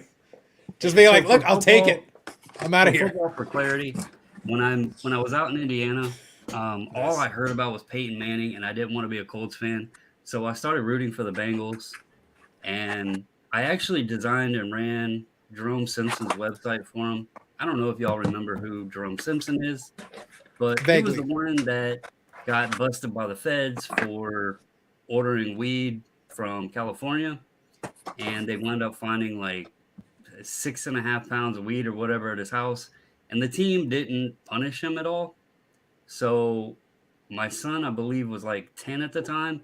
I was trying to explain to him why Jerome was all over ESPN and everything. And when the team didn't do anything about it, and they also had, all of the Pac-Man Jones stuff going on and everything else, I decided, okay, time for a change. And so I figured the Ravens were a great team because I'm from Virginia, so they're kind of local. I don't like the Steelers. They're a rival, and they also just so happen to be in the Bengals division. So that gave me a reason to cheer for them as well. So that's my story of how. And Torrey Smith, he actually grew up not far from where I'm from. So, Bubbles, I really wish you had gone with the lineal championship one. The lineal championship, I thought, was a really good way of going about it. No, I actually have reasons of why. I very elaborate reasons. We got that. By the way, we're acknowledging here the new franchise record for consecutive points for Jason Robertson. Absolutely, kid's killing it. There's no Jason question. Robertson sucks, guys. He sucks. Yeah, you got to anti-pump him now. Anaheim and Columbus in late 7-ish. Yep, exactly, Paul. Free Stickers University. A lineal fandom might be a fun thing to do with hockey. I think it would be, actually. So Paul here is asking, are you thinking Sergei Gonchar? Because he was with Wanchar. He was with Washington for a while. I'm trying to find the game. Yeah, because it's era based, right? Like if you're talking late 90s, I know a lot of the players from that time period. I remember that much better than the current game, to be honest. I have an easier time telling you about late 90s hockey. I was at least in it more. I was playing pools and stuff, so at least I was involved in the game a little bit more than that. And of course, I was collecting the cards and stuff, so I was familiar with a lot of the players from that as well. Yeah, I was opening packs with Steven, so I knew a lot of the players too. Yeah, it was a good way at the time. It was a good way of learning, like quickly. You can quickly get up to speed on certain rosters and stuff, and figure it out pretty quick. Some of the better sets would have some depth, so you could actually see a little bit of the players. And the packs were affordable. $35 maybe on a higher end pack, 50, 60 maybe, but most of them were 3 for $20. Stuff like that. So, and decent products. I'm gonna see if I can find a Sergei Gonchar Bruins card. He only had a couple. No, this is my Carney mirror. Yep, that's awesome. Yeah, it's from the 70s. Oh, okay. Now, is there a specific telltale sign that it's from that era, or? Well, you can tell by the logo itself. Like with Leaf logos, you kind of got to know the history behind, and that's definitely 70s. It's not 80s. Right. If it was 80s, it would be more rounded on the leaf ends. Got it. And that's more squared off. Have a good weekend, Dave. Thank you for hopping in. It sucks being an Atlanta Flames fan. It's tough to win a championship without a team. Yes, it would be exceedingly difficult. It's like nobody collects the Flames, but they have a Facebook group called I Love the Atlanta Flames, and they're such big fans. And this goes back to what we were saying before. Big fans, but collectibles, they own a lot of them, but they don't buy anything. Right. Maybe you should have went to the games then, and they'd still have a franchise. Both times. Go ahead, Bubbles. You figured it out? Yeah, I don't know where I got Fedorov from. It looks like it was Joe Juneau. He had a hat trick. The game was November 1st, 96. Literally, as you're saying it, Bob Jackson typed it out. That's hilarious. Oh, no way. Yeah. That's pretty good. So I don't know where I got Fedorov from, but Caps won 4-2, November 1st, 96. Yager had a goal, Lemieux had a goal, and Juneau had a hat trick. So that was my first ever hockey game. So there you go. All right, so we got a Bruin here. Carnier? That's Joe Juneau autographed. Oh, okay. Yeah, there you go. With the 75th anniversary patch as well. Yeah. Bonus. Autographed. That's amazing. He pulled that. There you go. Bob Jackson, Hockey Reference has crazy stats track. I will say the reference websites, Baseball Reference, Hockey Reference, Football Reference, even I think it's Pro Football Reference. They're actually quite good at breaking down certain things very nicely. If I quickly need to refer to something, it is a legitimately great reference, name and pun intended. Because you can find hat tricks. If you want to know when a player had a hat trick or when he scored goals in a certain season. Oh, yeah. You can actually break it down very nicely. I was, when we were talking about that ticket thing some time ago, when I was looking at some of the tickets I did end up picking up, I was able to confirm that I got tickets when Medano actually scored. Mm-hmm. Because I was able to cross-reference it based on the season, and I was able to find the specific game and confirm, yep, that's what happened in this game. Yeah, it gives you a count of how many goals, and then you can see if they got a hat trick, even just by the count. That is right, exactly. Yeah. Which is very handy, which is pretty handy, I will say. Well, if you have programs or tickets, you want to sell them, it's great, quick to look up rather than pulling up the newspapers from the online. So. Absolutely. You can find season records and see all the team's hat tricks in a season. Absolutely. Very good information. Had a moment with the Bruins. Go ahead. Sorry, go ahead. No, I was just reading this comment here. Joe Juneau had a moment with the Bruins with the Adamotes Neely era. Yeah. Go ahead. I was just going to say that maybe Fedorov was my first television hat trick I ever witnessed. I don't know why Fedorov was in my head, and I knew that game that I was at, there was a hat trick, and maybe Fedorov was the first television hat trick, and that's why I got them confused. I don't know. Drop it, Bobbles. We're good. Well, at this point, what you got to do at this point is just keep watching Jason Robertson. He scores all the goals anyway. Hey, we forgive you. He had the first, back-to-back hat trick last year since Ovechkin several years prior. Wasn't that the case last year? I'm learning to keep track of all this something stuff. like that. Oh, they brought back. You know what? I knew they were doing they're doing like the alternate uniforms today, right? Like some of the other. That's what they wore tonight. Yeah. So the Bruins have like that gigantic bear, the big old bear on the front of it. How do you feel about that one, Eric? You into the big old bear? I like the original Pooh Bear unis. Yeah, I don't mind these. The original ones were yellow, and now these ones are white. They're not too bad. I'm not a huge fan of what's coming for the Winter Classic. Yeah. If you guys remember in the 80s, the Bruins jerseys in the 80s, there was a bear on the shoulder, and it just really wasn't very good looking.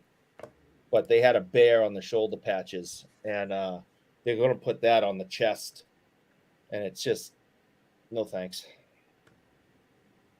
They had nice logos back in the 30s, I think it was. All right. So, Bobbles, you buried the lead a little bit. I know we were on the Jason Robertson watch. I understand. Freaking Ben got a goal and an assist? What planet am I living on when Jamie Benn is actually not garbage?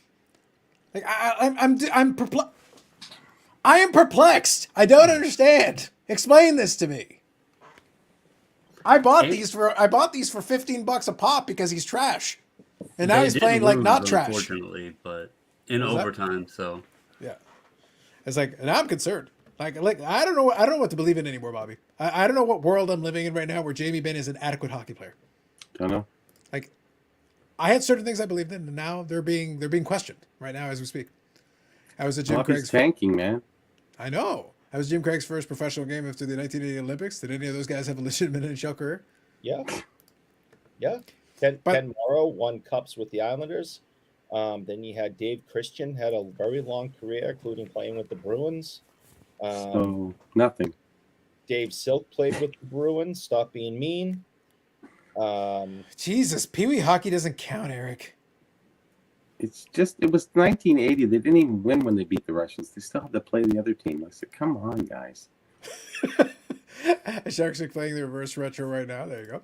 Did you toss your hat baubles for the hat trick? I'm not going to sit here and lie. I don't think I had a hat on. I was only 16, didn't wear a lot of hats back then. All right. So I'm going to say no, but I cannot 100% confirm that. That's going to be an allegedly no. There you go. Carlos wears his hat at the show. Yes. At the show, when I'm going back and forth, I usually will have a hat. The rest of the time, I actually, for the most part, like in the summertime, I don't bother wearing a hat most of the time. I'll just wear my shades. That's usually fine. I used to wear hats all the time because I used to have a bunch of the pro fitted hats. And I used to rotate through a bunch of them. So I like wearing them, but it's one of those things, like, it's not really necessary for me. It's like, but when it's right, I will. Especially at the show and stuff. It makes my life easy. Okay, it's off. There you go. Let's do it. Jamie Benn is leading the league in November scoring. That would surprise me. I don't know if that's true, but he's definitely been playing better. Like, without question, he's been playing better. Speaking of bears and drugs, anyone anticipating cocaine bear? What is that? Ooh. Is that what is that? Bear on cocaine. Okay, I guess I can figure that. I assume there was another element to the reference. It's how bad the Boston Bruins can play. I guess so, yeah. You realize the Bruins have the best record in all of hockey, right? Again, Pee Wee doesn't count. Yeah, they have like Intramural hockey doesn't count. Okay. 6 Stanley Cups or something. In your backyard rink doesn't count. Yes. Just saying. How Listen, many Stanley Cups do they have? if you guys would like to make fun of the Bruins, And I do. out of pure jealousy, because they are the best team in the National Hockey League right now, you go right ahead. We literally just did that already. Make all. Would you like us to make more fun of them? Records do not lie.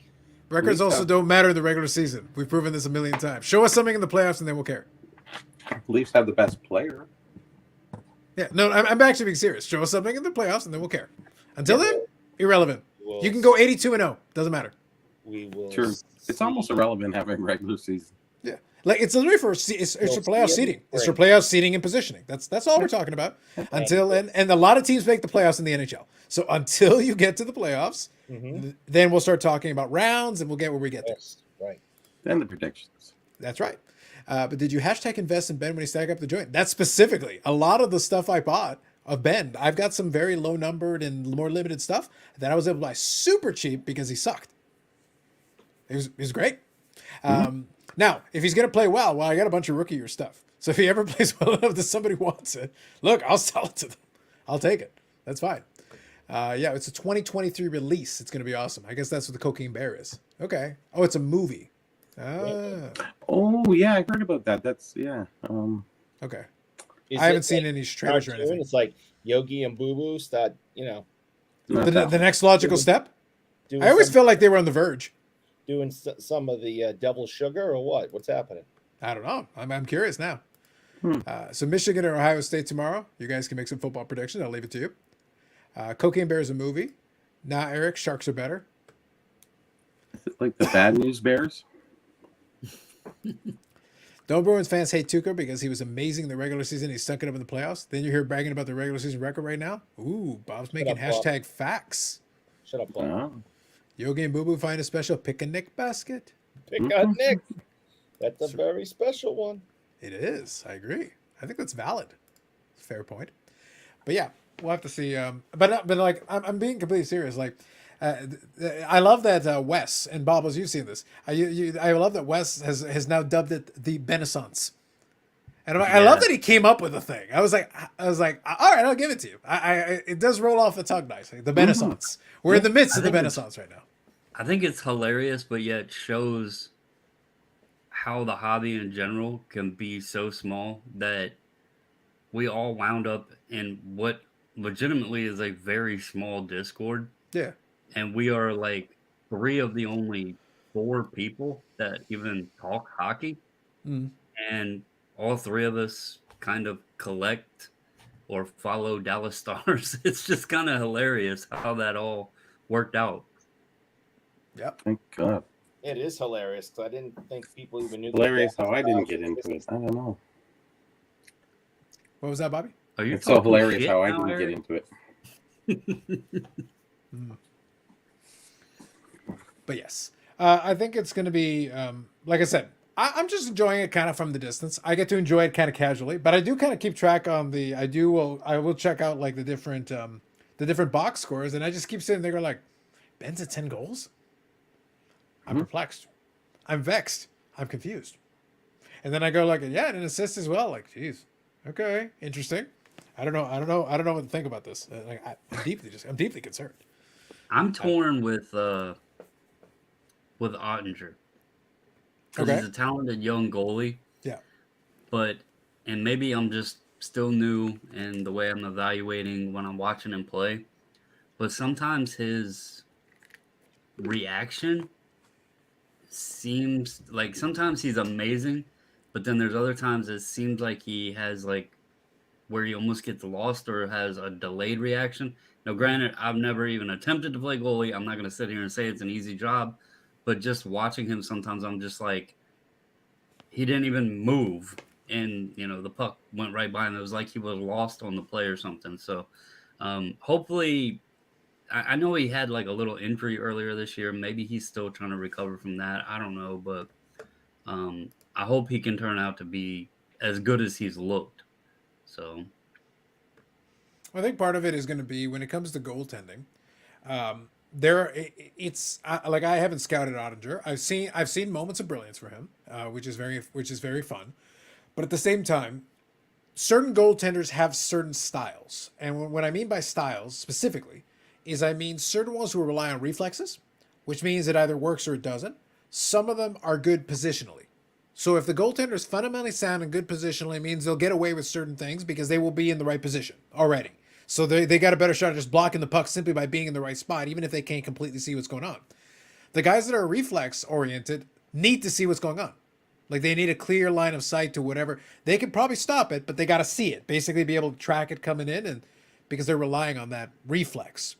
And some guys are a little bit better served one way versus the other. And you basically got to figure out what you have and then play your defense to accommodate that.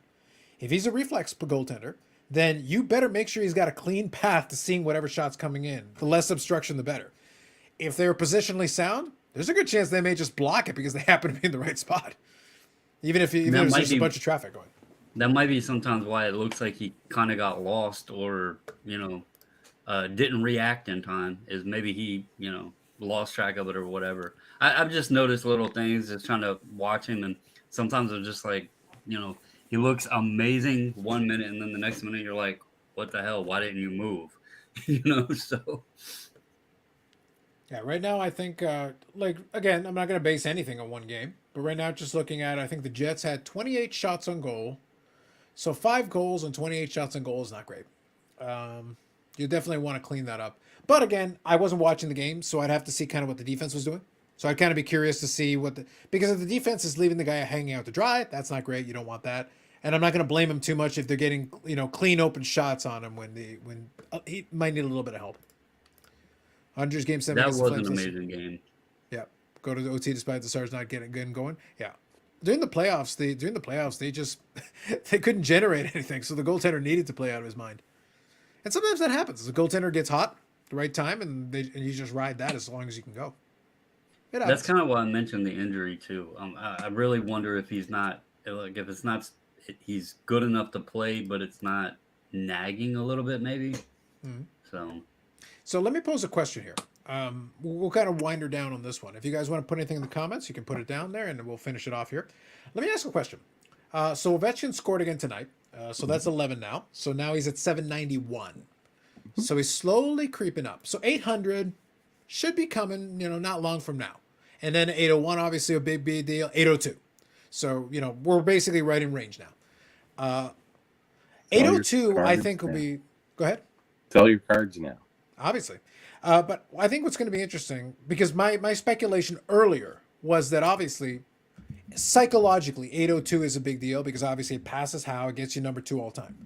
But then at the same time, you're also under 100 to Gretzky.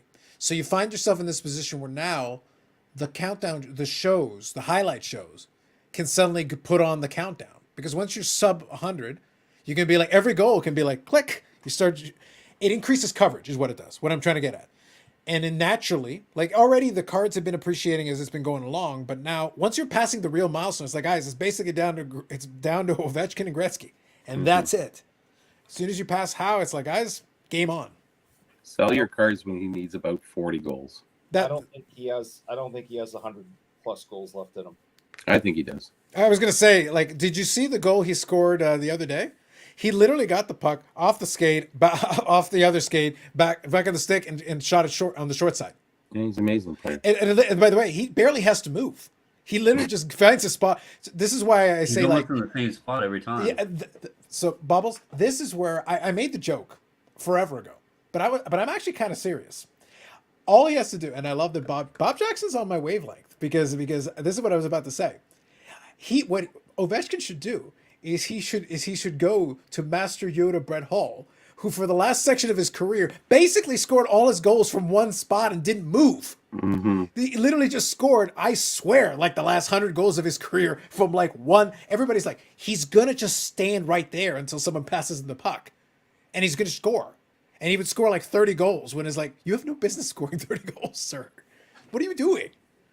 Yeah, he can stick handle and still shoot great and pick corners like that's like Ovechkin is still a big enough guy that he can physically move some people out of the way. Mm-hmm. His shot is still good. His shot is accurate. His shot is he can fire a slap shot. His wrist shot is still excellent. It's still accurate.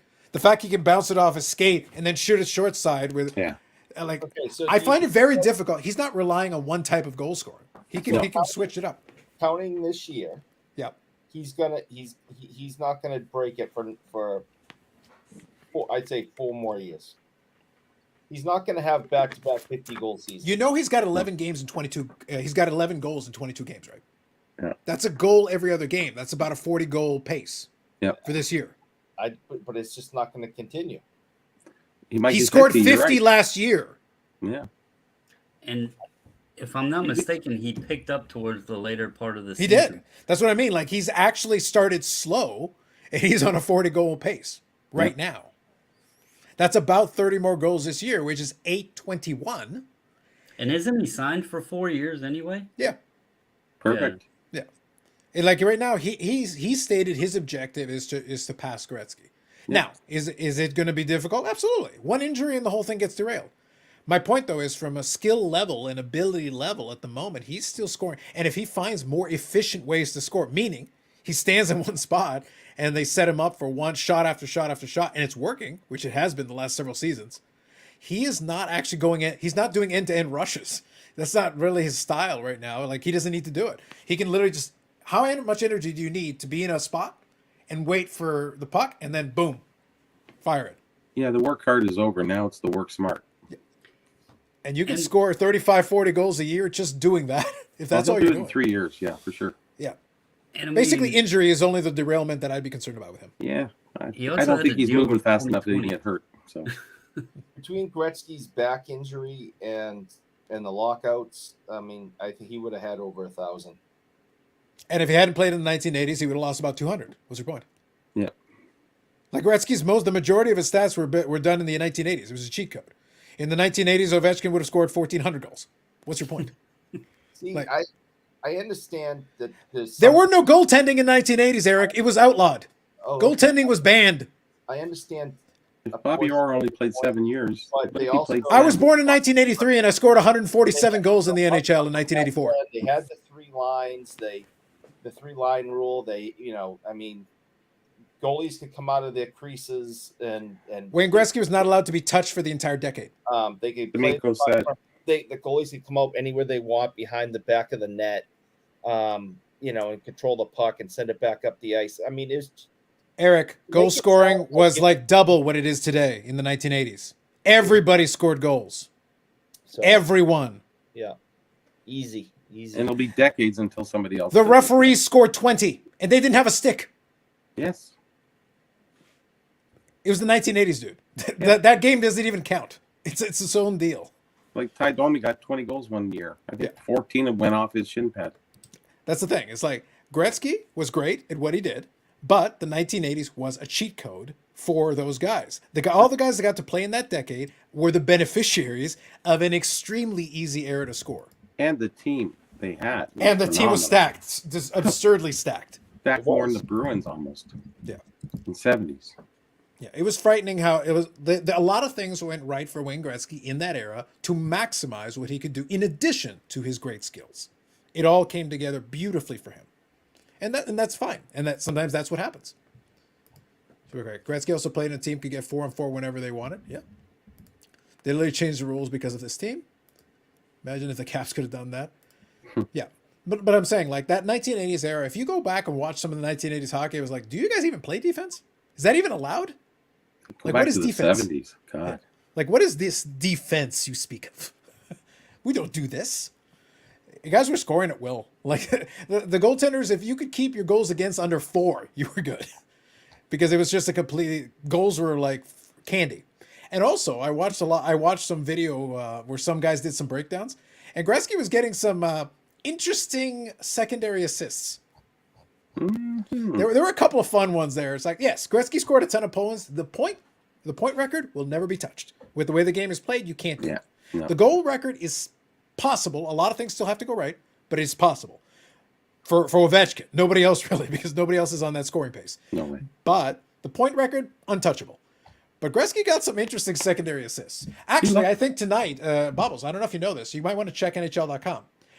By Gretzky rule, I actually have 3 secondary assists for the Stars. And I was doing that while I was live streaming with you guys. Yeah, But by you Gretzky didn't break the rule. record. No, but I'm saying by Gretzky rule, I got 3 secondary assists in that game because I don't even have to be on the ice. I don't have to be in the country. It's fantastic. It's great. Gretzky got a secondary assist. I watched a video where somebody did a breakdown. Gretzky got a secondary assist while he was on the bench. Yeah. His ass was sitting on the bench and he got a secondary. He was never on the ice during the entire play. He was looking and thinking about the puck. He was thinking about the play and he got a secondary assist for it. Yeah. And well deserved. Yeah. So it's like, we're getting a little bit of, so Eric, our point is he got a little bit of help. He got some very generous scorekeeping in the right place and the right time. I bet he scored a lot of secondary assists in Edmonton. So with the Ovechkin thing and the discussion there and Yes. talking about when to sell, I think we've already missed the period to sell because they're actually down. No, there is one more. There is one more, Bubbles. What I'm saying is he passes Howe, and then the media coverage There's 2 runs more. Yeah, you could probably go with that. What I'm specifically talking about is when the media starts doing that under 100 countdown, whatever, and he gets one more big surge. If he actually gets on the cusp of it, you got one more crack there. But like realistically, there's one upcoming when he passes 802. 802, Well, he'll get another so- little boost. I was looking at the Young Gun. Yeah. I looked at the PSA 8 first because I own one and I was curious. But I went to the 10, and earlier this year, actually up until around April, May, the 10 was in the $7,000 to $8,000 range. Mm-hmm. Yep. Today they're like 4,500. Mhm. Yeah. That's how far they came down. That's why I said I think we might have already missed that should have sold period. Mhm. I don't Well, know that they're going to get back up over $8,000. I think they will. I think they've got one or two more shots at it. Yeah. Yeah. Because like I I'm said, selling mine because I'm into it for $325. So yeah. that But was my first hockey card. What I'm getting, the only reason I'm saying, again, I'm being very clear why I'm saying so. The reason I'm saying so is that there will be 1 or 2 more opportunities where there will be an extra, because obviously if he was leading the league in goals right now, it'd be one thing. But the point is he's still scoring at an effective clip and he keeps approaching these numbers. It's like reminding people that he's a generational scoring talent. Because again, you're looking at the guys that are left. It's him, Howe, and Gretzky. That's it. There's nobody else. And that is the upper echelon. Do you think though that and I don't want to bring this kind of crap up, but it is something that now that I'm looking at the timing that has affected it, do you think he'll be able to overcome what's going on with the war? Yes. Because that's kind of what took him down pretty sharp. No, You think the goals will put him back in good favor? At the end of the day, the players are, at the end of the day, a lot of the folks that are buying this stuff care about performance. Because I was just curious because that is I forgot about all of there that. There will be folks that care about that, but like a lot of them honestly aren't into his cards for thousands of dollars. The people that are into his cards for $1,000 genuinely don't give a crap. No. He doesn't need to be a swell fella, to use my favorite with the Brett Favre. If you're collecting it or buying it or thinking you're going to flip or whatever, your main concern is the guy producing? Is the potential still? Is it still in play? And the answer right now is it's still in play, and he's producing at a good level. He's playing at what you want, and the possibility is still out there. And there is that renewed media coverage that he will get if he continues to play at a good clip and passes those numbers. And it's him and Gretzky, and now you're doing the countdown, and you're seeing every goal gets suddenly magnified because you're getting closer and closer. It's actually interesting because the nines have taken way less of a decline. They're only down by a couple $100. Yeah, what's the volume of sales comparatively? For nines over the past year, and I'm looking at Terapeak, so just going by what it's telling me, it's saying 100 sold over the past year and a 9. Back it up a year. Tens, it says 81 tens have sold over the past year. Mm-hmm.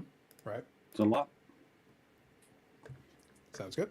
All right, guys. Any last comments here? I'll let you throw in anything else if you want. It's been great as always. Appreciate the chatter and the comments in the chat. And some of you guys have been sharp. I've been watching. So some of you guys have hit the nail on the head on a couple of the references and things. So I've been very impressed. Eric, any last closing thoughts? Any more attempts at convincing us the Bruins actually exist? Not going to waste my time with that, but I will. My last comments of the night should probably be something like Beckett sucks. Even though BVG is the best. BVG is not the best. And if I were going to pick one, it would be BCCCCCCCCCG. They're the best. Interesting. Bob Jackson gets the last word here. Hope you had some bugs you liked. I haven't been on my bike in a while, so I haven't eaten any bugs. Yes. And my last thoughts and my last comments here are going to be like the conversation we just had. Do not take that as investment advice in any way, shape, or form. Those are our opinions. Now, they're opinions based on like a reasonable amount of common sense and some logic included in there. But you do you, man. It's your money. It's your time. It's your money. I think if I was sitting on a couple, I'd be like, there might be an opportunity here. I wouldn't necessarily want to be buying in right now. But if you already have it, then then maybe there's an opportunity. If you only paid $325 for it. Hell yeah. Yeah. Just saying. Yeah. You pointing to praise the content gods there, Bubbles? No, I'm pointing. It's sitting right in front of me in the display case. Yes. Oh, there it is. Yeah. It's in his phone. Yep, right in the corner there. Mm-hmm. Here's a question though, Bubbles. Okay, serious question. Let's close on this because I'm kind of curious. You mentioned already that you wouldn't consider selling it necessarily, but what if it did go back to 8,000 or 9,000? I honestly think you could buy it back if you wanted to. I just have an 8.